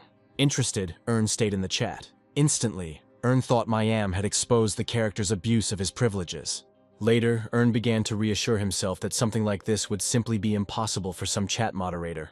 Besides, even through the eye of Providence, Earn had no way of finding out any additional information about Miyama. At the same time, Mayam himself was looking through information about Earn, eventually stating that he was an excessively rich man for the elixir industry. Deciding that the conversation would be about the previously provided report, Earn decided to agree to the conversation. Next, Earn asked to be informed what the conversation would be about. After a short pause, Mayam spoke about how he had been quite lenient towards the protagonist. In connection with this, the chat moderator had a direct question for Earn. Earn, nervously, asked if the report was what they were talking about. Suddenly laughing, Mayam suggested that Earn was an auditor. This statement left the protagonist dumbfounded. Immediately, Mayam began to justify himself in every possible way to Earn regarding his petty fraudulent conspiracies. However, Earn himself had no idea what the chat moderator was talking about. By buttering up, Mayam seemed to be hinting to Earn that he shouldn't report the incident he had learned about to his superiors. With each subsequent word from Mayam, more and more unclear secrets accumulated around Earn. Unexpectedly, Earn compared in his head all those titles that Mayam had mistakenly attributed to the protagonist. Following this, another clever idea was born in the protagonist's head. Earn felt like he had unwittingly caught the channel's entire moderator in the lurch of manipulation. Earn leaned back against the pillow and felt like he had caught that elusive chance. After all, the first thing the protagonist managed to do was defeat an entire financial cartel. Next, pretend to be an auditor in front of the channel moderator. And all this developed against the backdrop of the protagonist's recent doubts about whether it was worth filing a complaint at all. In fact, the protagonist was still afraid that the VIP privileges he had once received for free could be taken away from him at any time. Still, Earn couldn't resist the temptation of risk. Because now, even after closing all the debts, the protagonist's balance amount now reached as much as 30,000 coins. Earn was beside himself with amazement, because in one moment, he managed to earn a year's profit for the Stilgard family. Earn stretched in satisfaction as he tasted the heady taste of easy money. Afterwards, a new thought came to Earn, to take and increase his wealth. Meanwhile, Earn's motorcade continued its journey through the mountains. As soon as the protagonist posted an advert about wanting to purchase another inner cultivation technique, he was immediately inundated with messages. However, Earn was not very happy with the way things were going. Earn regretted that before creating the ad, he did not change the system numbering in his profile to the first one. Because of this, crowds of scammers rushed to the protagonist with their offers in order to cheat him. As a result, Earn decided to search for the necessary technology on his own. At the same time, Earn tried to be careful not to squander his wealth. Also, Earn noted the not very pleasant situation with the recent restrictions, due to which the protagonist simply could not increase his combat skills. It just so happened that due to abundant leveling and absorbing other people's skills, Earn reached the saturation phase. Now, between Earn and continued development, there was an internal wall of limitations. It was not possible to overcome it quickly, and therefore, the protagonist could only climb slowly. But that was before the protagonist mastered the dimensional deals. After all, now Earn had something at his disposal that could save a lot of time. But all this only worked under one condition: if you had a lot of money. So, to begin with, Earn decided to consult with someone knowledgeable. After compiling a list of desired skills, Earn sent them to Leon for review. Leon praised the protagonist's choice, but suggested removing one technique from the list. Earn was interested in this advice. Leon addressed the issue by citing the protagonist's weakening due to the use of a special magical technique. As it turned out, Earn's development of magic could completely block the development of combat skills. Leon compared the situation itself to water, where ink fell and gradually began to spread, polluting everything around. Also, Leon did not forget to provide historical background, in connection with which, in the era of Leon's life, magic and martial arts could be developed simultaneously, if a balance was maintained. Additionally, Leon considered it unnecessary to study techniques that brought with them few benefits and many disadvantages. Leon continued to reveal to Earn the peculiarities of magical development and the skills chosen by the protagonist. After listening to the swindler, Earn concluded everything he had heard earlier. That first of all, it was necessary to develop combat skills. Considering that magical techniques were out of the question, Ern decided to close the chat window. Suddenly, the protagonist's gaze stopped on the psychic technique, which allows one to extract spiritual energy from the body. Ern sighed heavily, regretting that he would not be able to develop the ability to throw lightning. As a result, Ern's choice in mastering the remaining techniques was limited. Ern considered choosing one of the two techniques. After a couple of minutes of thought, the protagonist decided to settle on the spiritual technique. The choice of protagonist even discouraged Leon. Noticing the swindler's strange surprise, Ern inquired about his behavior. Leon hastened to calm Ern down, only telling him that if he were in the protagonist's place, he would have made a completely different choice. When talking about the Northern Lights technique, Leon called it the purest essence of martial arts. Ern became interested, asking Leon to compare the heavenly cultivation technique with the one the scammer had voiced. Leon definitely considered his choice to be better. Ern's choice, Leon called it the soft power that was actively spread in the Heavenly Sword sect. After listening to Leon's arguments for a while, even Ern himself began to doubt his choice. After some thought, Ern decided to settle on spiritual Yan, buying into the promise of providing secret records. Leon responded immediately, and he could have provided the protagonist with secret records for free, simply by copying them. Ern was momentarily speechless at what he heard. After all, now, the Northern Lights technique that Leon had previously proposed really did look more advantageous for the protagonist. Ern once again found himself at a crossroads, considering it advantageous to choose the option that would potentially bring much greater benefit. Suddenly, Erna began to have doubts about Leon, who began to try so sincerely for the sake of the protagonist. Then, the protagonist began to play his own game, starting with the message that Ern has a tough character and always goes to the end, threatening another increase in the interest rate in the secret pact of heroes. Ern began to find out why Leon was so insistent on choosing a different technique. The swindler hesitated. This uncertainty made Ern even more suspicious. Leon kept trying to collect his thoughts, but in the end, he hung his head in shame. Next, Leon moved the chat window to the side. His hands hit the floor with a loud slap. Then, bowing, Leon asked for forgiveness with all his might. Ern was somewhat shocked by the fraudster's behavior. Then, the sounds of Leon's sobbing could be heard. Ern immediately began to calm Leon down, guaranteeing that he would not kill him. However, Leon suddenly began to speak not so much about murder, but about the impossibility of continuing to live. After which, in exchange for his utmost loyalty, Leon began to ask Ern for help. Ern froze when Leon asked him to give back the heavenly cultivation technique. It just so happened that the world in which Leon lived could not imagine itself without martial arts. Salesmen, children, beggars, they all had some form of fighting skills. Each of them always had at least 2 low-level talents. And life for Leon, who had suddenly transformed from a first-class warrior into a newbie, had now become invariably difficult. Overnight, the fraudster became a defenseless victim in the middle of a jungle of predators. Sobbing, Leon reported that he no longer had any excuses and was afraid of being beaten even by his wife. Ern sighed, partly realizing the difficult situation the swindler was in. Ern could have made concessions to Leon, but in this case, he would have lost his status. Leon stopped whining and responded, saying that it was for this very reason that he had recommended an absolutely similar technique to Ern. Leon did not hide the fact that Ern would suffer some losses, but would also be able to quickly cover them. Additionally, through secret recordings, Leon ensured that the protagonist would only rise even higher. In some ways, Ern agreed with Leon, but nevertheless, he was not very eager to blindly trust him. And yet, the protagonist decided to take a risk once. And so, Ern began by saying that he had known Leon for a very long time and extremely well. The swindler could only listen to Ern in confusion. The protagonist continued his speech, stating that it was very easy for Leon to pretend to be weak in front of someone from System Zero. Next, Ern seemed to voice Leon's plans to achieve when the protagonist would weaken his attention. A feeling of confusion overwhelmed the swindler again. Ern noticed another strange behavior in Leon. Leon's distressed cry was heard, again asking for forgiveness and at the same time assuring Ern of his loyalty. Now Ern himself didn't really understand whether Leon was lying or was being honest for the first time. As a result, Ern took pity on Leon, not punishing him for his secret plans against the protagonist. However, Ern didn't know what to do regarding combat techniques. Suddenly a good idea came into the protagonist's head. Ern suddenly started talking to Leon about how, when trading, one should not stoop to emotions. Having hinted at the price for the supposed military equipment, Ern believed that Leon should start the conversation about the minimum price. After which, Ern gave Leon only one single day to formulate a worthy proposal, upon completion of which, the swindler could get his equipment back. Confused, the swindler asked again about one day. Ern linked his harsh conditions to Leon's words about loyalty, which was currently being tested. Subsequently, the events of the story moved to the residence of the Albrecht family. There, Dirk knelt before someone. Apparently, the head of the family, clearly confused by Kunz's escape, was reading the letter. In response, the captain characterized Kunz as an overly self-confident person who could take such a step.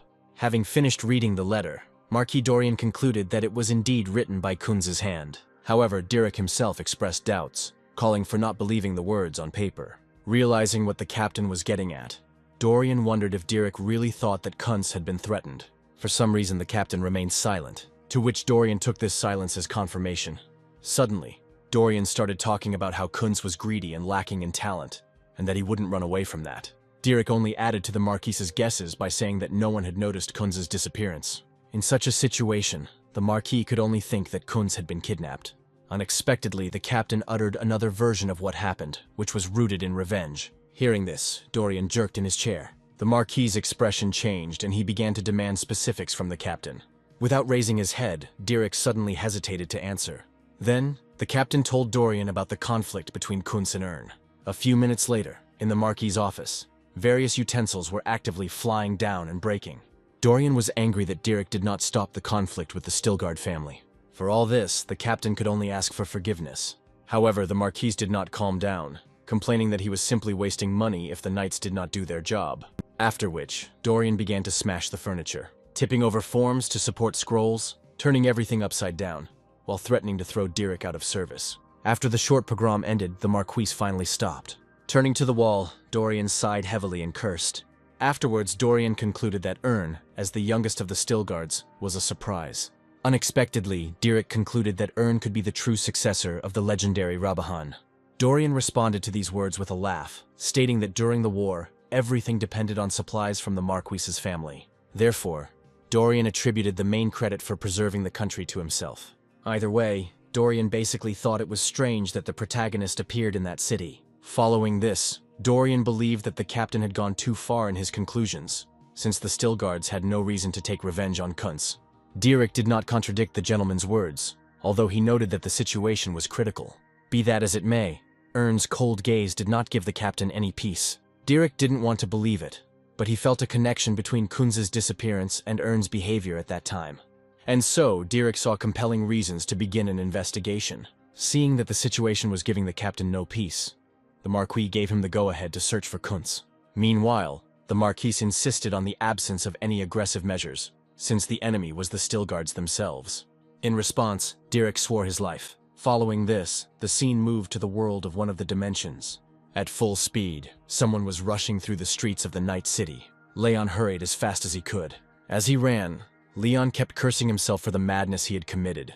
In any case, Leon had nowhere to retreat, because the situation had long since become critical. Leon accidentally grabbed his heart. Having caught his breath and calmed down, the swindler continued running.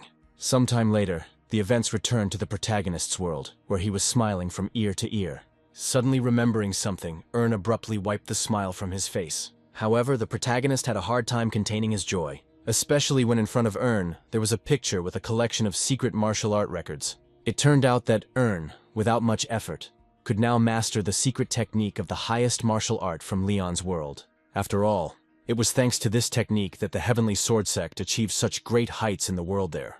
In the end, Ern couldn't help but be overjoyed at his success. A minute later, Leon told the protagonist that he managed to obtain these records, literally putting his life on the line.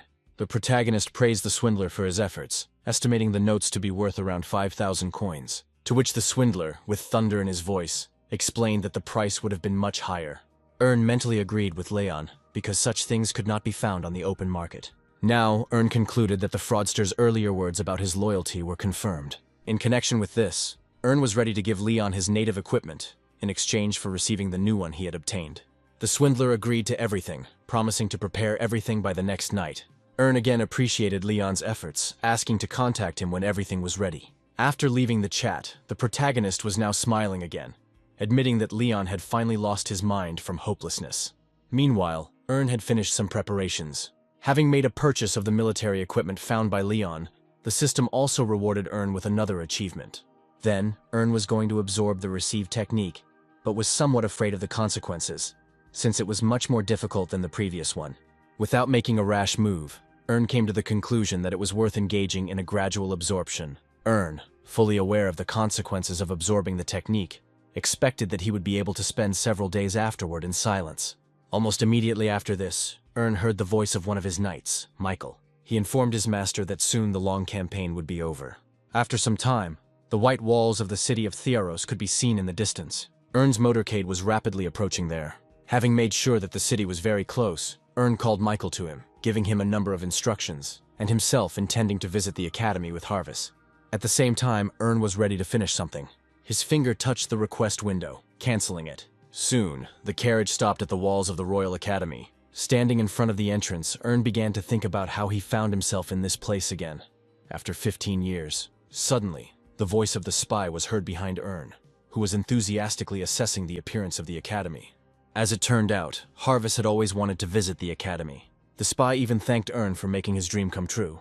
In response, Ern asked the spy for a comparison with the Imperial Academy. Harvis reflected and said that the Royal Academy was not so impressive in large scale.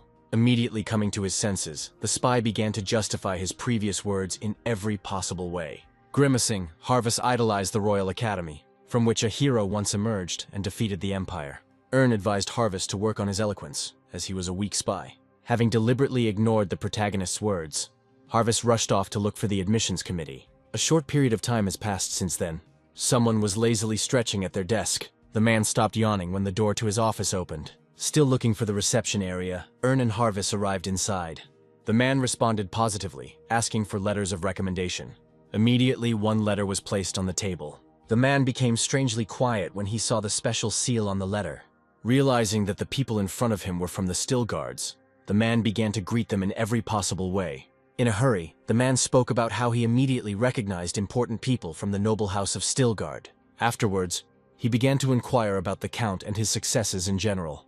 Ern understood perfectly well that even though his father was the strongest knight in the kingdom, Rabadan was always considered only a shadow of his more glorious ancestor. And therefore, seeing the example of his father, Ern seriously doubted that he would be able to reach even the same level. The protagonist looked away and did not respond to the man's long monologue. Realizing that he might have said too much, the man changed the subject of conversation to Ern's enrollment. Next, the man pointed in the direction of where the training ground was located. Suddenly, Harvis spoke up, reminding them that the Stillguard family had the right to do without exams. The man threw up his hands, calling the upcoming process a small test. Ern chuckled when he learned that the nobility of the family did not cancel the obligation of the exam. The man continued his topic, announcing that the Stillguards were an example for everyone, and therefore, they would easily pass any test. Ultimately, Harvis raised questions about the very nature of the test. A little later, Instructor Circle ordered the first test, in the form of leaving an imprint on a stone. The instructor specified that Ern should not strike, but only push the stone with mana. Additionally, the instructor informed Ern that for any violations he would receive the lowest score. In response, the protagonist asked how far the stone had to be pushed to get a perfect score. The instructor took his time answering, clearly seeing that Ern was not behaving like a typical pompous noble offspring. For the first time, there was an interesting specimen in front of Circle. Then the instructor asked Ern to push the stone as far as he could. Immediately after this, the protagonist began to remember his past life, in which he knew nothing about this test.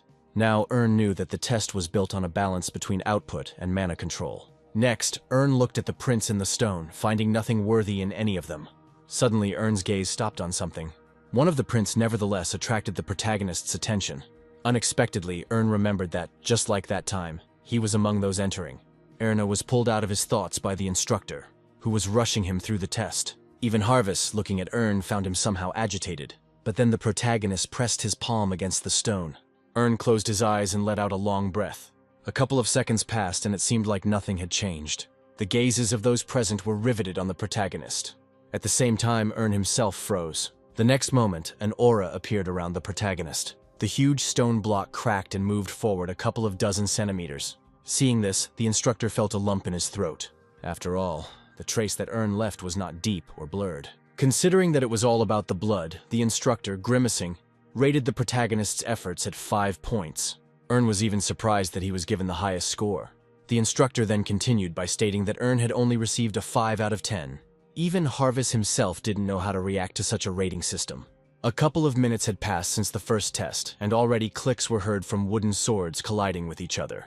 Ern was subjected to another test. Defending himself with only one hand, Circle found that Ern's fencing style was also extremely strange. The instructor believed that the protagonist, without any talent, was trying to appear to be an ace in the eyes of others. Now, however, Circle believed that the future of the Still Guards was not so cloudless.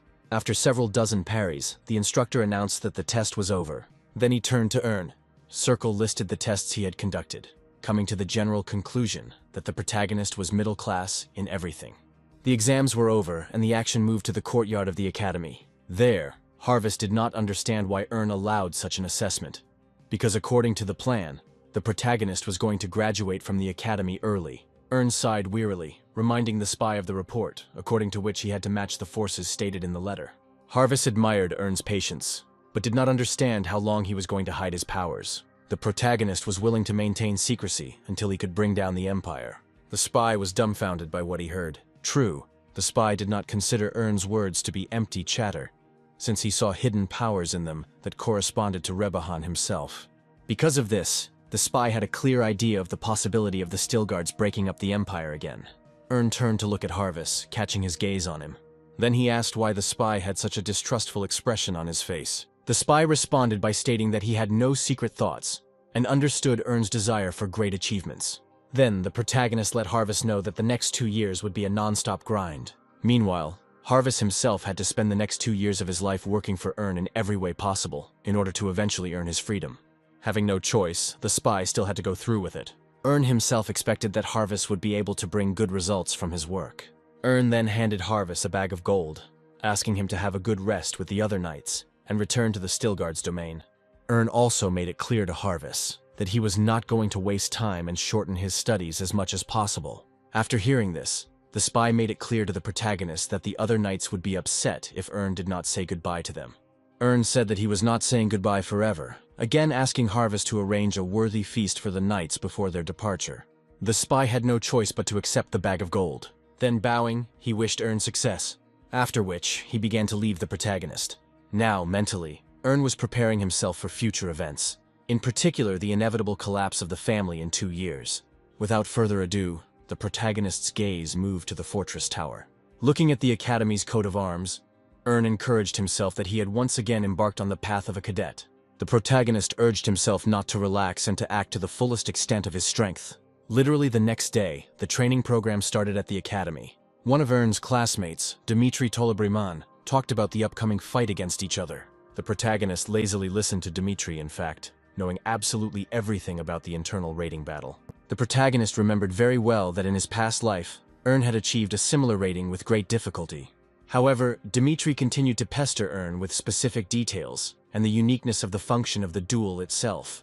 At the same time, Ern's thoughts touched upon Dmitry himself, who was a guy with not the best memory. Despite the fact that Ern himself had no intention of communicating with Dmitry in any way, the guy, on the contrary, did not shut his mouth at all as soon as he was near the protagonist. Barely containing himself, Ern cursed himself for choosing Dmitry as his roommate. At some point in time, an instructor appeared in the classroom. Ern sighed with encouragement, hoping that the instructor would save him from the annoying chatter. Then the instructor commanded everyone to take their places. The cadets were alarmed. A second later, they sat down in the audience. The instructor made it clear to everyone that he was now responsible for the class, and the cadets had yet to get to know Sirkal. However, first of all, the instructor ordered the duel to begin. The instructor immediately outlined the strict rules of the fight. In particular, a decrease in rating in the event of elimination. After which, Sirkal asked the entire audience if they understood. The cadets responded to the instructor in chorus. Next, the instructor ordered everyone to gather on the training ground. A minute later, wooden swords cut through the air.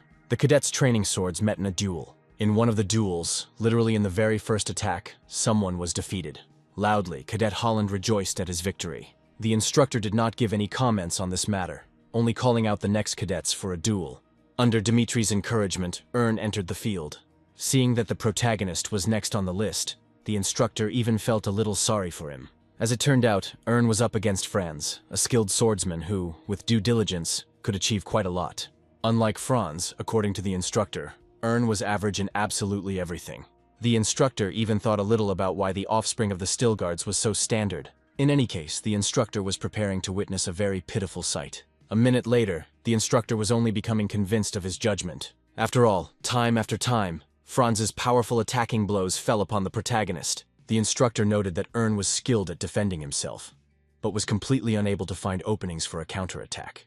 With horror in his eyes, the protagonist barely withstood the blows to himself. Ern never imagined that Franz could turn out to be such a formidable opponent. But in reality, Ern was just skillfully playing his role. While continuing to defend himself, Ern briefly thought about how he could defeat Franz without arousing suspicion. At the same time, Franz himself was full of rage, since Ern still did not bend under the blows of others. After which, uttering a battle cry, Franz was about to unleash a blow on Ern that the protagonist had never seen before. It was in this action that Ern saw his moment. Dodging at the last moment, Ern allowed Franz's powerful blow to go wide. Realizing that the protagonist had dodged, Franz cast an angry glance at him. In response, Ern himself grinned. Ern then skillfully attacked Franz in the leg. Even the instructor secretly praised Ern's efforts. Afterwards, Ern looked in surprise at Franz, who fell to the ground, screaming from the pain in his knee. Immediately after this, the instructor's voice was heard proclaiming Ern the winner. Having come to his senses a little, Franz promised himself that he would still get even with Ern. Ern mentally chuckled at the expression on Franz's face, correctly suspecting his intentions for revenge. After which, Ern made a plan for himself, during which the protagonist only needed to always remain at a certain level so as not to stand out too much, but also not to be at the bottom of the rating. Then, Ern began to look out for the next pair of duelists. A minute later, at the instructor's command, Barand and Dmitri entered the field. Looking at all this from the outside, Ern already knew how the fight should end. As soon as the fight was announced, it immediately went against Dmitri. With the very first blow, the wooden sword hit him on the hand, after which, Barand hit Dmitri again, preparing to break the sword on his opponent's body for the third time. However, before the final blow was about to come, the instructor interrupted Barand. He laughed arrogantly. Once again, he began to whip Dmitri with the wooden sword. Covering himself with his hands, the boy screamed from unbearable pain.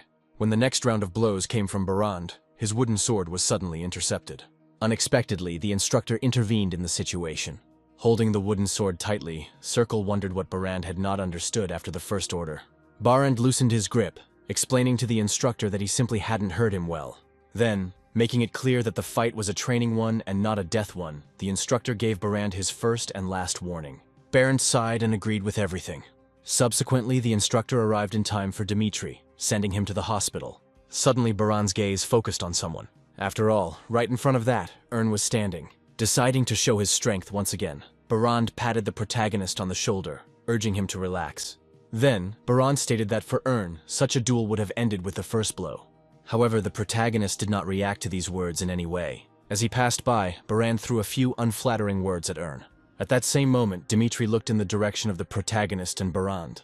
Ern caught his gaze. However, Dmitri, without uttering a word, turned back. Suddenly, Ern remembered his past life. Using Dmitri as an example, the protagonist saw himself as if from a past life. A certain plan of revenge matured in the protagonist's head. But this time, it would be for the humiliation that Ern experienced in his past life at the academy. And so Ern obliged himself to hit someone. Soon, the second round of fights began, where Ern clashed with Barand himself. Ern skillfully dodged Barand's sweeping blows, immediately after this preparing the sword for a counterattack. After which, several quick blows were delivered to different parts of Barand's body. From the multiple foci of pain, Barand let out a suppressed moan, then turning his pain into the fury of the next blow. But in this case too, the protagonist evaded. Ern playfully hit Barand on the butt with his sword. Holding his butt, Barand said with hatred, as if for Ern the fight was child's play. Afterwards, with renewed strength, Barand swung his sword again. This time, however, Ern counterattacked, jabbing Barand with the pommel of his wooden sword. Everyone present gasped at what they saw. Barand himself coughed heavily, then he fell to his knees. Ern even apologized to Barand for not allowing him to show off to his heart's content. The instructor was in shock, not understanding how the average Ern managed to defeat Barand. The instructor noted that the duel between Ern and Barand was more like a game than a fierce fight. The instructor had no choice but to declare the protagonist the winner. However, Barand himself refused to admit defeat, calling on Ern to continue the fight, but without cheap tricks. Following this, Barand again applied for a duel. In response, only a chuckle was heard from the instructor, making it clear that a duel could be organized no more than once a week. Barand had no choice but to curse. Next, Barand began to threaten Ern with retribution. In response, Ern shook his head in disappointment, although he was not against teaching the bully a lesson once again. Unexpectedly, Barand loudly shouted out his name, title, and surname, thereby trying to scare Ern into remembering it all. Immediately after this, a stunning laugh was heard coming from the instructor. Barand became even more incensed, believing that Sirkal was mocking his family. The instructor brushed off such accusations against him. The instructor then explained that Barand, it turned out, was trying to elevate himself at the expense of the heroic Stilgard family. Having learned who exactly Ern was, the other cadets began to loudly discuss it among themselves. Now they all understood why Barand had lost the duel. The stunned Barand even decided to personally find out from Ern whether he really was Stilgard. The protagonist cheerfully replied that no one had asked about that. A certain amount of time passed, and a new day began at the academy. When Ern woke up, the first thing he did was look at his neighbor's bed. While getting dressed, the protagonist had no idea where Dmitri could have gone at such an early hour. Ern decided to consider that the recent loss motivated Dmitri to train hard. In fact, he was much more courageous and resilient than Ern had been in his past life. However, it was time for Ern himself to move forward. As he left, Ern threw a metal shield to Sari to eat, asking him not to make noise in his absence. Having already bitten the shield, the little animal yelped approvingly. On this day, all the cadets of the academy had to compete in a mountain climbing race. Events moved to a peaceful and quiet mountain trail. The next moment, something rushed past. Ern ran along the path, activating his running ability. Suddenly, Ern felt that climbing the mountain was incredibly easy. But then, the protagonist noticed something ahead. Urgently, Ern slammed on the brakes. Stopping, Ern saw a guy who seemed to have once been his opponent in a duel. While the protagonist was remembering the man's name, the blue-haired man himself hesitantly said that he was waiting for Ern. Ern asked in return why the blue-haired man had waited for that. Clearly worried, the blue-haired guy mentioned Dmitri and that Erna should have seen something. However, the protagonist was not particularly interested in Dmitri's fate, especially not even considering him his friend. The blue-haired man was somewhat taken aback by the protagonist's revelations, but nevertheless continued, telling that Dmitri had been caught in a rockfall. Also, blue-haired told that Dmitri, for some reason, kept calling only Ern. The protagonist didn't really believe in such a tearful story. In his mind, Ern even gave the blue-haired man advice on how to create better plans for his traps. Meanwhile, Ern understood that if he ignored the blue-haired man now, in the future, he would only be bothered even more. Deciding to deal with all his enemies now, Ern asked the blue-haired man to show him the way. Immediately after this, the characters set off on a short journey. At the end of the journey, the blue-haired man called Ern an idiot, who fell for a rotten trick. Having pushed Dmitri to the ground with his foot, Barand praised the blue-haired man for his efforts. Then, the blue-haired man reminded the protagonist of his retribution. Along with this, Dmitri's groans were heard as more and more pressure was exerted on him. Ern looked down at him wearily. Next, Barand spoke up, asking about Ern's feelings, who saw how his friend was being offended. After a short pause, Ern took the floor and said he wanted to ask something himself. Ern wanted to clarify whether, after the recent defeat, Barand was really ready to stoop to such a level. However, Barand only became furious, mentioning that it was Ern's fault that he had dropped in the rankings. But most of all, Baranda was infuriated by the loss due to Ern's clever blows and the fact that the protagonist did not even try to agree to a rematch. When the characters' conversation turned to Dmitri again, Ern once again reminded them that he was not a friend of the protagonist. However, Barand thought completely differently. Ultimately, Ern understood perfectly well that the words about Dmitri were just a pretext to cover up his true motives. Ern also surprised Barand considerably by announcing that only 5 people had gathered to attack the protagonist. In his explanation, Ern cited his powers of observation. Meanwhile, Ern was very interested in whether Barand would dare to take the consequences if the attack took place. Barand showed no fear as he used his knowledge of the Stilgard family. Like many, Barand underestimated Ern, believing that he was rumored to be worthless. When the conversation turned to the source of the rumors, the protagonist recalled that one of Ern's brothers also studied at the academy. Warming his fists, Barand voiced the thoughts of his brother Ern, who was absolutely not against any action against the protagonist.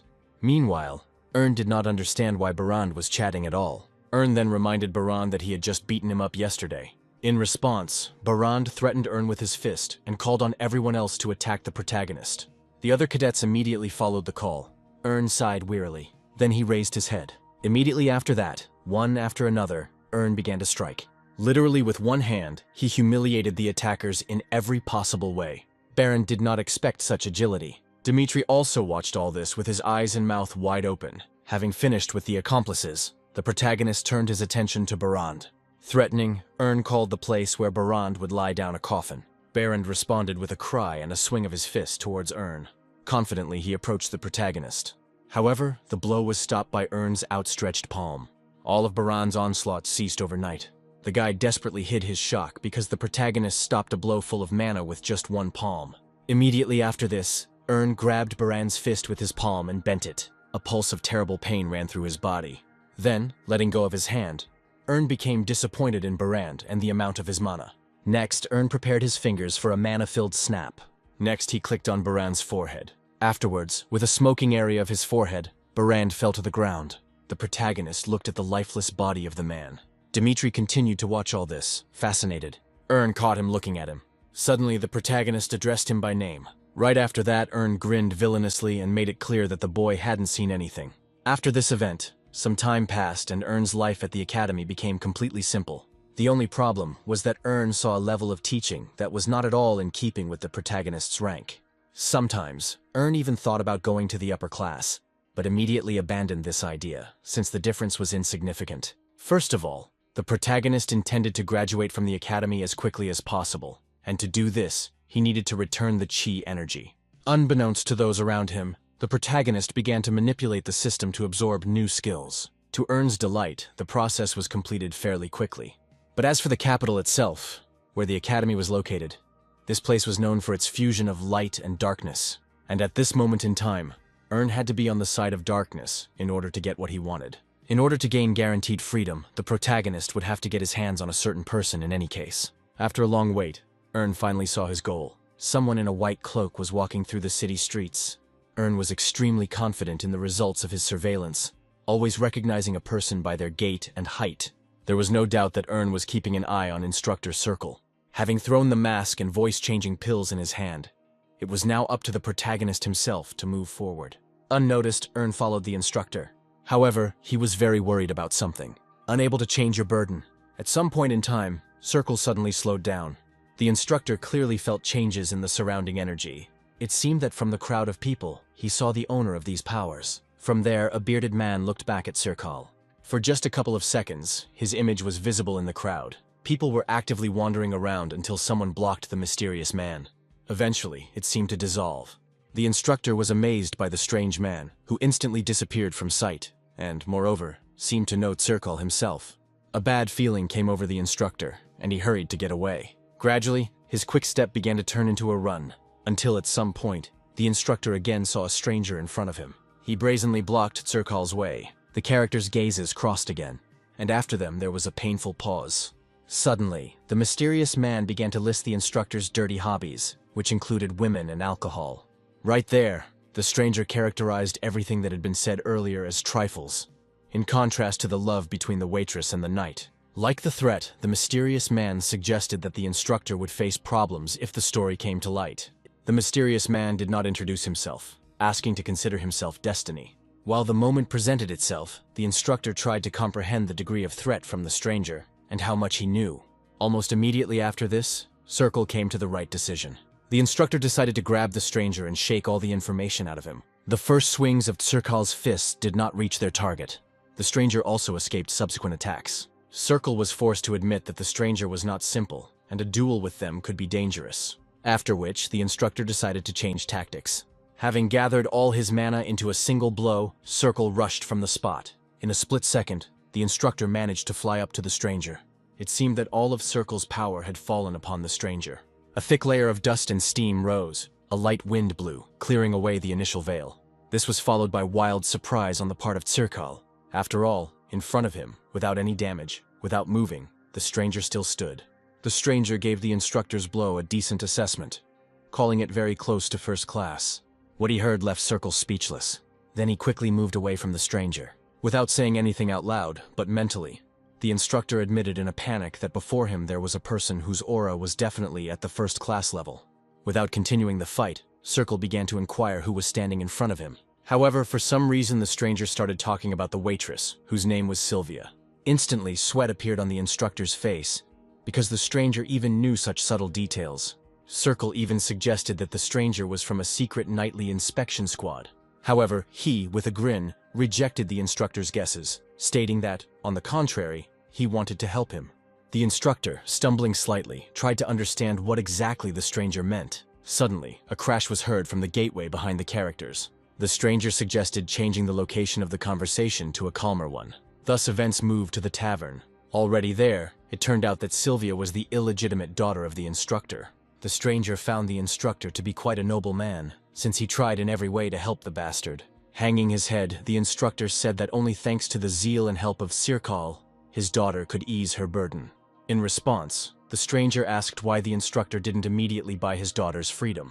Sirkal sighed heavily, naming a sum that was too much for him to bear 10,000 gold. In that case, the stranger wondered why Sirkal hadn't simply ruined the business of his daughter's oppressor, using his status. Following this, the instructor mentioned a certain Black Mamba. Then Sirkal explained that this was the name of a criminal group that secretly owned part of the capital. The stranger knew about this gang, and also that the guards were in no hurry to deal with them. Then, the instructor specified his helplessness by saying that Sylvia worked in an establishment that belonged to the gang. The stranger mumbled mysteriously, but in fact he understood that he had incomplete information. After all, now the story of Sirkal looked like something that Ern couldn't even really manipulate. Reluctantly, Ern came to a completely different conclusion. Now the protagonist had to change his approach regarding the leverage he had over the instructor. Ern saw the best option for himself as the opportunity to leave the instructor in his debt. Then, having alarmed Sirkal considerably, the stranger said that he would help him. Next, having made a gesture, the stranger wanted to get an answer as to whether the instructor was ready to make a deal. Immediately getting up from his seat, Sirkal wanted to know what was required of him. In connection with this, the stranger started talking about Erna.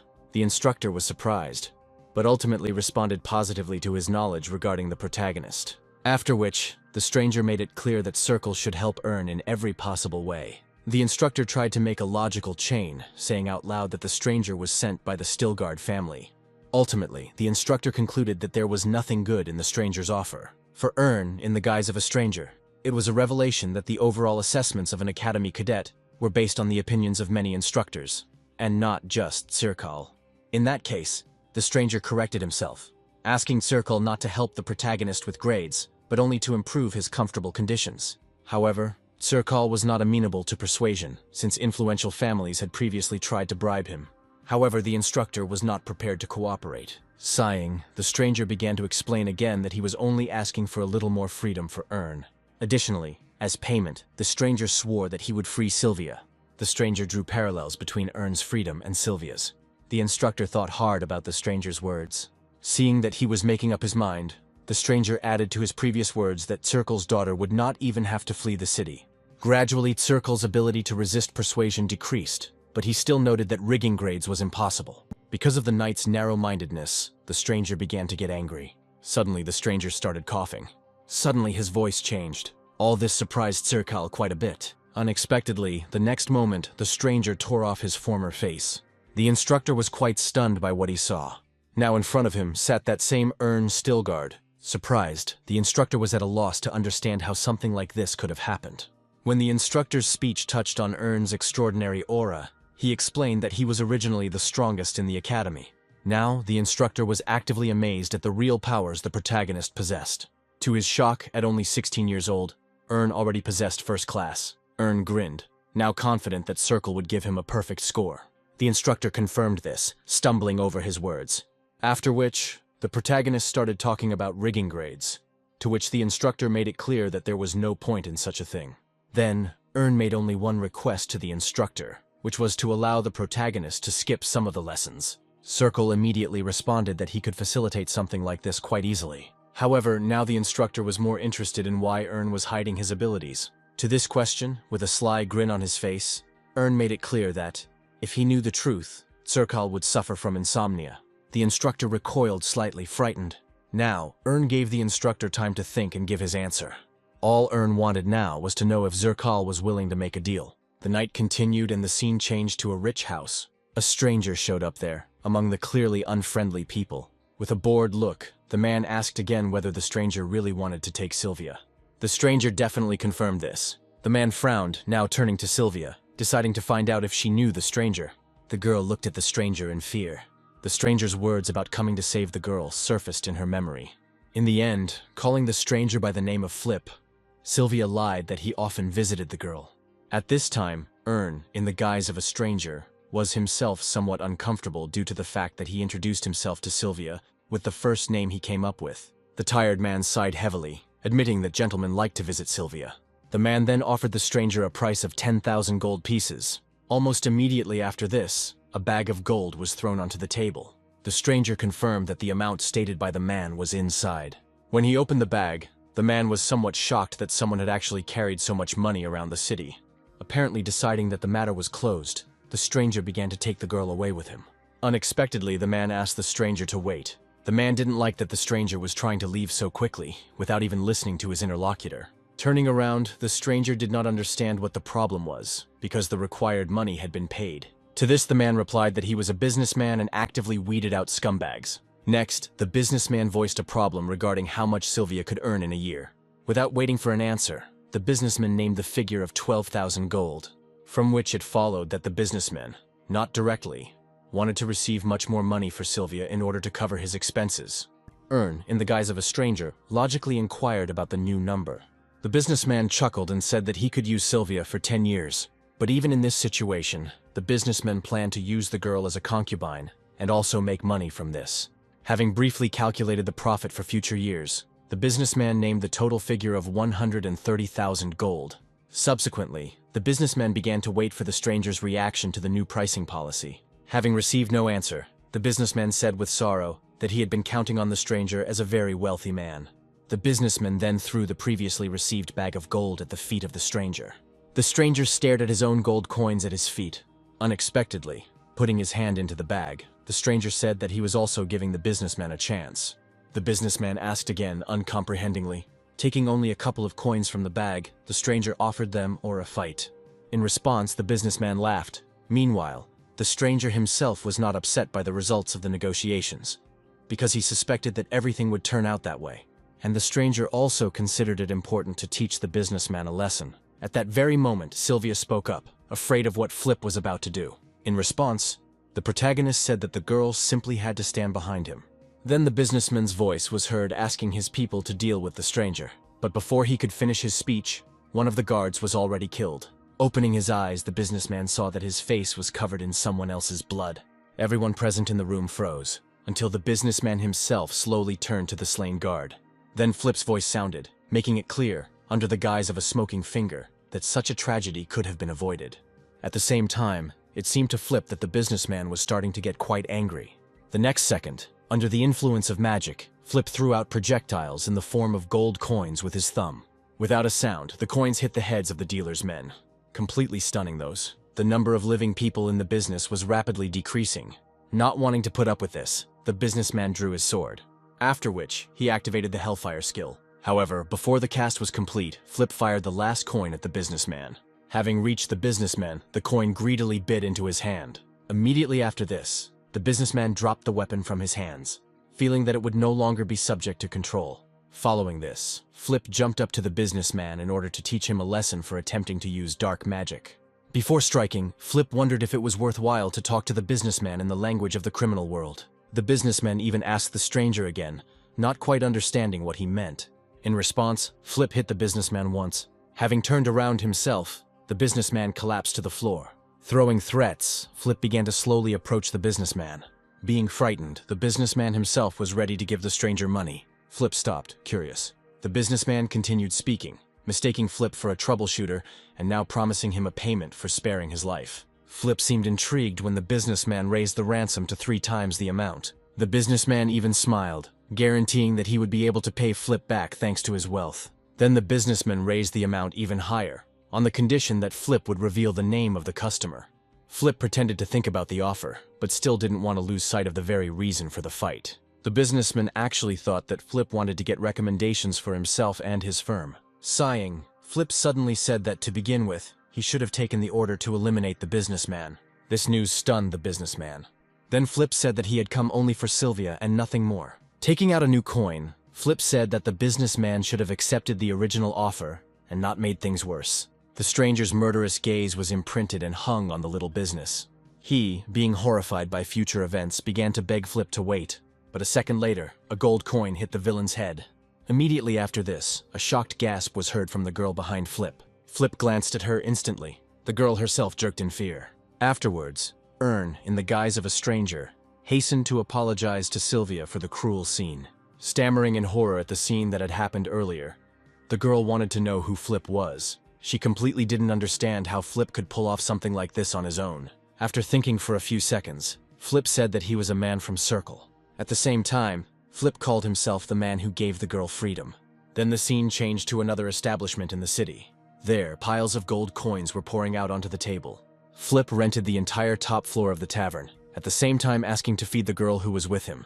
The tavern keeper beamed with happiness at the abundance of coins, guaranteeing that everything would be fulfilled. Having already climbed up to the second floor, Flip asked the girl to have a good rest. She thanked her savior, after which she hurried to go into her room. Ern, being in the form of Flip, did not expect the consequences, since he had previously destroyed the traces of the massacre with acid. All this meant only one thing to Ern. After moving to his room, the protagonist dropped his mask. Next, starting to meditate, Ern ran through all the abilities he had previously used in his head. Now, the protagonist knew exactly what he might need to master the Northern Lights technique. Likewise, Ern spent the entire night in meditation, trying to grasp the basis of the fighting technique. Morning came, and with it, Ern's mastery of the technique was complete. Exhaling heavily, the protagonist was sure that he had now achieved what he wanted. All the scattered threads of technology were collected together by the protagonist. Next, Ern grabbed the sword. He stood up and walked to the door. The next moment, the protagonist felt how the energy from the mastered technique began to overflow him. As a result, all this resulted in a new overglow of the aura, which was displayed even on the tip of the weapon's blade. Now, in terms of strength, Ern has caught up with the Emperor himself, having managed to beat his record and overtake him by 2 whole years. Swinging his sword, Ern discovered the property of what was contained in the electrical energy. Ern enjoyed his new weapon, whose characteristics could be easily increased by his own magical powers. After which, the protagonist made a number of purchases, both for himself and Sari. At the same time, the skill for the facial distortion technique, which Ern considered useful for certain situations, was also included in the list of purchases. Now, while warming up, the protagonist wanted to test the effectiveness of what he had just bought. Next, the action moved to Sylvia's room. The girl had already woken up a long time ago and was humming something under her breath. Suddenly, there was a knock on the door of her room, and a voice familiar to Sylvia was heard. The girl jumped out of bed and hurried to open the door. As soon as she saw who was standing in front of her, Sylvia took a couple of steps back. Now, practically filling the doorway, a blue-haired guy was looking up at her from below. Frightened and screaming, Sylvia tried to close the door. However, the new stranger stuck out his leg, not allowing this to happen. Ern yelped in pain and hurried to explain that he was the girl's savior yesterday. Pointing to himself, Ern came up with another story that yesterday, Sylvia saw another face created by Flip. Realizing that she was not in danger, the girl apologized. Right there, Ern noticed that the girl was quite tired.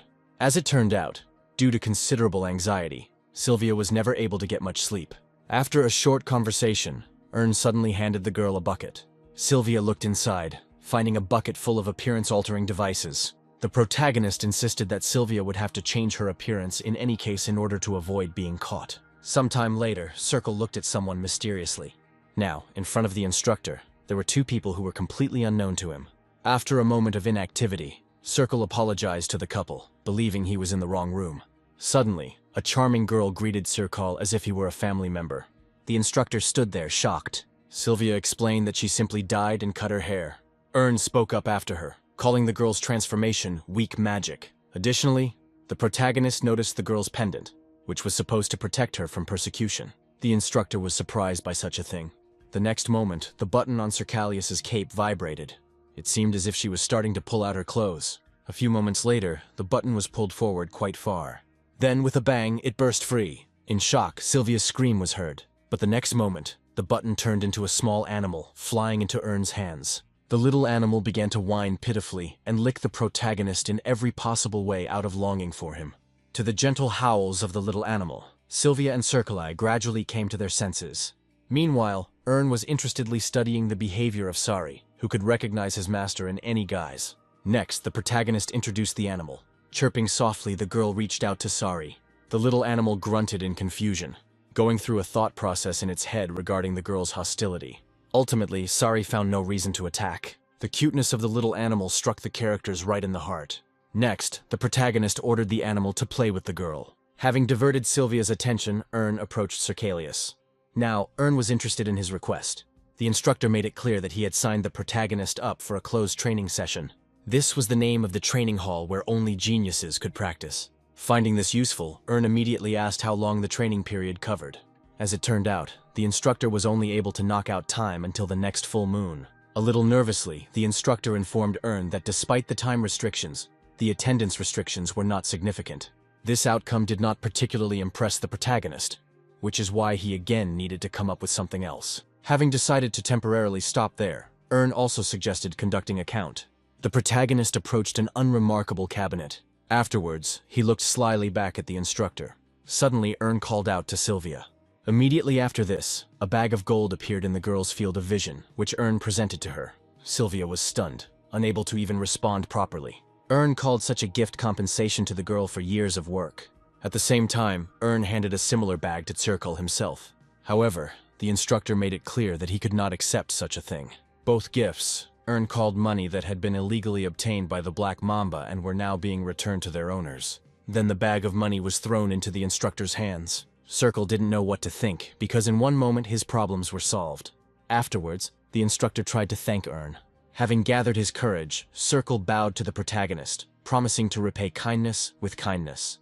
Ern himself hoped that in the future, he and the instructor would work together.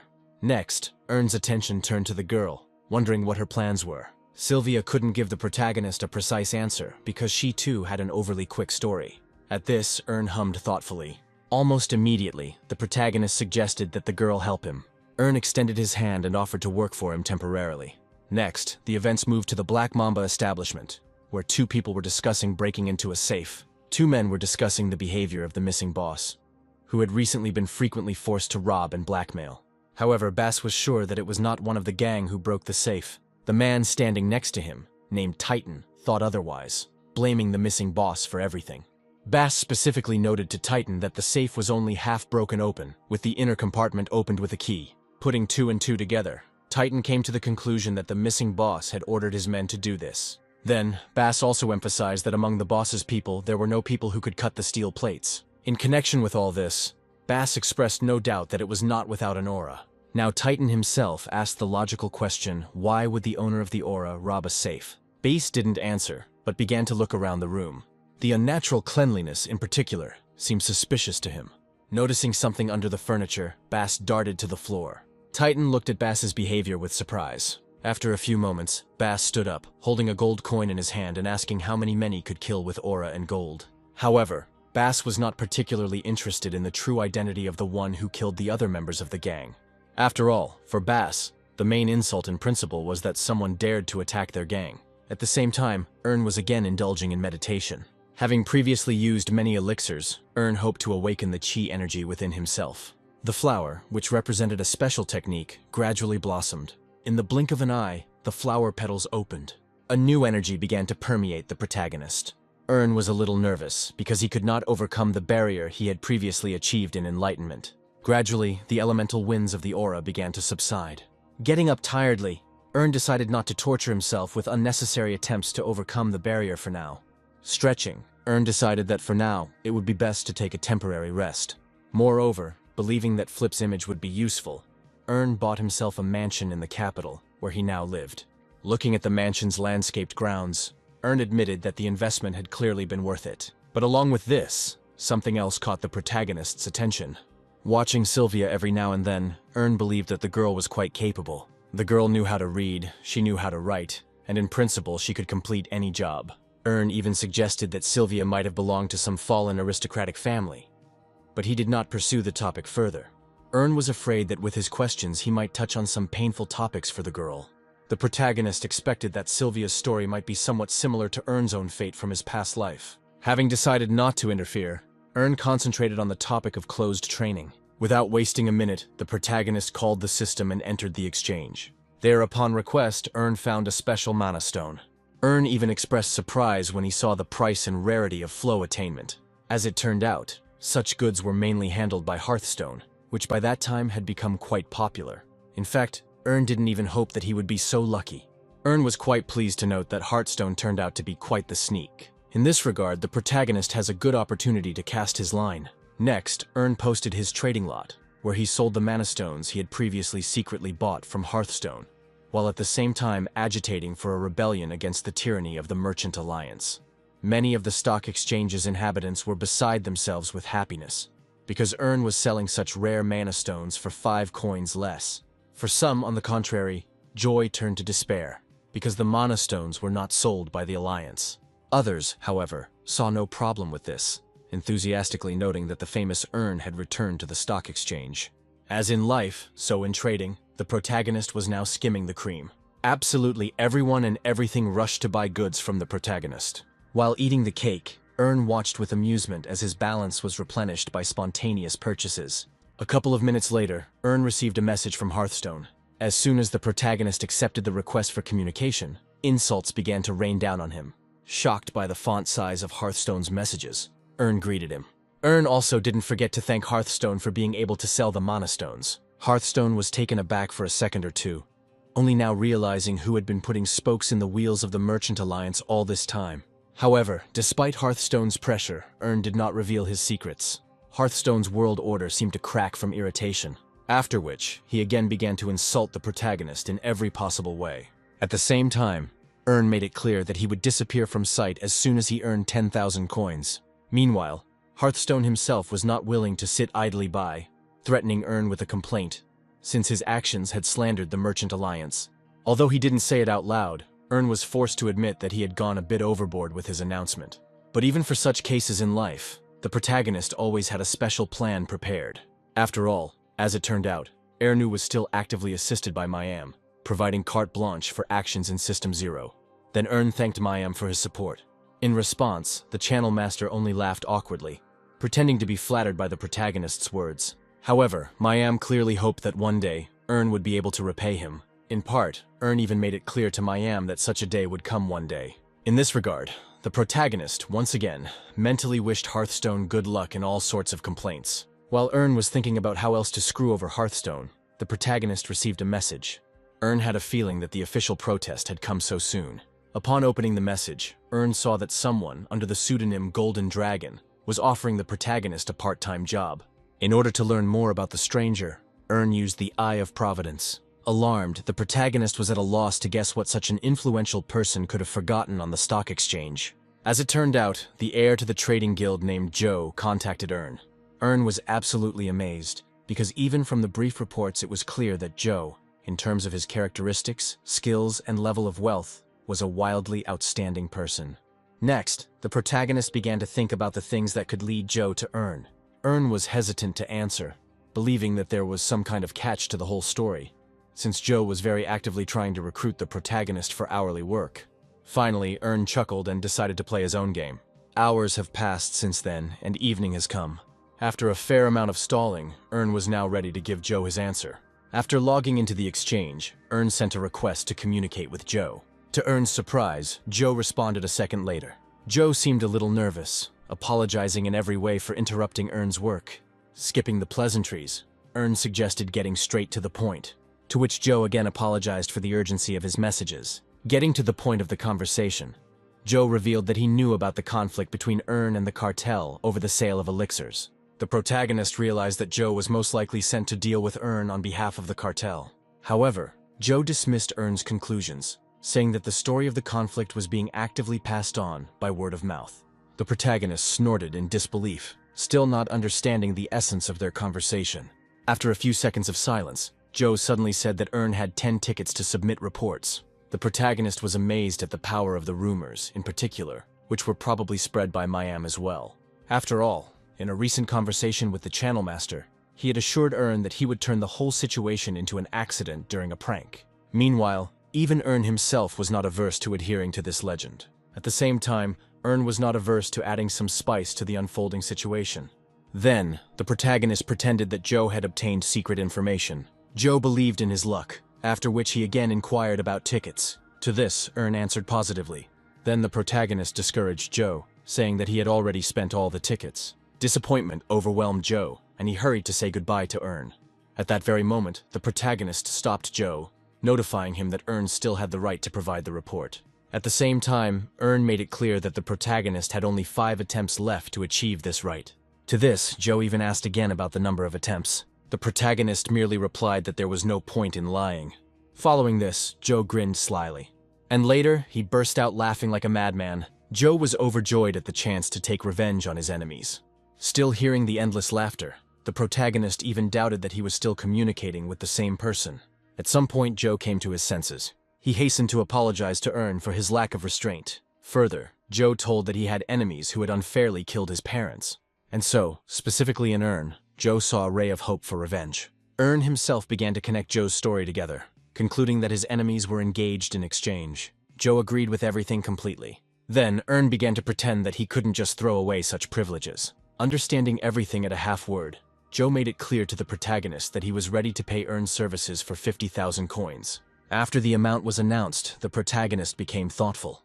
In Earn's guesses, there were many indications that Joe was not just a simple man from a wealthy family.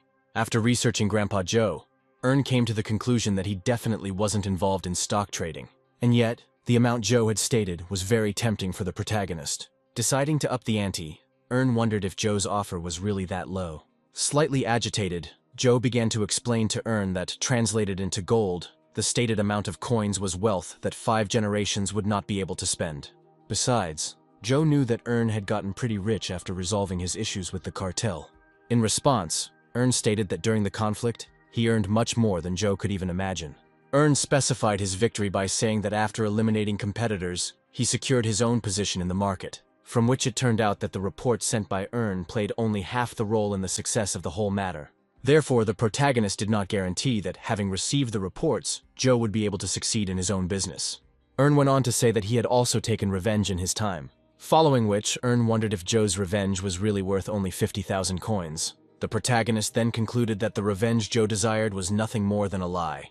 At the end of Earn's deductive thoughts, Joe winced, then, screaming furiously, not wanting to miss such a chance. This was exactly the reaction that Earn wanted to achieve from Joe. But suddenly, something distracted the protagonist. Earn immediately turned his gaze to the window. Due to this, the protagonist was forced to interrupt the conversation with Joe, citing urgent matters. Joe tried to somehow stop the protagonist, but he passed out. At the same time, Earn himself drew his sword, feeling how alien energy was accumulating outside. And indeed, someone was approaching Earn's mansion in an unfunny way. Soon, 2 people entered the scene. Subsequently, there were even more of them. From their conversations, it became clear that they had come exactly where they were supposed to. Pushing through the crowd, with a heavy sword on his shoulder, Titan appeared. He was overtaken by Bass, who was in command of the men. A few seconds later, the crowd entered the mansion. Trying not to make any noise, the invaders followed Earn's chambers. Suddenly, one of those walking ahead made a stopping gesture to his accomplices. After which, pressing himself against the wall, he crawled towards the door. Quietly, his hand lay on the door handle. The leader of the squad didn't even notice how sparks of electricity began to run through his clothes. Subsequently, a ball lightning flew towards him. The squad leader's body shook. The other bandits were horrified when they saw what had happened to one of them. Afterwards, one of them even screamed at the crazy scene. Immediately after this, Earn jumped out into the corridor at wild speeds. In the eyes of the bandits, Earn looked more like a creepy, magically possessed monster. Having no other choice, the bandits raised their swords and decided to attack. Earn smiled contentedly. After which, the first attack was carried out by the protagonist. One after another, Earn struck down with his magical weapon. Fueling all this with unnatural speed, Earn thrust his blade forward. Then he swooped down and pierced one of the bandits. At first he winced in pain. Subsequently, his body shook from an electrical impulse. Finally, the bandit groaned tiredly, being pretty fried. Seeing that the bandit was somehow still alive, Earn decided to interrogate him. In exchange for promising a quick death, the protagonist wanted to find out who exactly was the bandit's target. At the same time, from the outside, an inexplicably bright glow was observed in the room where Earn lived. Titan and Bass naturally took notice. They both agreed that Earn knew about the attack. Realizing that the protagonist obviously possessed a strong aura, Bass no longer considered it advisable to waste his existing powers. And therefore, Bass commanded that absolutely all of his people enter the mansion at once. Bass considered it entirely possible to defeat Earn with joint efforts. A minute later, the door to the mansion began to open. The bandits entered with swords at the ready. The surrounding silence made Bass nervous, so he urged his men to be vigilant. Literally, right after this, one of Bass's men pointed at something. Ern walked slowly down the steps. The protagonist was honestly surprised by the insolence displayed by the invaders. Logically, Titan decided to find out who was in front of them.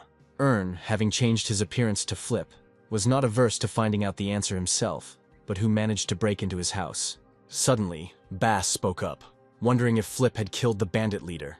Ern responded with irony, since the other bandits spoke more flatteringly of their former leader. Because of this, Ern concluded that Bass was now the new boss. No longer able to tolerate long monologues, Bass ordered his men to attack. Ern was not averse to trying out the skills and techniques he had learned once again. The first of the motley crowd to fly out at Ern was Titan. The protagonist easily parried his heavy blow.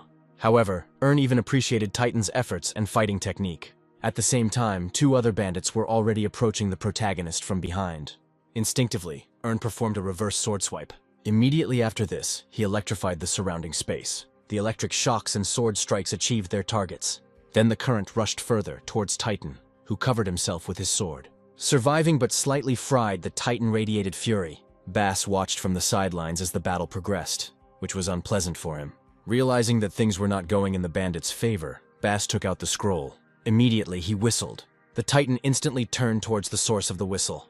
The living bandits immediately realized that a prearranged signal had sounded. Hoping that the people would have time to escape, Bass began to tear up the scroll of the spell. Now the protagonist himself has seen the course of the situation. After all, in one instant, a magical seal formed in front of Bass. Ern stepped back from the bright light of magic. Then, spreading his arms, Bass cast a spell. Immediately after this, sharp ice blocks began to burst out from the magic circle. Inexorably, they flew towards Ern. But the closer they got to the protagonist, the more they lost their course, colliding and forming a pile of ice. Now Bass himself had already set in motion, intending to carry out the explosion. As quickly as possible, the other bandits took cover. The ice blocks themselves began to fill with bright light. Having reached critical mass, the ice blocks burst. Subsequently, the entire mansion was enveloped in an icy fog. Soon, Bass and Titan appeared from behind their shelters. In part, Bass regretted wasting such powerful magic on the protagonist. On the other hand, their enemy, according to Bass, was worth an entire army. The smugness of the new bandit leader was interrupted by Ern's lamentations about the destroyed mansion. Appearing in front of everyone again, Ern wanted to understand whether the bandits were ready to fork out money for the repairs. In a panic, Titan shouted out that the protagonist didn't receive a single scratch. Bass also saw this, but he absolutely did not understand how something like this could happen. As it turned out, thanks to the previously learned skills and the raised level, Ern could easily block magic. Looking at his thawing hair, Ern concluded that he had not managed to preserve everything in himself. Then, Erna's anger grew because his hair was completely ruined. Eventually, the protagonist burst into a cry of indignation. Ern then swung his sword to teach the bastards a lesson for ruining their hair. The bandits were confused, because Ern had become wildly enraged. First of all, because of some hair. Subsequently, an electrical chirping and glow engulfed the mansion. Sometime later, when everything had calmed down, Bass appeared, barely breathing. Almost immediately, he fell to the floor. Having let off steam, the protagonist finally exhaled. Afterwards, Ern told himself that he barely managed to restrain himself from destroying the entire mansion. On the other hand, the protagonist has completely avenged his hair. Suddenly, Ern noticed that the number of dead bandits was slightly less than those who had originally broken into the mansion. As Ern scanned the grounds of the first floor, he came across a door that was slightly open. Deciding that the survivors were hiding there, Ern followed the open door. Yurko, the protagonist, slipped through the door. But right after that, Ern froze. His gaze was met with a picture of a couple more dead bandits. The protagonist looked closely at the bodies. Absolutely everyone had a wound in the same place that was not typical of a sword. Ern wondered to himself who could do something like this. Suddenly, an unusual noise was heard from the far corridor. Ern turned his gaze to the source of the noise, seeing a strange figure in the shadows. Preparing for the worst, the protagonist held out his sword. At the same time, the shadow began to click its tongue towards Ern. It seemed that Ern was beginning to guess who was hiding there. Soon, the unicorn appeared to the protagonist in full form. In all its majestic glory, the unicorn straightened its mane. Recognizing Sari, Ern was amazed by the animal's transformation. Sari nodded when Ern hinted at the dead bandits. Suddenly, Sylvia appeared from the next room. The girl was safe, and now, first of all, she was interested in Sari's condition. While stroking the unicorn, the protagonist began to explain to the girl that Sari could transform. Ern made it clear to Sylvia that there was no point in carrying around a common marten. Sylvia said thoughtfully, finally understanding in her mind why Sari seemed so strange to her. Meanwhile, The girl wanted to know what happened in Ern's mansion. Next, Sylvia pointed to a group of dead bandits. The girl was scared when Ern told her about the invasion of the Black Mamba, which had already been dealt with. Whatever the case, Ern wanted Sylvia to return to her room under Sari's protection. Ern didn't want anyone or anything to interfere with him during the interrogation. After some time, through pain and suffering, Bass gradually awakened. At some point in time, with a deep breath, Bass opened his eyes. He quickly looked at himself, not understanding how he had managed to survive. Next, Bass tried to get up, but his body did not obey him. Bass didn't understand why his body didn't obey him. Suddenly, opposite him, Ern appeared, taking a chair behind him. Immediately after this, Bass let out a cry of indignation, demanding an explanation from the protagonist regarding the state of his body. Ern grimaced because he believed that someone who was left alive should not behave like that. At that very moment, Titan also showed signs of life. Like Bass, Titan, after a brief moment of joy at his survival, was horrified by the state of his own body. Bass's voice was heard from the left, urging Titan not to waste time, since they were obviously under the influence of magic. Their conversation was interrupted by the clapping of hands from Ern, who wanted to know the names of the attackers. Next, putting a chair down and sitting down on it, Ern introduced himself as Flip, after which the protagonist made it clear to the bandits that he had the power to kill and resurrect the villains. The bandits were stunned by such revelations. The protagonist did not stop, promising that he would do this throughout the night. The scoundrel's former self-confidence was melting away before their eyes. With trembling voices, they finally introduced themselves to Ern. Ern then suggested that Bass and Titan were not top-level members of the criminal group, as they took part in the attack. Sighing, Titan partially confirmed the protagonist's suspicions, after which he made it clear to Ern that their group was simply thrown at the owner of the aura. As it turned out in the end, Ern was up against some of the weakest fighters, who were simply thrown to the slaughter. Ern even laughed, as if the bandit organization was trying to resemble a knightly order. Titan sighed heavily again, naming a certain Kamazan as the source of all the troubles. The protagonist listened attentively to his speech. Considering that Kamazan was the new leader of the bandits, Ern assumed that Bass and Titan were not on the best terms with him. Ern ended his thought by saying that the protagonist's attackers were ultimately nothing more than expendable material. The protagonist added to his words that Kamazan would benefit from both death and the successful return of Bass and Titan.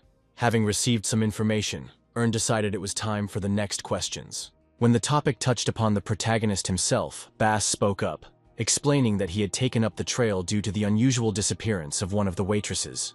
Bass continued his story, complaining that given the circumstances, there were few options for what happened. Bass's conclusion was that the waitress either ran away on her own or was helped. Later, after studying escape routes and recent real estate transactions, Bass came across Erna Castle. Ern knew it was Sylvia and wanted to know how Bass had identified her. Smiling slightly, Bass reduced it all to habits that, even though she had changed her appearance, Sylvia herself had not lost. Listening to Bass, Ern found him to be a very astute man for a criminal. The following picture emerged, in which Titan was the muscles, while Bass played the role of the brain center. Suddenly, the protagonist became inspired by the idea that those two scoundrels could be useful. Having finished the interrogation, from now on, Ern decided to openly think about what fate awaited the bandits. The protagonist grinned and called death not the worst option. Hearing this, the bandits shuddered in fear. Bass suddenly spoke, stammering, seeing no benefit to Ernu in his death. Playing on feelings, the protagonist explained that he would simply get rid of anxiety. Additionally, Bass mentioned his importance in the organization, which would definitely avenge the death of one of its most important people. Bass frowned and said that Ern would hardly be able to withstand the wrath of the Black Mamba. The protagonist only partially agreed with Bass's threats, although without expressing any alarm. In connection with all this, the protagonist started talking about some kind of agreement in which all parties would be satisfied. Bass repeated Ern's suggestion thoughtfully, somewhat stunning Titan. Meanwhile, Ern waited attentively. After a short pause, Ern said that there was one way for coexistence. A little later, the remaining surviving bandits exclaimed in unison in surprise when they learned about the plan to kill Kamazan. Bass approached them and offered to take over the entire criminal organization. As a boost to the action, Bass hinted at Ern, who could not be killed even on the 10th try. The other bandits turned their gaze to the protagonist sitting behind them. Now, Ern's face, radiating madness, looked back at them. Feeling the chill of death in such a look, the bandits immediately abandoned their thoughts regarding revenge against the protagonist. Then one of them turned to Bass, calling the plan quite complex. Bass nodded in agreement, reporting that the plan was not only difficult, but practically impossible to implement. In any case, the bandits weren't particularly eager to trust the protagonist. Bass responded by stating that Ern had brought everyone who was dying back to life, and that no one could do anything to stop it. Another argument in his favor, Bass cited, was the protagonist's ability to resist the ice blast. Additionally, Bass believed that Ern's offer was generous and perhaps unique. Otherwise, Bass believed that he and his subordinates would continue to be used as expendable material. Eventually, Bass's words moved the other bandits. Suddenly, Bass's idea was supported by Titan, who believed that the opportunity was worth taking advantage of. Titan did not consider one death worse than any other, but most importantly, the one received in battle. Ern watched all this from the side, listening intently. Suddenly, hesitantly, one of the bandits declared that he could not sacrifice his life for a stranger. Not knowing who to say in response, Titan chuckled long and hard. However, immediately after this, the bandit said that he believed in Bass and Titan, ultimately giving his consent to the daring plan. Immediately after this, a hubbub began.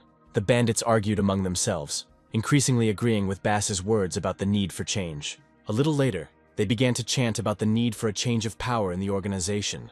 After about another minute, Bass turned his attention to the protagonist. Then, nodding approvingly in that direction, Ern was pleased, because that night, the owner of the entire criminal network in the capital would change. The action changed to the city streets at night. Then we moved on to a rich mansion. Inside, a man with an eye patch was surprised by the news he had received. The confidant explained that the object that was supposed to be captured was currently located on the first floor of the mansion. Although he didn't say it out loud, the one-eyed man was unhappy that the suicide mission had succeeded. Next, he inquired about the condition of the prisoner. Clearly overjoyed, the confidant reported that the prisoner was on the brink of life and death. Thinking that the captive was at about the third rank of cultivation, the one-eyed man ordered him to be brought in. Additionally, just to be on the safe side, the one-eyed man ordered that a couple of strong guys be brought in. Having bowed, the confidant went to carry out the order. One Eye was a little upset because he had hoped to get rid of Bass and Titan. A couple of minutes later, a man in shackles entered the one-eyed man's office. His clothes were pretty tattered, and his body was covered in bruises. Pushing from behind, Bass and Titan followed Ern in. Looking at the protagonist, the one-eyed man said that he didn't know him. In connection with this, the one-eyed man wanted to know who they had brought to him. Hanging his head tiredly, the protagonist introduced himself as Flip. Having learned the name, the one-eyed man condescended to shout, demanding that his money be given to him. Without taking his eyes off the floor, Ern suddenly said that the money belonged to the former leader of the Black Mamba. Then, suddenly opening his eyelids, the protagonist said that from now on, it was Ern's money. The one-eyed man cursed at such rudeness. In a commanding voice, the one-eyed man made it clear that everything in the Black Mamba belonged to him. Then the one-eyed man turned his attention to Bass, wanting to know where the stolen money was now. In response, with an incomprehensible movement, Bass nodded his head. The one-eyed man cursed again, considering Bass's silence and all his incomprehensible movements to be insolence. The one-eyed man slammed his fist on the table and demanded that Bass obey and maintain subordination.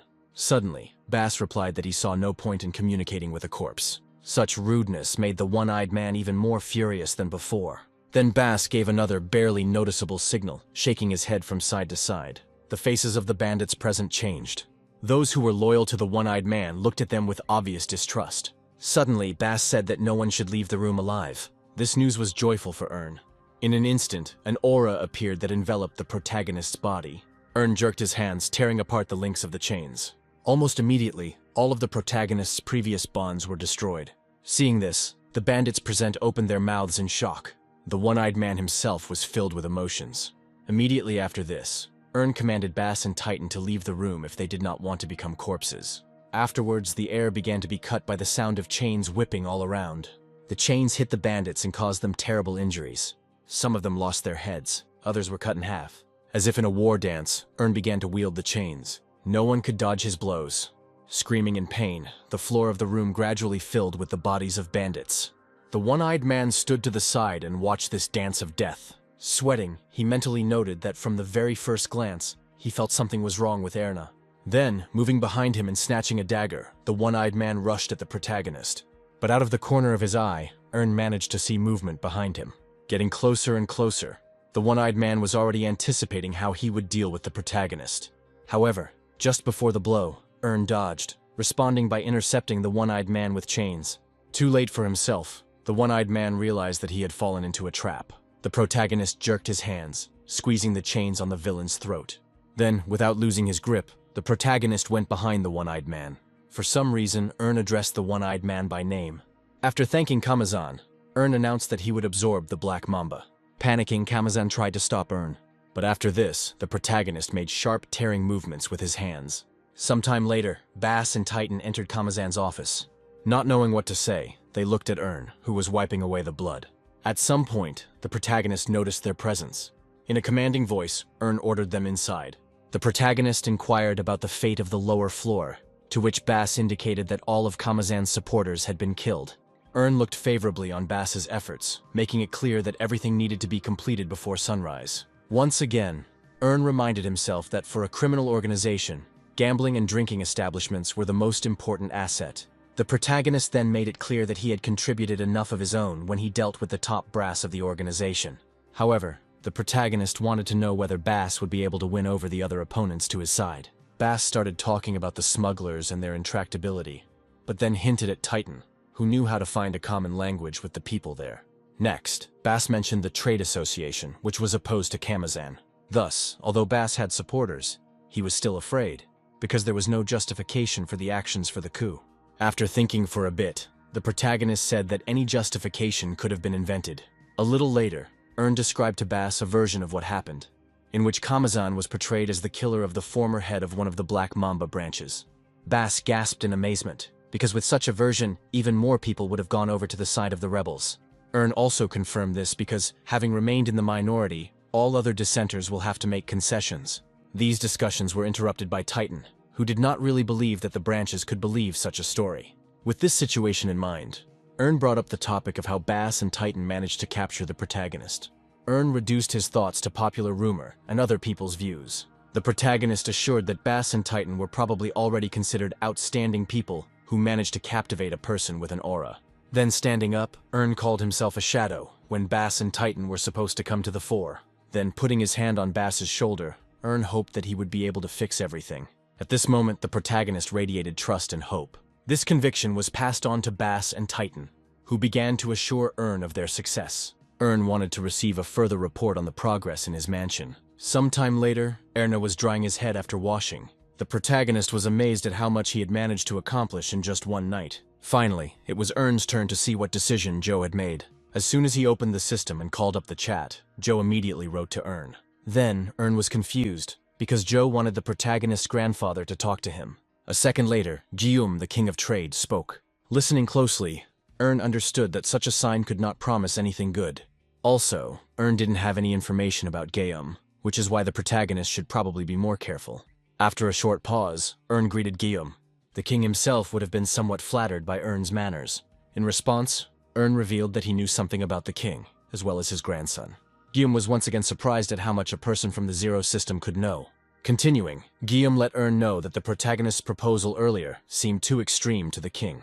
Next, Joe spoke up, recalling the enormous sums of tens of thousands of coins that Ern had announced. Afterwards, Guillaume took the floor again, trying to catch Ern in a lie, believing that he could not have earned the money that Joe had previously talked about. Guillaume didn't think it was impossible, just incredibly difficult. Thus, Guillaume reduced his speech to the fact that Ern was simply raising the price out of thin air. The protagonist could not object to Guillaume in any way, since he had calculated everything. In this case, the protagonist tried to reduce everything to the value of 5 circulation tickets. However, the king did not lose his grip, considering the price announced by Ern to be exorbitant. In response, Ern asked how Guillaume valued revenge. As an experienced merchant, Guillaume believed that everything had a price, and therefore, even for the opportunity for revenge, the king saw the sum of 50,000 coins as quite sufficient. The protagonist thought for a moment, not knowing how to get to the life-hardened Guillaume. Be that as it may, Ern had already seen that Guillaume had made one significant mistake. Biting his finger, the protagonist was not averse to playing a game of chess with the old merchant. Subsequently, the protagonist returned to the topic of 50,000 coins. Ern operated his words in such a way that Guillaume himself could regret something. The king asked the protagonist again. Cleverly, Ern reduced his words to revenge on Joe, which could have easily failed. In a veiled manner, Ern hinted that he could have made a deal with Joe's enemies, as a result of which Joe could have died. Worried about his grandson, Guillaume tried to answer something, but couldn't. As Ern waited for an answer, he was now acutely aware that Joe's revenge was not personal, but extended to the entire family there. Continuing to press on the sore spot, Earn diluted the silence with statements about his exceptional help. At some point, having given up, Gyum decided to find out about Earn's conditions. Silently, the protagonist exclaimed from the sudden success, because he managed to put pressure on the buyer. Earn folded his arms and suddenly began to talk about how he only needed trust, not money. Stroking his beard, Gyum considered Earn to be a very clever boy. Nevertheless, he was not averse to listening to him. After which, Gyum asked Joe to convey some words to Earn. Jim went on a rather long tirade that for the sake of Earn and his services, he would not open a branch of his trading empire in the zero dimension. Gyum found Earn too greedy and unable to get his fill. In his mind, Gyum praised Earn for his impudence, while having no right to engage in interdimensional trade. Moreover, if something like this happened, Gyum could not even imagine how influential a person Earn could become for his world. A minute later, Joe informed his grandfather that Earn had made another counteroffer. Gyum sighed but decided to listen. Confused, Joe reported that Earn wanted an investment of 200,000 coins. The old man coughed when he heard such a sum.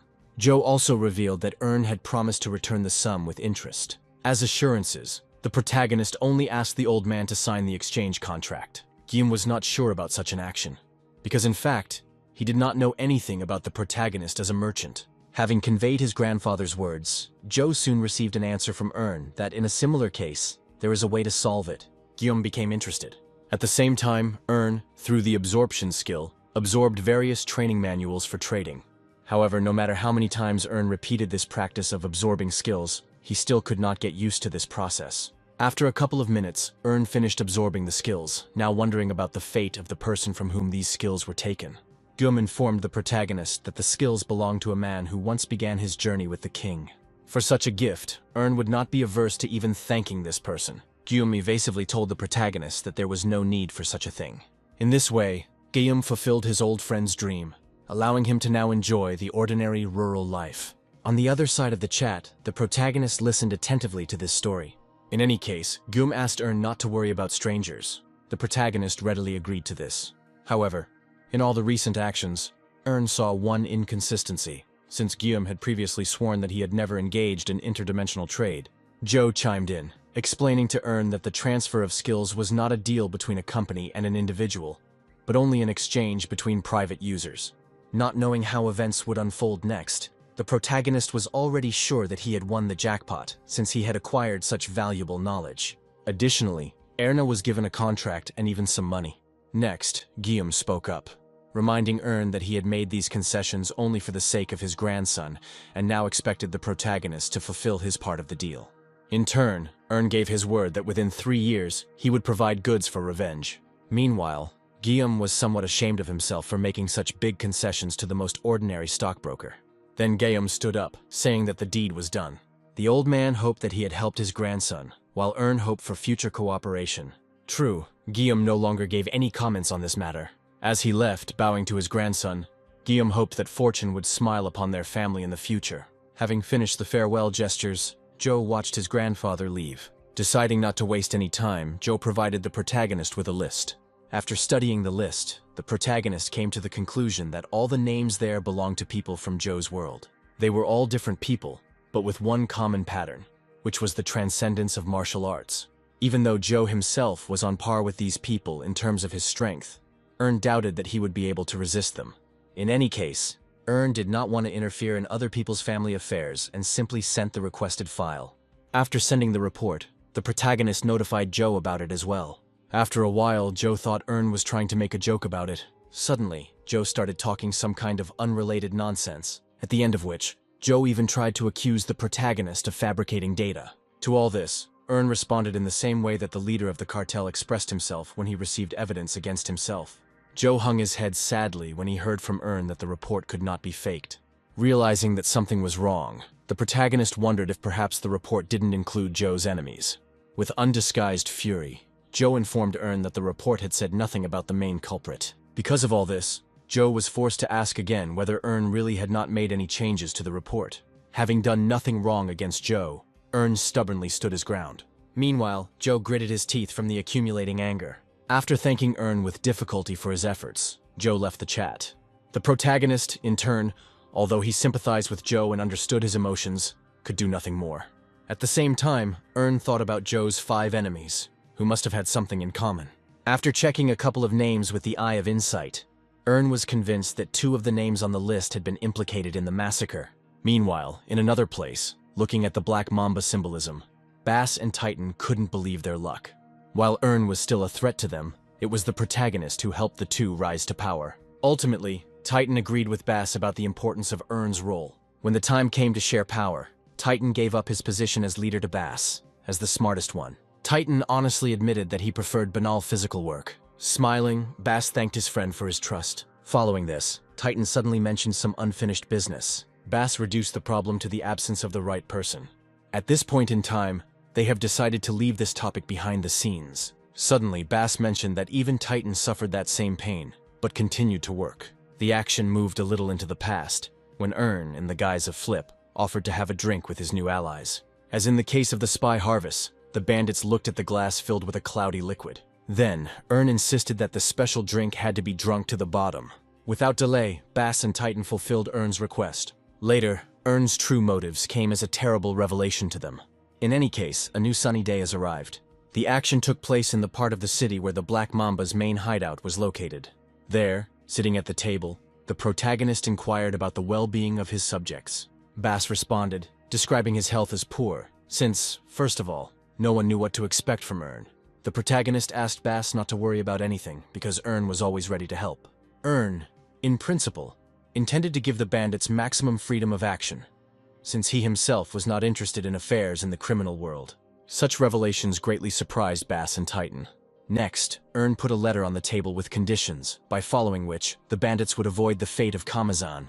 Quickly, Bass grabbed and opened the letter. The very first point in the letter was Ern's prohibition on getting rid of parasites. Further, the list included further conditions that were equivalent to treason, as well as a non-negotiable monetary income in favor of the protagonist. Then, the rhetoric of the letter changed, moving towards demands for unconditional cooperation with Flip Trading Company. Having read to the end, Bass even voiced that, in general, the conditions were acceptable. With obvious indignation in his voice, Ern even asked again that the demands were acceptable at the general degree, and not unconditionally. When Bass assured Ern of his full acceptance of the conditions, the protagonist became sweet and affectionate again. The bandits watched with obvious apprehension such metamorphoses in the protagonist's behavior. In any case, now Bass had no choice but to agree to Ern's terms. After which, the conversation turned to Flip's trading company, to which Ern made it clear that it was his brainchild. It came as a surprise to the bandits that a merchant had secretly seized power in the criminal organization. Ern confirmed this guess, making it clear that he has as much as 50 years of experience. Completely confused, Bass and Titan exchanged glances. Several hours passed since that conversation, and evening came. The action moved to the closed training hall of the academy. At some point, the heavy front door opened by itself. Footsteps and relaxed sighs were heard, followed by the door closing just as quietly. As he removed the invisibility effect from himself, Ern even doubted that it was worth using something like this at the academy. On the other hand, the protagonist saw the need for excessive caution, since misdeeds could easily lead to expulsion from the academy. Having walked a little further into the hall and sat down there, Ern began to reflect on the fact that over the last 15 days, he had managed to achieve a great deal. So, in the list of Ern's achievements, it was indicated that he had received the excellent rank. There was also a difficult but super profitable deal with the King of Trade. Thanks to the knowledge gained from Guillaume, the protagonist was able to buy out a bankrupt guild and open his own company in its place. Moreover, at the head of the capital's criminal world was Erna's man. After all these accomplishments, Ern looked at the world in a completely different way, as a canvas filled with possibilities. Ultimately, even dimension trading always improved the protagonist's situation in reality. Perked up, Ern thought he should ask Circle for a couple more closed training sessions. A minute later, Circle himself entered the room. Ern was glad of such a meeting, especially since he himself planned to meet with the instructor. The protagonist was about to start talking about closed training, but the instructor interrupted him with words about a more important matter. Ern became interested. Circle said that a certain person from the prosecutor's nightly corps had sought a meeting with Ern. The protagonist became wary, however, wanting to know what Circle had answered him. The instructor made it clear that he had gotten rid of the knight for a short time, but had no idea why he was looking for Ern himself. The protagonist honestly answered that he had no idea why he might be wanted. After thinking about it, Circle said that such interest in Ern could not have been a trivial trifle. Unexpectedly, Circle mentioned that a man named Dirk was hanging around the knight. Hearing the familiar name from Ern took my breath away. From now on, the protagonist guessed what exactly the matter of searching for him was. All this could only indicate one thing: the Marquis suspected Ern of Kunz's disappearance. A day later, the action took place in the dungeons of a certain castle. Sitting in a small room, the protagonist was waiting for someone. Now Ern was actively thinking about the fact that he could not be punished by law, since he left no evidence. The protagonist gathered his strength, trying not to show his excitement at meeting the knight. A couple of minutes later, someone finally entered the room.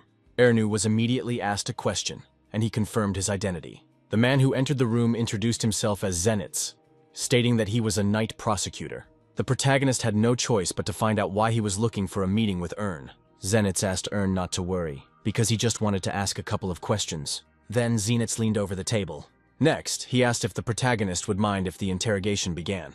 A couple of minutes later, Zenitz outlined the situation with Kunz, who had disappeared without a trace. Ern pretended to be surprised that Kunz was missing. Zenitz wondered if Ern had heard anything about this. The protagonist shook his head.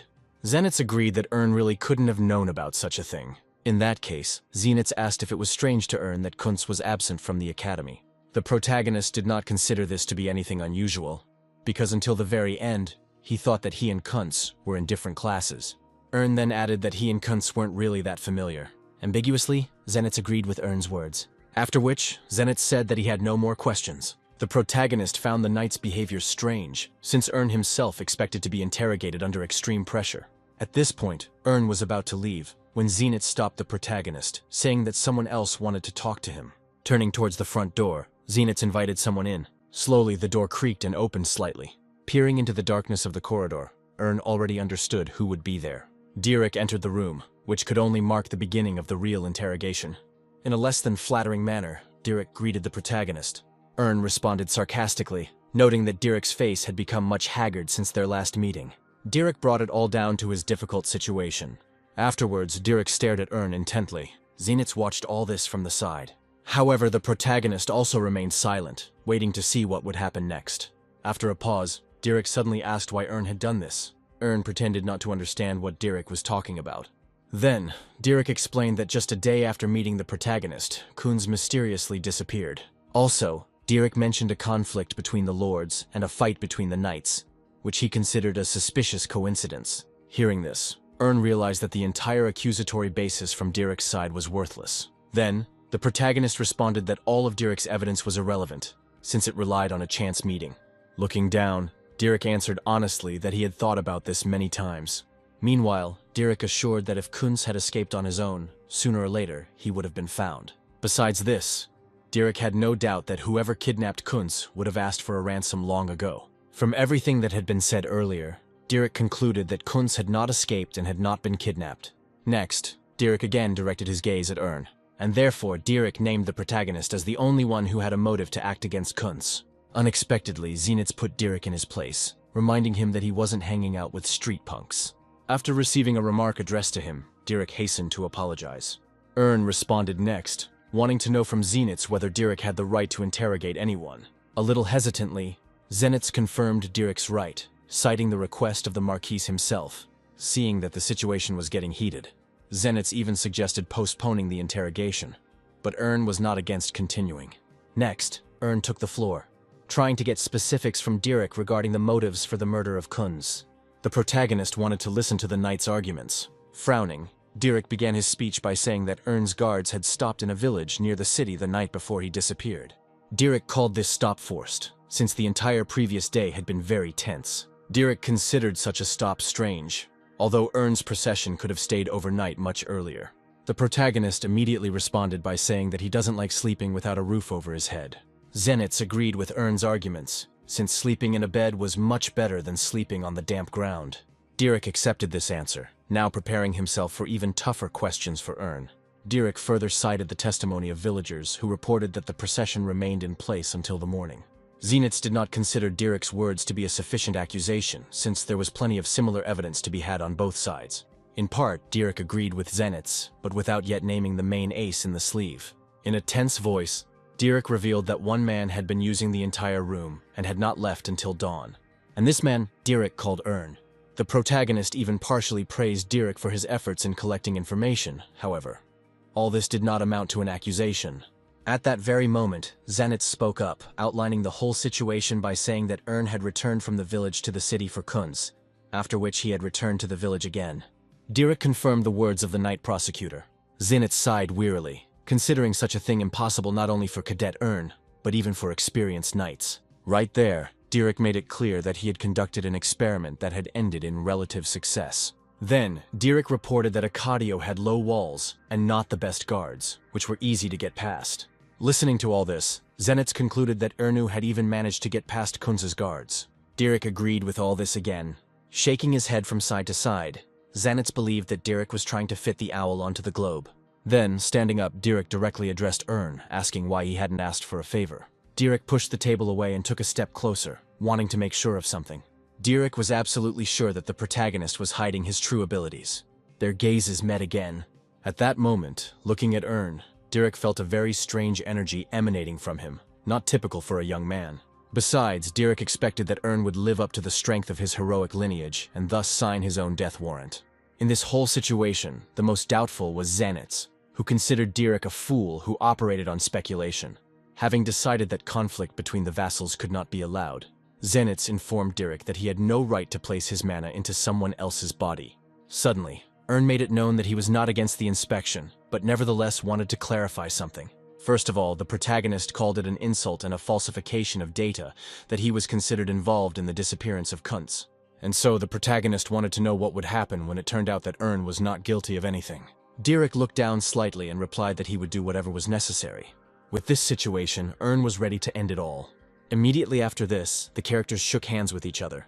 In an instant, a magical process began between them. Everyone at once began to wait for the results. At some point, Dirk's expression changed when he realized that Ern was only rank 4. The knight did not understand anything, because he had expected a completely different outcome. Afterwards, Dirk concentrated again, feeling Ern's magical threads. As it turned out, Ern had cleverly hidden his powers in places where an ordinary person would never look. The only thing Dirk was able to find was the incomparable mana of the protagonist's heart. A few minutes later, Ern's check was over. Dirk was in complete confusion. The protagonist, however, looked at him cheerfully. Clearly tired of all this action, Zenitz inquired about the results. With an uncertain voice, Dirk announced Ern's 4th rank.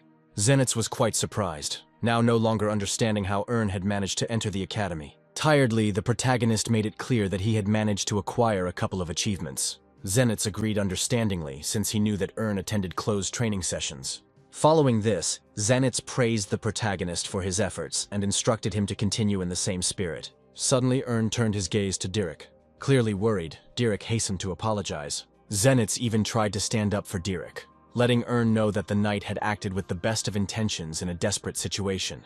The protagonist waved his hand approvingly, although he stated that all of Dirk's accusations were groundless in any case. Dirk apologized again and even bowed to Ern. However, seeing that Ern did not feel satisfaction, the knight again repeated his previous actions. At a certain point, Ern hoped that Dirk would still be able to find Kuntz. Being completely depressed, Dirk also hoped for this. After all this, the protagonist hurried to leave the room and go to class. With Zenitz's permission, Ern opened the door and walked out. However, to himself, the protagonist celebrated his extraordinary victory. With his persistence and his own cunning, Ern managed to close the Kuntz case.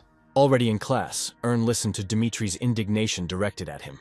The protagonist had no idea what his roommate wanted from him. As it turned out, Dimitri was quite worried about Ern, who had not told him anything about his closed training. However, the more Ern ignored Dimitri, the more he became agitated and raised his voice. Meanwhile, during the verbal diarrhea from Dimitri, Ern managed to turn his attention to something else. After all, now many of the cadets were looking askance at the protagonist, actively whispering about something among themselves. For many, it has already become news that Ern, being an ordinary middle-class student, somehow managed to get to a closed training session. The protagonist had no choice but to sigh wearily. Someone called out to Ern abruptly. The protagonist turned around and was amazed.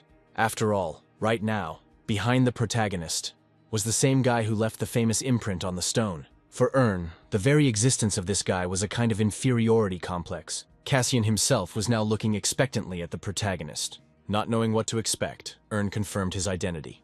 Almost instantly, Cassian challenged Ern to a duel. Ern was speechless after hearing this. The other students were alarmed. None of them understood why such an outstanding student would challenge someone like Ern to a duel. Everyone believed that, on the contrary, Ern should one day challenge Cassian to a duel and take away his title. But then, The protagonist suddenly said that he did not want to participate. This answer came as a surprise to Cassian. Cassian tried to find out the reason, but Ern again refused due to reluctance. The protagonist turned the conversation to the reason why Cassian had challenged Ern to a duel in the first place. Cassian did not answer, only making it clear that it was impossible to refuse the duel.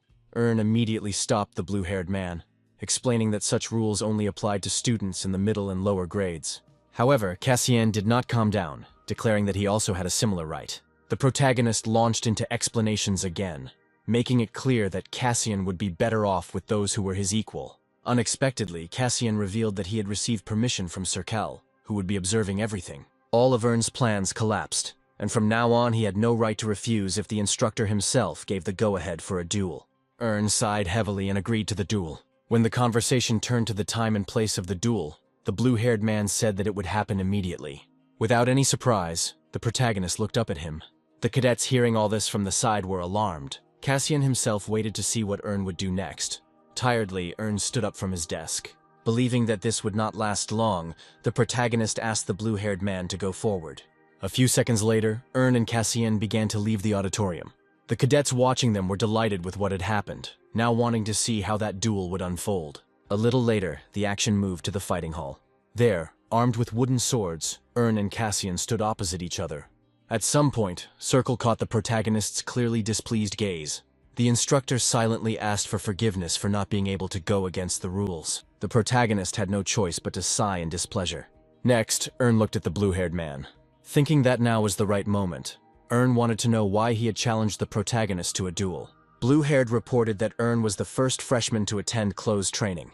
Ern agreed with this, remembering to himself that only a few people in the entire history of the academy could boast of something like this. Afterwards, Cassian told Ern that he didn't understand how something like this could have happened at all, especially when all of the blue-haired man's applications were rejected.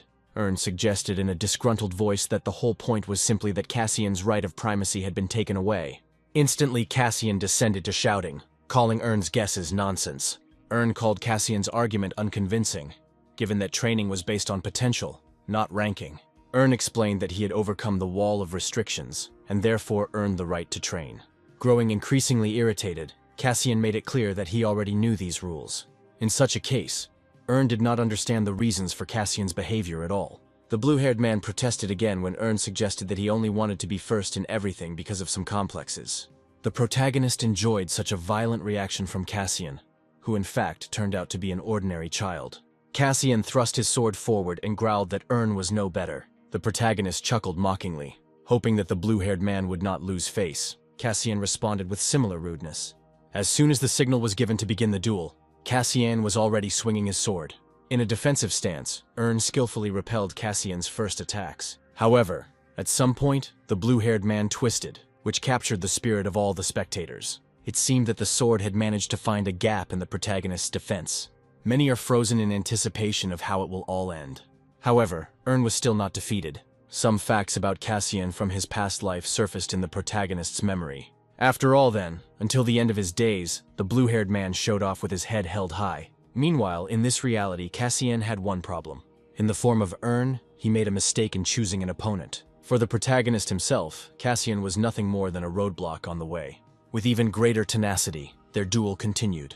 As he struck, Cassian was angry that Ern had gone into deep defense, not even trying to counterattack. This whole situation made Cassian quite angry, as he was already burning with the desire not just to win, but to kill Ern. Ern herself did not dare to show her strength to the public and now wondered how he could have lost better. At some point, the protagonist had an idea.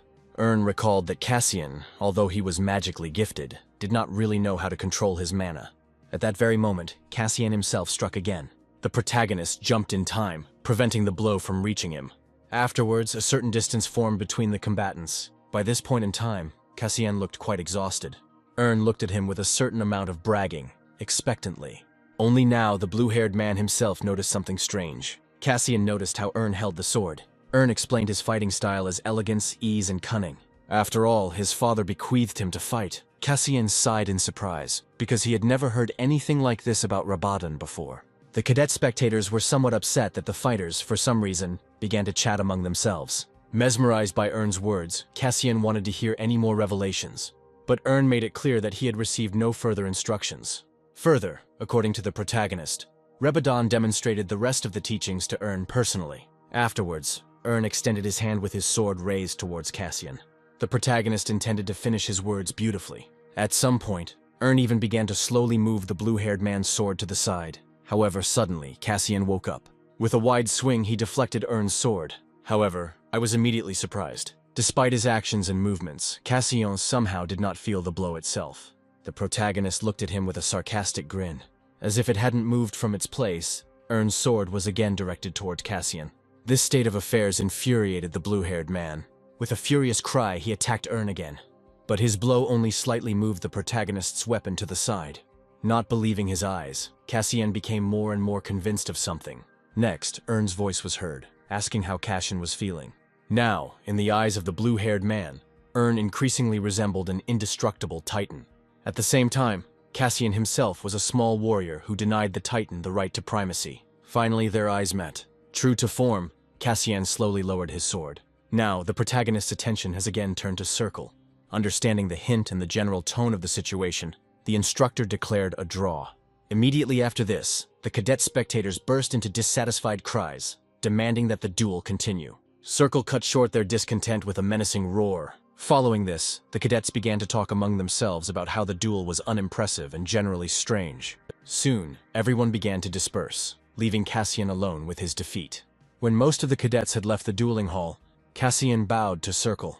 Sadly hanging his head, he also began to leave the hall. Now, the protagonist could boast that he had completed the duel perfectly. Circle was a little dubious about Ern's words, not really believing that his original plan looked exactly like this. Then, Circle made it clear that Ern had gone a bit overboard, since he had used an art that even the instructor could not comprehend. Ern agreed with everything that Circle had said earlier. The protagonist elaborated on his technique, which turned out to be the 8-star sword martial art. Visibly sweating, Circle was somewhat worried about Cassian, who was faced with such a powerful rebuff. Chuckling, Ern made it clear that everything happened as planned, the result that Circle himself wanted to achieve. The instructor reminded Ern that he had demonstrated his strength too much, although he had intended to hide it. Smiling, the protagonist reduced everything to the fact that he wanted to teach the blue-haired man a lesson, and he was not eager to lose. Next, the protagonist asked Circle to prepare a pass, since Ern wanted to leave the academy for a short time. Surprised by such a request, Circle even asked where Ern had gone this time. A couple of hours passed since then, and evening came. The guild that Ern had bought out was actively unloading. Heavy boxes were shifted and records were kept. In the guise of Flip, Ern watched all this, enjoying his possessions. And in general, the overall appearance impressed him. At some point, someone called out to Ern as the head of the trading company. The deputy ran up to the protagonist with a joyful expression on his face. Marcus assured Ern that things were going extremely well. Subsequently, Marcus needed Ern's signature. After looking at the document, the protagonist asked Marcus to increase the number of employees. The protagonist explained that with each subsequent deal, the staff would have to be expanded so as not to slow down the overall trading process. For Marcus himself, such a number of employees was something unthinkable, despite the number of deals that Ern had already agreed on. Ern even shared his desire to quadruple the number of employees, but for now, he was in no hurry. According to the protagonist, it will take at least a couple of years to become a monopolist. After a detailed explanation, Marcus assured that he had understood the protagonist's idea. Suddenly, Ern remembered one important detail and asked Marcus to take care of repairing the roof of the former guild building. Marcus dared to give advice in return, suggesting that they wait with this decision, since Ern had only just opened his own business. Sighing, the protagonist again reminded Marcus of his thoughts about development plans. Ern was counting not only on getting rich, but also on gaining a reputation, something that a shabby warehouse could not help with. Marcus hastened to confirm all the previously given orders of the protagonist. Next, Ern began to think about Marcus. Based on the skills he learned from Guillaume, Ern saw Marcus as a diligent deputy, but one whose bad trait was timidity. In any case, Ern had no reason to fear that Marcus would dare to stab him in the back. Having finished his thoughts, the protagonist asked where the secretary was now. The action moved to a certain part of the warehouse that was set aside for the secretariat. Ern knocked lightly on the door. At that moment, Sari and Sylvia appeared from behind a pile of accounting books. Entering inside, the protagonist hoped that there were no complaints about the secretary's office. Sylvia and Sari exclaimed with joy at the sight of Ern. In particular, the little animal, Jingling, rushed into the protagonist's arms. Afterwards, they exchanged mutual emotions. Ern even felt that he had put too many things on the girl. Sylvia herself was beaming with happiness, assuring that she was only glad to work under Ern's leadership. The protagonist was quite pleased with the girl's work, and therefore was ready to help her in every possible way at the slightest request. Suddenly, Sylvia remembered that a certain order from Ern was ready. The protagonist was even surprised that everything was done so quickly. Sylvia said that Ern's order is now in the backyard. However, the girl did not understand where the protagonist was going to use something like this. With a wink, Ern announced that this was an order for Sari. After hearing this, Sylvia was filled with unanswerable questions. A couple of minutes later, in the backyard, a completely metal carriage was in front of the protagonist's eyes. As a treat, the protagonist presented that Sari. The little animal was beside himself with happiness. Almost immediately, Sari jumped out of Ern's arms and ran towards the carriage. Afterwards, Ern hoped that Sari would be able to stretch out her treat for a couple of days. Then, sitting down on a nearby bench, Ern thought about checking his mail. Subsequently, the protagonist logged into the system. To Ern's delight, it turned out that the system approved his activation of the affiliate store menu. Now, with only a fairly large entry fee, Ern could begin building his own trading empire. In his mind, the protagonist thanked Mayam, who had put in a lot of effort to make such a function available to Ern. Now, Ern is thinking about naming his store. The first iteration, in the form of the general goods store, was considered too pretentious by the protagonist. However, Ern had no other ideas, so he settled on this choice. Now, the protagonist had to decide what role the store itself would play.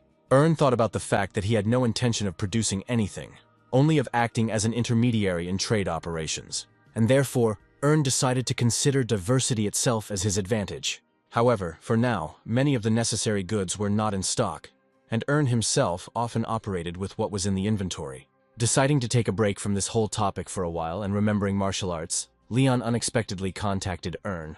When the protagonist decided to find out the state of affairs of the swindler, he boasted with undisguised joy that everything was gradually getting better. However, Erna was interested in something completely different: the safety of the library from which Leon stole books. The swindler came to his senses, telling Ern about new security measures which, according to him, were unlikely to last long. While playing out a certain drama, the protagonist even regretted it, because he was going to provide Leon with a business partner. The fraudster could not resist the temptation and wanted to know more. Ern saw no point in telling more, since Leon assured him that no more books could be stolen from the library. Laughing, the swindler began to assure Ern that he could do a lot, even find a gap in the security. At this point, the protagonist became convinced that there was still a way to bypass the library's security. Leon became even more interested when the protagonist said that the payment would be around 3,000 coins per month. Already inspired by thoughts of his imminent recovery, Leon was burning with impatience to find out who that very partner was. The protagonist corrected both Leon and himself somewhat, calling the third party the partner store. This revelation only further inspired the fraudster. With his arms folded, the protagonist proudly announced the name of the store with his own name at the top. Puzzled, Leon fell silent. Ern immediately ordered Leon to cast aside any doubts and laughter directed at the store. Leon immediately changed the subject, emphasizing that the protagonist's store would have to undergo a rigorous inspection.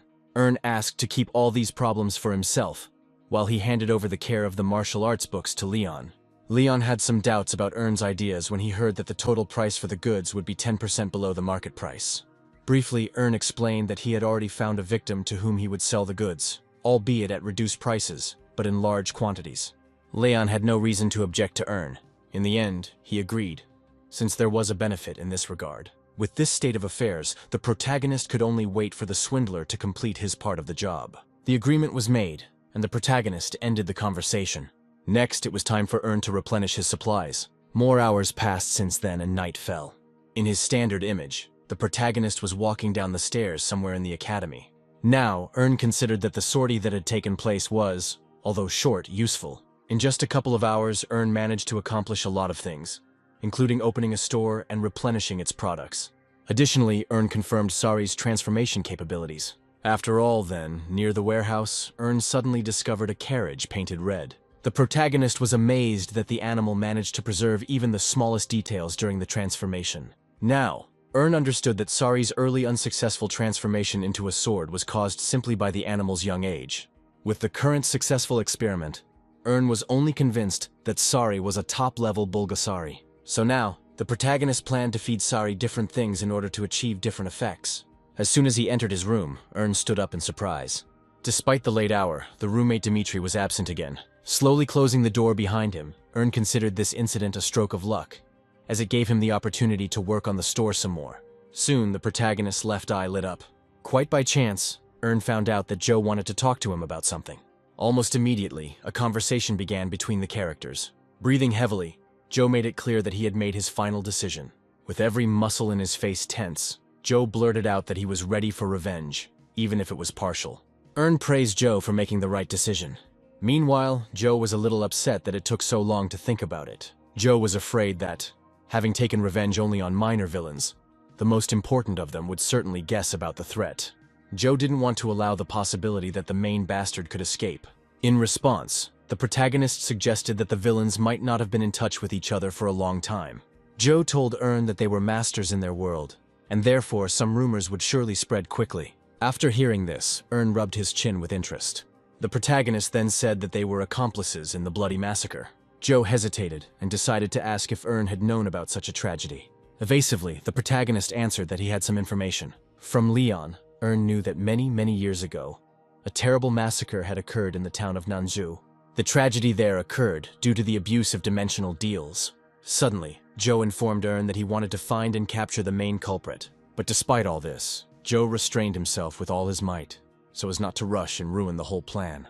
Angry, Joe hoped to repay the villains with the same troubles. Ern called Joe's restraint the right move, and also reminded him of the agreement between the characters. In addition to helping, the protagonist was not averse to becoming Joe's interlocutor. Such care and attention stunned Joe.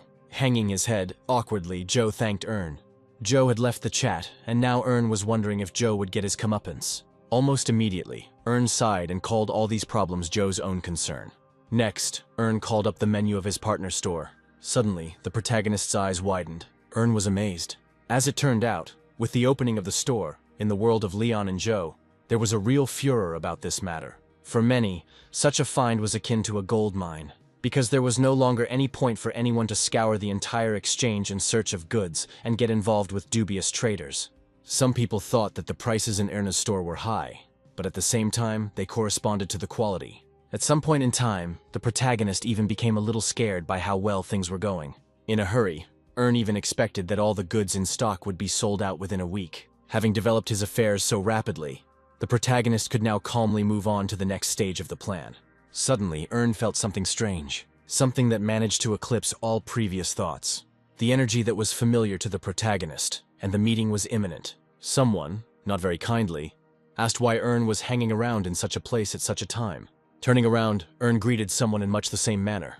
The stranger was angry with Ern for being overly provocative, which is why the meeting took place. Standing up, the protagonist described these words as true brotherly love.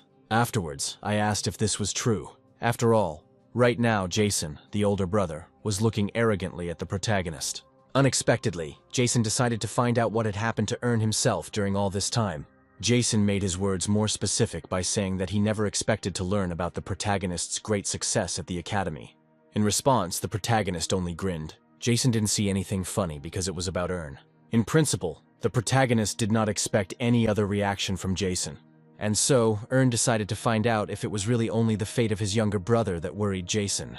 The question caught Jason off guard. However, just like Ern in his past life, Jason also failed to live up to his family's expectations. Back then, Jason was completely broken, unable to overcome the wall of aura owners. It was for this reason that Jason always looked at Ern with concern, considering him his direct competitor. Of all of them, it was Jason's attention to Ern that was the most intense. Jason expected to take a position somewhere in the middle of the family, all the while realizing that he didn't stand a chance against Kieran. The brothers' gazes met, and only now, having tested Jason with his gaze, Ern finally understood that he was extremely weak. There was a short pause during which the brothers looked at each other silently. Having given in first, Ern asked Jason to tell him why he had come. The elder brother was collecting his thoughts. Suddenly, Jason wondered why the fight with Cassian had ended so unusually. When the protagonist mentioned the calculation, Jason became furious, not believing a word Ern said. Ern was surprised, deciding to find out if it was really impossible for him to do this. Like many, Jason was concerned about the draw between first and 72nd place. The protagonist expressed himself in a secret way. Right there, Jason made it clear that someone wanted to see the protagonist. Jason sniffed and said Thane's name. Being interested, Ern even asked again. Jason nodded his head in confirmation. In that case, Ern called Thane a funny idiot. wishing that he would visit the protagonist himself. Jason, frightened, hissed at Ern. The protagonist did not really understand this secrecy, believing that no one else could eavesdrop on the brothers. Eventually, Ern decided to find out where Thane wanted to meet him. In an instant, Jason made it clear that Thane would not meet the protagonist in person. Next, the brother took out a letter, briefly informing Ern to come in the evening to the coordinates inside. Throwing the letter at the protagonist's feet, Jason also advised Ern to put on a dress suit. Ern stared, dumbfounded, at the envelope at his feet. Jason, barely containing himself, told them that Ern had been given the great honor of being accepted into the freshman club. Picking up the letter in the envelope, Ern thought completely differently, describing the invitation as a dummy. Words like these and Ern's reaction worried Jason more and more. Finally, turning around, he urged the protagonist not to be late, after which he hurried away. Looking at the envelope, Ern wondered whether he should accept the invitation. Be that as it may, there Ern would encounter both future enemies and future allies. Club 21 itself was an elite place for the most outstanding students of the Royal Academy. Often, the connections created there were reinforced for life. It followed from this that many people were eager to get there at any cost. Others regarded the club as a gathering of outstanding people who would be destined to play an important role in society in the future. As always, the club was full of lively conversations. Wine flowed, and the girls laughed. Unexpectedly, this atmosphere was drowned out by loud footsteps. The idle members of the club immediately turned their attention to the source of the noise. Their gaze fell on Ern, who was walking steadily. Almost everyone looked at the protagonist with interest. None of them had ever seen Ern before, but they considered him to be quite elegant. Ern knew that all eyes were on him only because of the tag on his clothes. Clothes that were made only for high society. Among the motley crowd, someone caught the protagonist's attention. More than the others, the red-haired girl looked at Ern. Almost immediately, Ern recognized her as Selena.